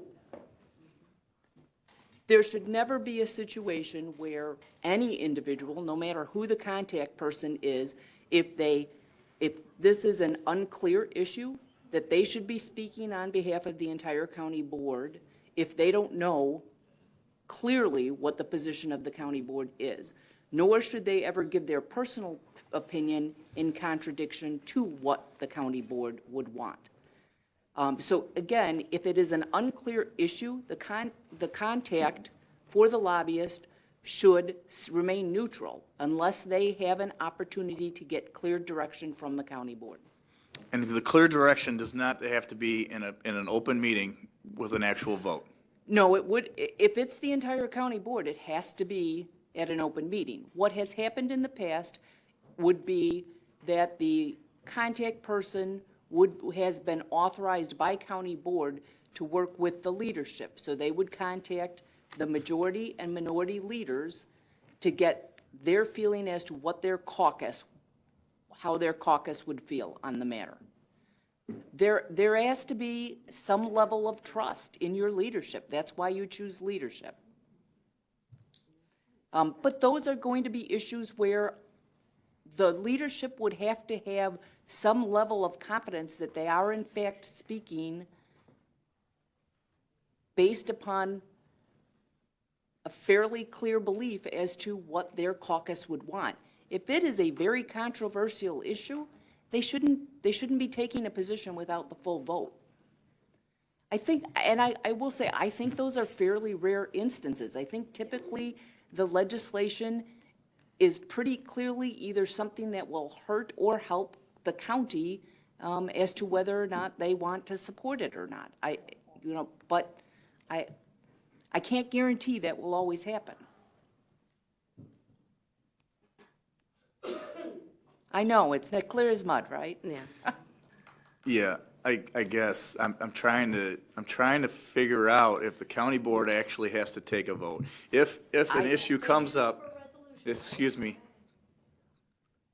I don't typically interrupt anybody when they have the microphone. When there's an issue in the middle of the night, or there's going to be an issue at the state level the next morning, and there's not time for the county board to have a special meeting, put it on the agenda, and vote, and then how does the chief of staff, or how does the county board chair get direction? They would not be able to get a vote, that's clear. So again, this is only a situation where they wouldn't be able to give direction if it was something that they did not have a high level of confidence that they know what the county board's feeling is, or that it is clearly something in favor or not in favor of the county. You have to have some level of trust from your leadership. That's what I would say. Yeah. Well, if we had level of trust, and there would not be, I'm saying in general, we would not have rules, we would not have resolutions, we would not have everything in black and white. If we could just trust everybody in everything, next year, there may be a county board chairman that does not include anyone. We don't know. That's why the contract is the way it's written. That's why I'm trying to be clear. No, I understand. Okay. I mean, you can, I will say this, I don't know that, I understand what you're looking for. I don't know that it belongs in the agreement, because the agreement is direction to the lobbyist. Okay. So this might be something that you want to pull up your county board rules and amend them where it would specifically require leadership to be consulted in any question before a lobbyist and before they respond. All right, County Board Member Trenier, please, this is not interrupt. The sanctity. County Board Member Parker? Thank you. I'm sorry, were you done? There's certain, yeah, okay. County Board Member Parker. So, thank you. But Mary just kind of wrapped up what I was thinking. So can we keep 2.1? Those would be the 2 point of contact for the final decision, but add the manner of which that direction would come from. But as Mary just said, it maybe doesn't belong in this contract, it belongs more in our county board rules. So, and it is in your county board rules under your legislative committee that The legislative chair shall reach out to the leadership for guidance. Pardon? Not in the contract. I understand, but, so do you want to amend it to be the legislative chair as the contact? Well, you already have a motion on the floor.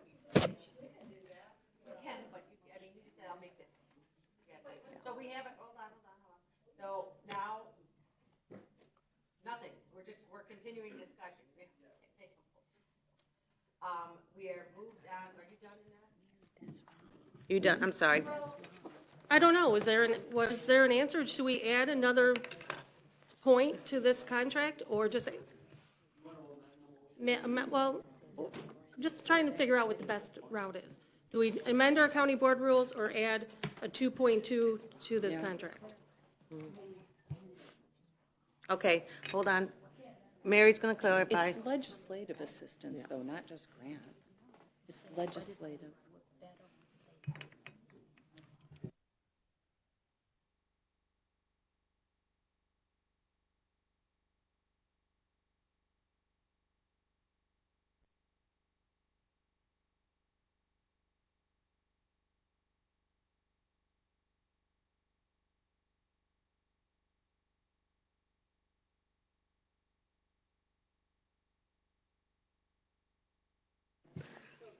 You're on. So the rules actually address communication with federal and state legislators, not the lobbyist. So I'm not sure that we have anything with regard to the lobbyist specifically. All right. All right, so we're still talking about the amendment to add county board leadership, so Yeah, I'm reading it, yeah. County Board Member Parker, are you done? Okay. So we're gonna go, Newquist and then Butler. Thank you. So I think it does make sense to have the chief of staff on there as a contact just because she is a full-time employee. And we don't want to make the lobbyists run around looking for somebody to talk to. So really the issue for us then is what's the process after that?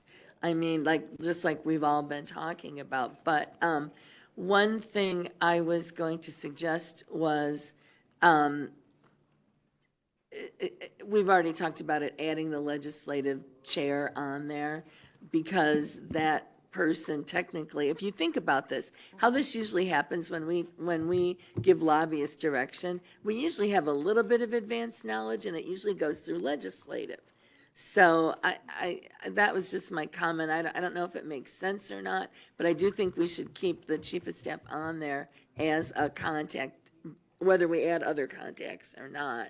But I think in some way this needs to come through legislative, and then we need to address the process of an emergency in our rules, like you guys are saying.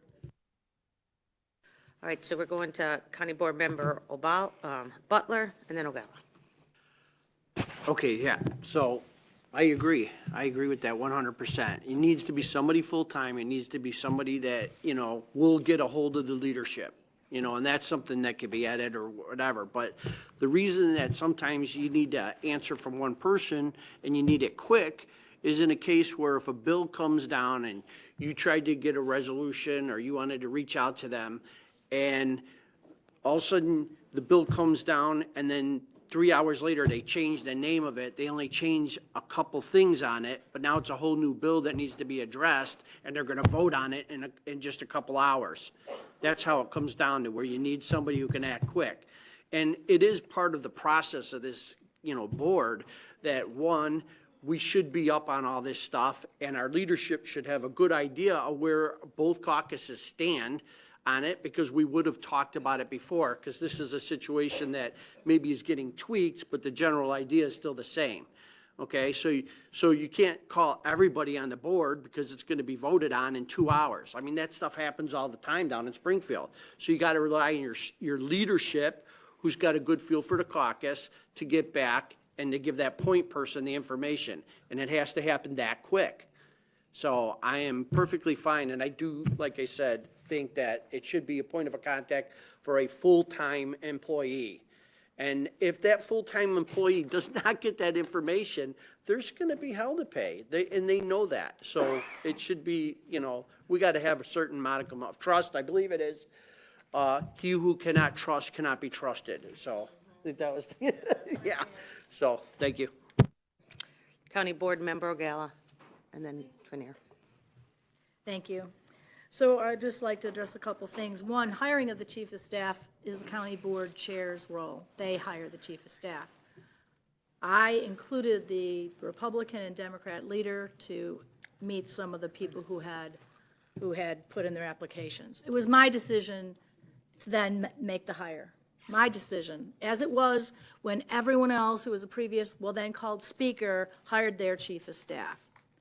And as you had heard, we had Nick Palmer as our chief of staff for a long time, and we all went to him. I know that members of the Democrat caucus go to our current chief of staff, Kim Fladhammer, all the time as well for help. And I believe that she helps everyone the same way Nick does. I felt Nick was a friend. We still talk today. So I don't understand this. In a situation where time is of the essence and we need a contact, it makes sense to have one person, chief of staff. If we make it the legislative chair as well, make that motion, make that change. That's fine with me. I don't really care. But the point is that during this time that I've been the chair of the county board, there's only been 2 situations that have come up where legislation came up fast. We heard about it from our lobbyist. We had to get together. What happened was I sat with the Republican leader and the Democrat leader, and we voted amongst ourselves because we couldn't wait for the legislative committee to do that. We decided yes or no, whatever our decisions were. I believe we were supportive of, I can't even say because I'm probably wrong in that. But we did that. Then what happened is a resolution had to come forward that the full board voted to support or oppose it.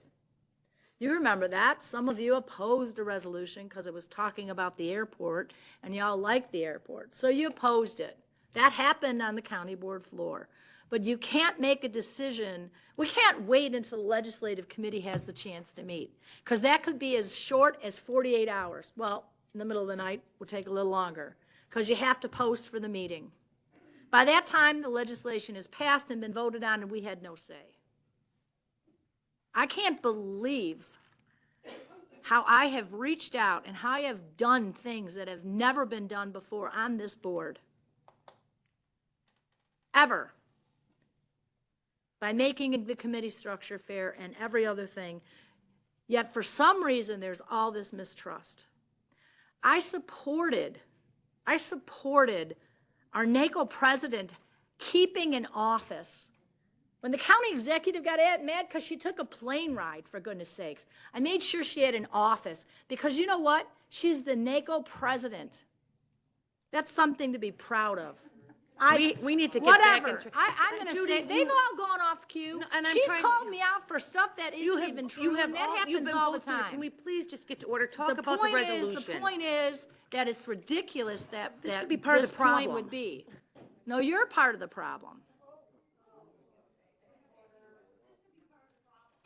This could be part of the problem here. What? You want to attack all the time. I'm being attacked. I'm being told I'm a liar. I'm being told No that I'm one a is saying dictator that on a to you. regular basis. You're not. That Okay. is so Okay, far from the finish. truth. So far from the truth. You sure that I can speak now? Thank you for that.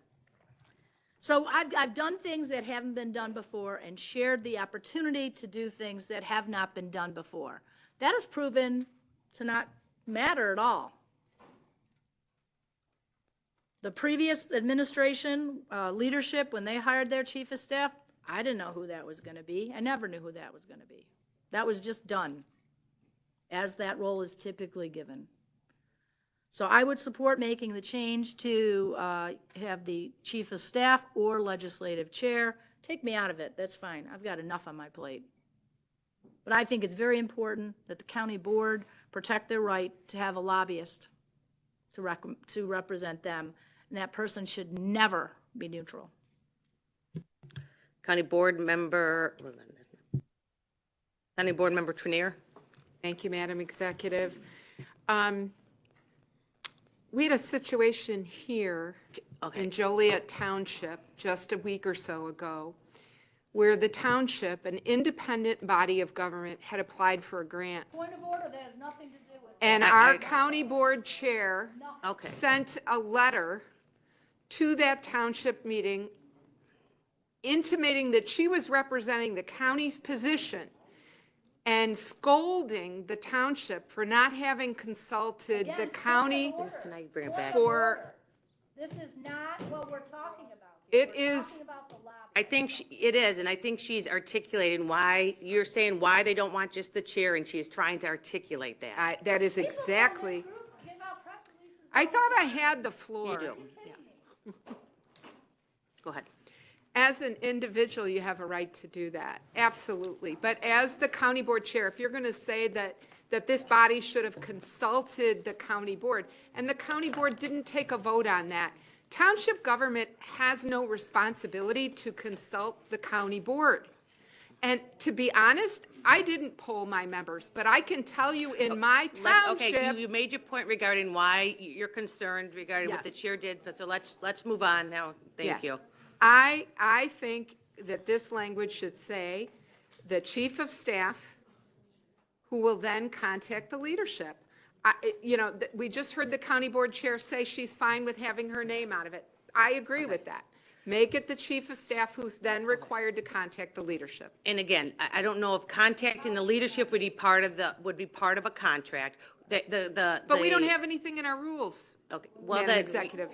so the contract, I mean, you have to make amendment too. So the chief of staff, obviously, in a role would be obligated to contact everyone. So it's not, that you can't put in the contract, the chief of staff is the contact, and she is required because the Okay. lobbying firm is not, does not get to control your chief of staff, Okay. so. Then I think I would be fine if we just remove the county board chair as a contact. All right. We're going to finish up. I'm done. County Board Member Berkowitz, we're still Thank having you. discussion now on. Thank you. I'm just So- reminding you, hold on, just reminding, we're still having discussion on Well, adding Will County Board leadership. Yeah, that's fine. It was stated that the county board chair doesn't have the right to make a statement on behalf of the county board. However, it has become very common, or more common with the current board, with individual board members issuing statements and to the public. I think we had 2 in the last week from 2 separate county board members making a statement that, to the public, they read that statement and it appears to them that that is a statement and that is the position of the full county board. But these individuals are not the county board chair, the elected county board chair. There is a difference. Now, another thing, it was brought up, Joliet Township. That impacted the county. That impacted us here.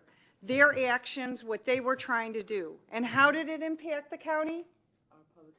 Because they wanted to bring in Again, yeah, off topic. services that they cannot provide. Let me finish. we're- They do not, they But you're cannot talking about, provide you're legal- talking about I am not going to an finish. They item, no, cannot you're not. provide law enforcement. Okay, please. They cannot Can you please provide. just talk about, the question we are at hand If now? you would let me is- finish, is I would be well. done You're going to in talk 30 about how the seconds. township and what they were This going is to county- do. The county, You are speaking for another body. Just please direct no, your. I'm speaking for the county. Okay, you've already mentioned that what they did is not impacting us They did now. not have the authority. All right. They did not have the authority to bring in a situation where they couldn't provide the law enforcement. Okay? They don't have law enforcement. They don't have fire services. Okay, what does this have to do with the contract? Well, it was Please. brought up. It was Okay. brought up and I'm. Yeah. All right. So if you'd like to, all right. So again. Wrap up your thoughts, I please, believe that our chief of staff and our county board chair Mm-hmm. has worked in good faith with every member of this committee. no matter who you think you are. So I would just say, let's work together as a team. I believe that these two individuals will not do anything that would hurt any individual member of this board or our county residents as a whole. So let's work together. Thank you. County Board Member Coleman? I'd like to call the question. All right. All right, so at this point, we are voting on, oh, wait.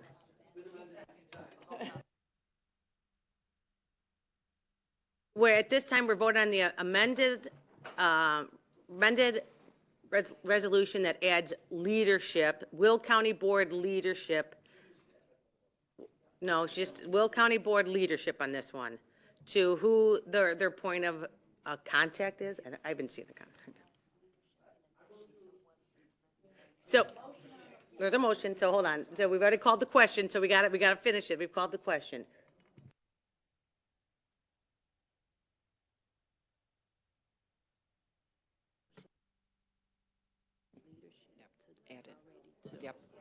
Yep. So the motion was to add the leadership to the list of contacts. All right, so we have a motion to call the question. Is there a second? We are, okay, Madam Clerk, please call the roll. This is to call the question. We're stopping discussion. I mean, this is to stop discussion. I'm sorry. Yes, thank you. This vote right now is to stop discussion on the topic. I'm sorry. Balich. Trainier. Dean Schlottman. Van Dyne. Pretzel. Butler. Newquist. Richmond. Parker. Williams. Diaz. Winfrey. Coleman. Logan. Freeman. Revis. Mitchell. Ortiz. Berkowitz. Mueller. Costa. Ogala.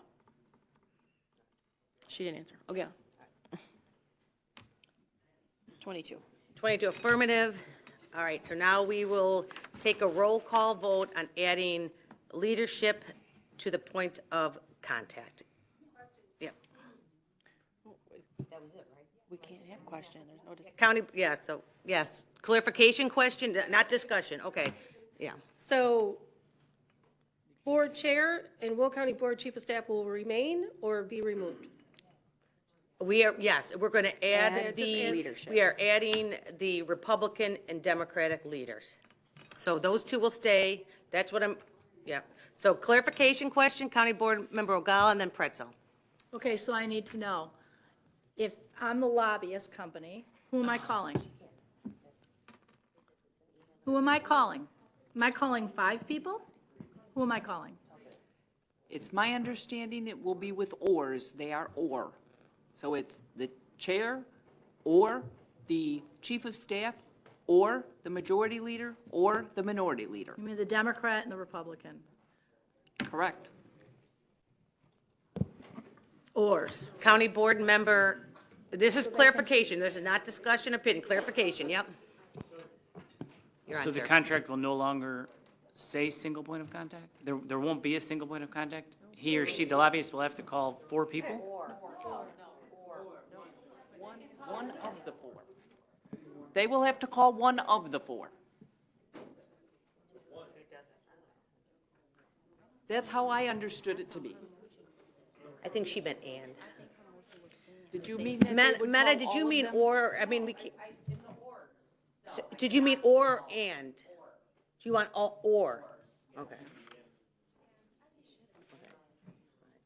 Okay, so we are voting on, is there, Julie, you have a clarification? No, you're, yeah. All right, that's not a question. Oh, my That's not God. where, that's not what we're, that's called not the a question, clarification we're not question. discussing anything. Stop, look, guys, let's get to order. We're all getting kind of a little testy here, including Jennifer, who's trying not to. I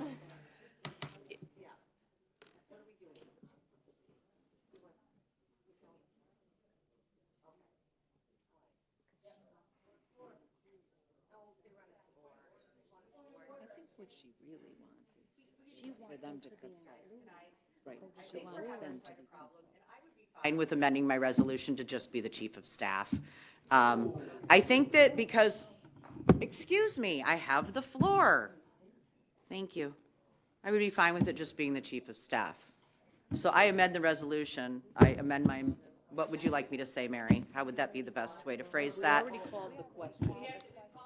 Okay. Okay.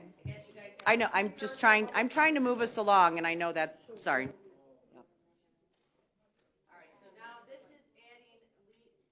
You're voting on adding leadership.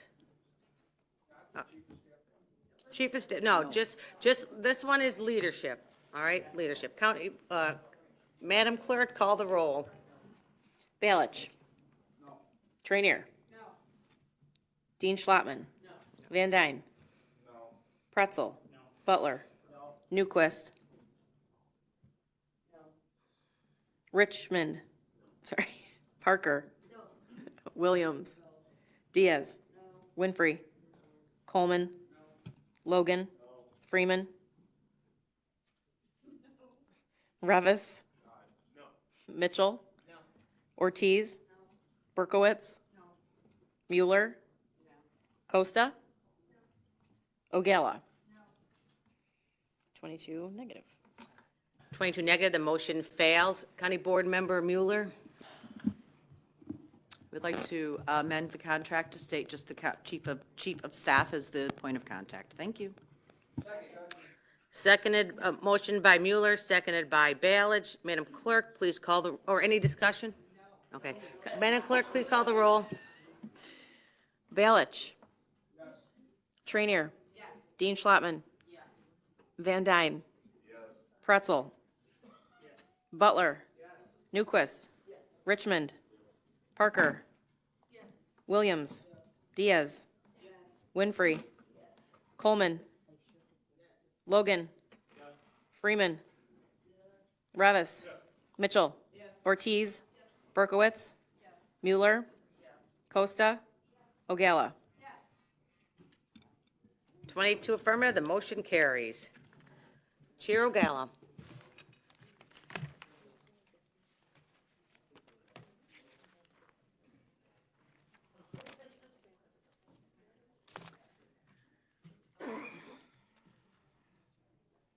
Are you ready? Okay, next we move on to appointments, I'm sorry, the next executive committee meeting is Thursday, November 2nd at 10 a.m. Moving on to appointments by the county executive, first we have, there's no resolution number on mine. Yes, it should.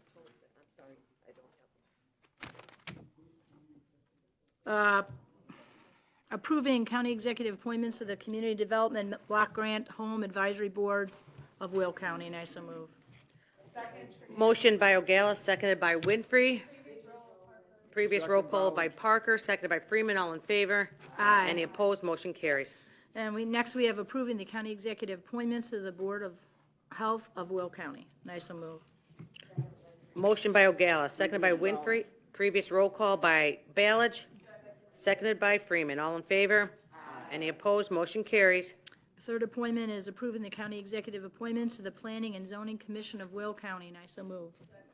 Motion by Ogala, seconded by Freeman. Previous roll call by Balich, seconded by Trenier. All in favor? Aye. Any opposed? Motion carries. Last appointment is approving the county executive appointment to the Florence Wesley Union Drainage District Number 1 of Will County, and I so move.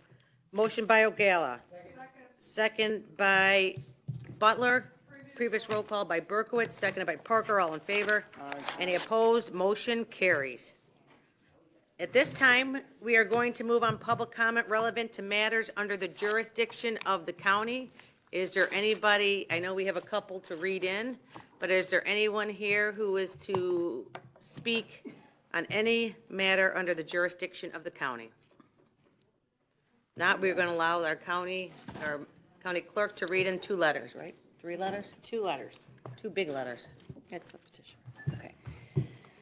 To whom it may concern, I am sending this email to you after my conversations with Mark Revis to submit our neighborhood's petition against the group home going in at 12801 South Elizabeth Drive, Plainfield, Illinois, 60585. We have 176 signatures from the residents of the Fry's Wheatland Plains subdivision and our surrounding subdivisions who are against this group home coming to our neighborhood. Please see the attached document with 21 supporting pages of signatures that also list our reasons for concern. I will be attending the 1019 meeting to confirm this document was received and on public record. Have a nice evening, Lynette Olson. Just here, so I don't know. I think that they're given to the county board members. Sorry. Okay. Honorable members of the Illinois Will County Board. For the last few months, the animal rights entity Shark, Showing Animals Respect and Kindness, with collaboration from Action for Animals and Animals 24/7, has been circulating drone videos of individuals beating horses. Unfortunately, these brutes are wearing the internationally recognized symbol of Mexico, the sombrero. The attached images show the charro Alejandro Rojas in an admirable display of equestrian predominance during a reigning Futurity Championship riding without a bit or saddle, completing the 4 stages of the Mexican charro reining exercise.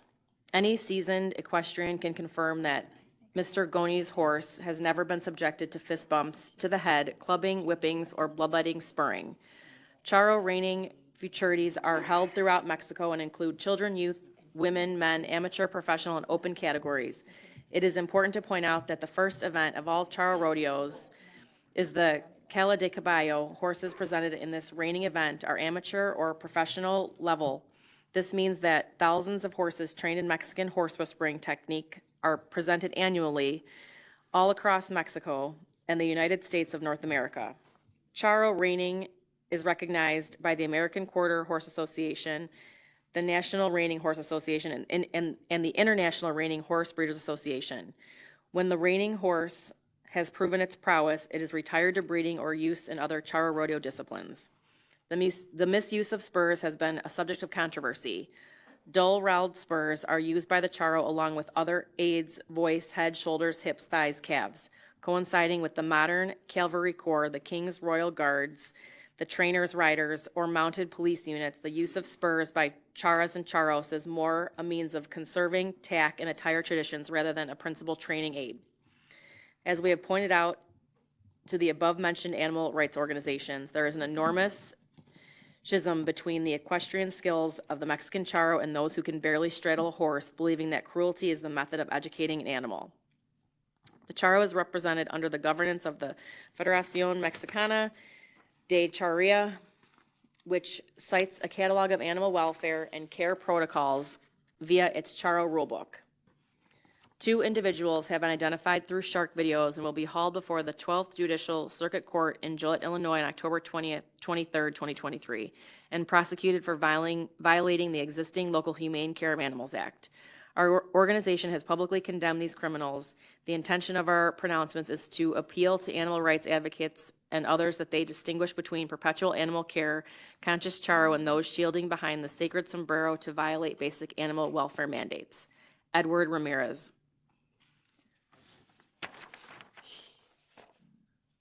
Okay, next we'll move on to comment by county board members. If you would like to make a comment, please hit your button. This is for non-leadership county board members. We're going to start with Mr. Butler. Thank you. On Thursday, October 11th, during the executive committee, we asked the committee to do the right thing in safeguarding the people's assets. We asked to allow an ad hoc committee to be formed to allow the county to make sure we're making an educated and informed decision involving the future of the old county courthouse. On a 7-5 vote, we were rejected for our request for an ad hoc committee. You know, there is an act and legislation that requires the proper due diligence in extinguishing all possibilities of reuse of any building on the National Historic Landmark Register. I carefully laid out how that had not been done and how this could expose the county to liability due to improper reporting on the application demo. I'm not blaming the county executive, but the county executive is following instruction of the county board, and the county board has said that they had done their due diligence. But has it? Where's the documentation? Where is the proof? I asked several times during meetings and was not given any. So I went back through our meetings, all the way back to 2019, and on April 2nd, there was a motion to put forth a demo on the old courthouse building. Then on April 11th, I believe someone, Mr. Dwyer, came before to speak about the old courthouse, and during his presentation, he gave 3 reasons why the old courthouse should be demolished. No reason why it should be not be demolished, just why it should be demolished. No numbers were presented as to costs, no statistical information as to requirements, and surely before throwing away a building with a replacement value of at least $100 million, we would at least understand the lost gain values from a decision of this magnitude. In the Illinois State Agency Historic Resources Preservation Act, it says that if the director finds that an undertaking will adversely affect the historic resource, that the state agency shall explore all feasible and prudent plans which eliminate, minimize, or mitigate adverse effects of historic resources, which I feel has not been done. I am telling you this because I believe the process for our system of government has failed us, and ultimately the people. Shame on those who would not even take the time to properly assess this decision. These people have completed a facility assessment and cost analysis to make an educated decision about the people's assets? I don't know. Did they refuse? If they did that, did they refuse to share them with me? After me and 10 other board members who are interested in making an informed decision asked? I hope not. I hope that was not hidden from us, so we must ask ourselves, why would they do this? I would ask that any member of the executive committee who voted no against the ad hoc committee make a motion to reconsider and a new vote be taken to correct this uninformed decision to prevent due diligence in safeguarding the people's property. 3 statements that I wanted to address in Mr. Dwyer's address to allow the county board to demolish the building is, first, he says it's an old building. Well, we get that, okay? But that doesn't mean it's too old. Second, it was not purpose-built for your future needs. It has challenges. It's difficult to put technology through it. Well, that doesn't mean it's not still something that should be done. Or it's not worth making the expenditures. Third, we're trying, he said, we're looking at trying to align your needs with what the building size is. And in one statement, there is not enough square footage to occupy the whole courthouse. But in another statement, it says the building is too small. It's not a building that can be built onto. Well, we know I have an engineer report right here because we hired an engineer to go through the plans, that it says vertical expansion. Within the existing 1965 structural drawing, the structural engineers for the projects outlined that the building was designed with the capacity for a future vertical expansion. So right here, the designers of the building say that it can go up to. So some of the evidence that was given, the decision was based on, is not correct. And all we're asking for is the proper due diligence before you throw away. We just raised the levy, and we're talking about $18 million. I mean, it's a $100 million replacement cost on what's there. You can't build a building like that for less than $100 million. And that's what, 5 times what we were talking about today. But yet we can't do the due diligence to come up with a committee to just make sure we're doing the right thing. And sometimes it gets a little rough because sometimes I see a lot of people don't like to put the extra time forward if they don't think it's worth it. But the reality is, if you have 10 members on a board who think it's worth it and they want to expend their energy to figure out the best course to action, people should be generous enough to say, you go. Come back and tell us what you find. And it costs them nothing, because the reality is they could just say, no, that's not a good enough plan. And then everybody's satisfied because the due diligence was done. So now I'm not sure if here's some rumors. There might be a contract already signed for, and I know that I had expressly requested from through the staff that a question be answered about the demolition bid.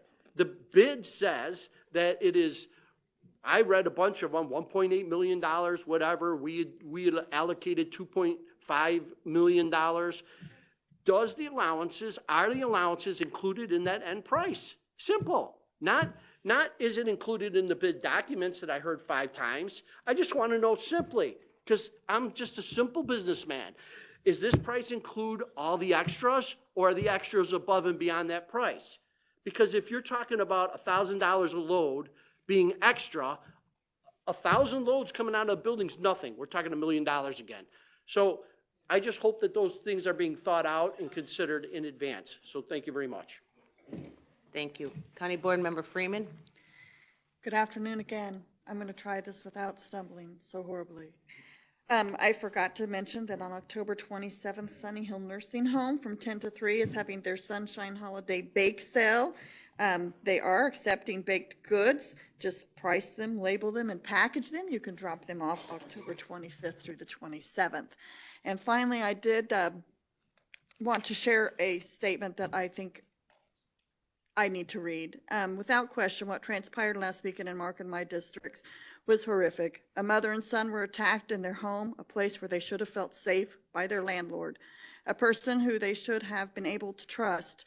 This was an act of hate rooted in bigotry and Islamophobia, and it left the family and an entire religious community reeling from fear and grieving the loss of one of their youngest members. No one in Will County should be afraid to be themselves, to practice their religion or celebrate their culture.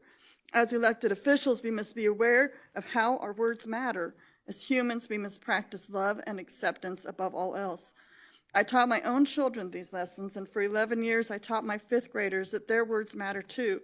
I began each new school year by reading and discussing a poem by James W. Foley called A Pebble in the Water. I'm not going to read the entire poem, but I do want to share a few lines. You drop a pebble in the water just a splash and it is gone, but there's 100 ripples circling on and on and on, spreading from the center, flowing out onto the sea, and there is no way of telling where the end is going to be. I read this poem to stress that there's just one word, just a single word, and it can create such a huge disturbance, just like that pebble on a river. We cannot let this terrible act fade into the background of yet another turbulent news cycle, and I hope that as a board, we are able to go forward and keep it from happening again. Thank you. Thank you. County Board Member Costa? Thank you, County Board Member Freeman, for sharing that. I'd also like to recognize that October is Filipino American History Month, and as one of 2 Filipino American County Board members, I thought it'd be nice for everyone to know here that in addition to Hispanic Heritage Month and Italian Heritage Month, we're also celebrating Filipinos. Filipino American History Month was first introduced by the Filipino American National Historical Society and observed in October of 1992, and it was officially recognized by the U.S. Congress in 2009.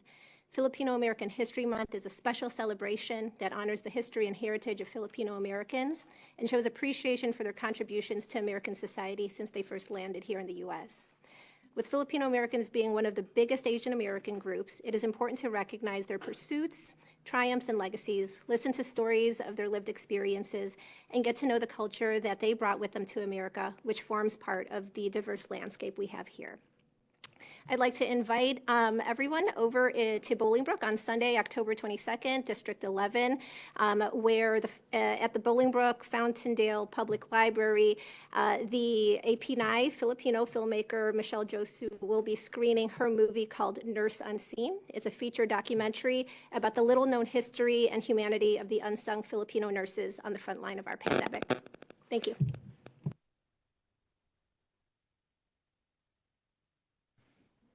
Hi, I'm going to make this real short. I'm going to read what our grade school District 86 students read after they're done saying a Pledge of Allegiance every day. I hope we all hear it and we take it into heart and we put it into practice. I am a peace builder. I pledge to praise people, to give up put-downs. I will build peace at home, at school, and in my community each and every day. Thank you.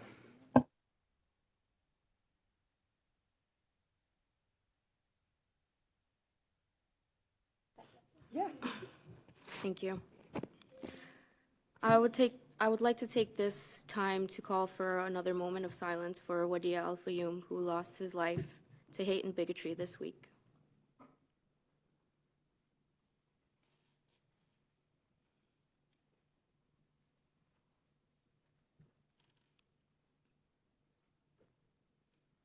Thank you. I released a statement this week on the brutal hate crimes against Hanan Shaheen and her 6-year-old child, Wadia Al-Fayoum. Can you imagine that? A hate crime in our community? I often hear the phrase, hate has no home here. Though I love and appreciate what this saying stands for, in no way, shape, or form is it true.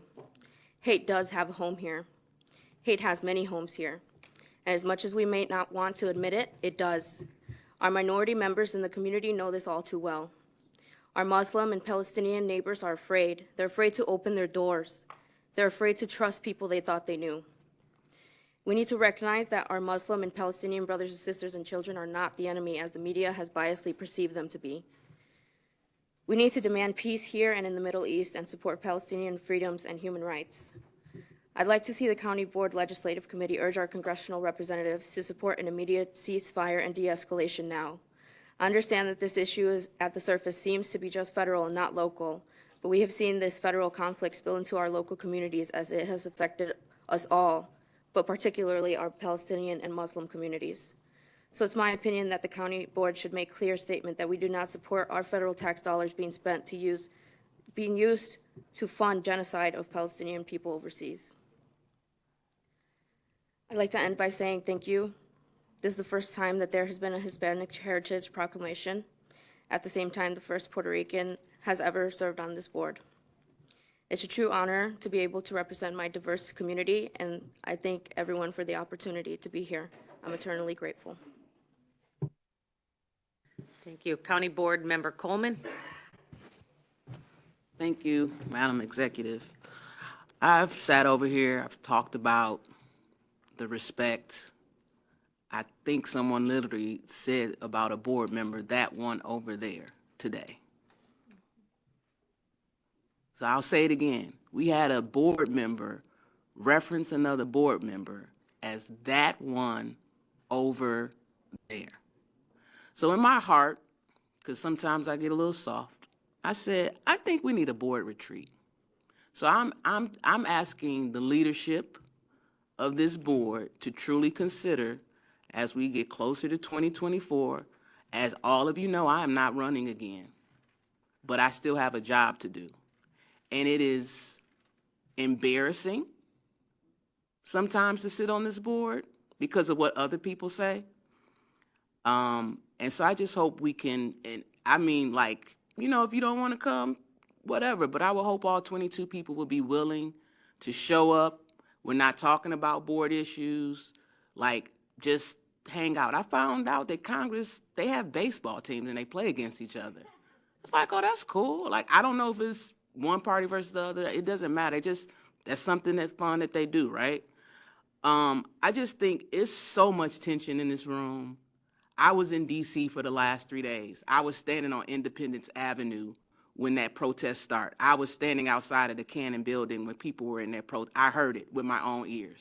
I got back last night. So Jackie, see, I made it back.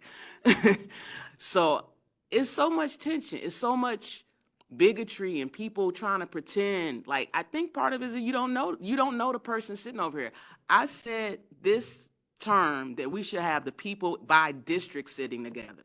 That didn't happen, so I said, put me in the back and I want to sit next to him. Okay? But what if we did it that way? Like, I was in the military. I went to Iraq with people I have never met in my life. I led 30 people. And if I called any of them today, they would be here to help. If we love our nation and we love our community, we need to cut this yelling at each other, disrespecting, not calling people by their title, not even addressing people by their name. That is a huge form of disrespect to me. It hurts me in my core when people do not address people by their name. So, Jackie, Judy, Steve, figure it out. We need to go play. We need to go have some fun. We're all human beings. And trust me, this is hard for me to say. But I'll give it to Judy. I have talked more to Judy than the previous chair. She does reach out. I've talked to Vince.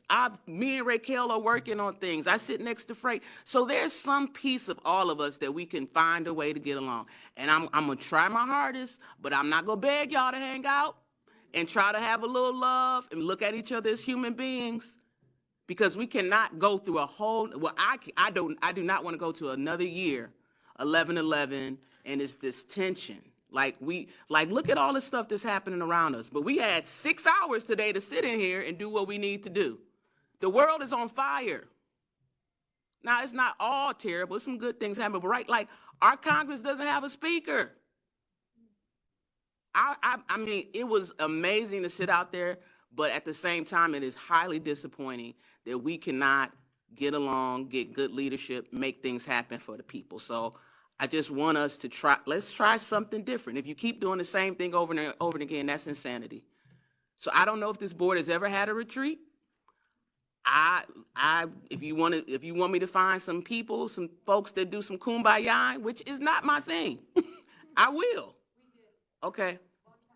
So let's consider that. Let's respect each other as human beings first. Forget this rank, forget these titles, forget what position you're in, forget how long you've been on the board, how long you've lived in Will County. We're all human beings. We want to be loved. We want to have freedom. We want to have peace. And no matter who you are, where you are, this pot in America is going to be diverse and going to get more and more diverse. So instead of making assumptions and pretending like you do know things about other cultures and other groups, how about we hang out and learn about each other? We acknowledge in all these different months, every other month. Let's talk to the people who are on the board that represent some of those groups, and you can get a better feeling, a better understanding of who they are and what they're about. So thank you. Thank you. Now we're on to leadership. Leader Balich, do you have anything? Here long enough, so may God bless everybody in the room. In the name of the Father, Son, and the Holy Spirit. Amen. Leader Trenier. Thank you, County Executive. Just want to thank you and your staff and everyone that has helped pull us together to get the levy passed today. I know it was very partisan, and that probably speaks to the lack of camaraderie amongst each other or understanding of each other's different beliefs. But I am very happy that step one of the 2-month painful process that it seems like we go through every year with both the levy and then the next month the budget is done. I feel very much like Member Butler that we're demolishing an asset probably worth $100 million. It makes no sense to me. I have traveled extensively all over the planet. People do not tear down buildings that are worth this kind of money. But apparently Will County does, because this is the second time we're doing it. I do want to recognize that Tuesday, October 10th, was World Mental Health Day. And the theme for mental health this year was a universal human right. It is an opportunity to unite behind that theme to improve knowledge, raise awareness, and drive actions, which we certainly drove today, that promote and protect everyone's mental health as a universal human right.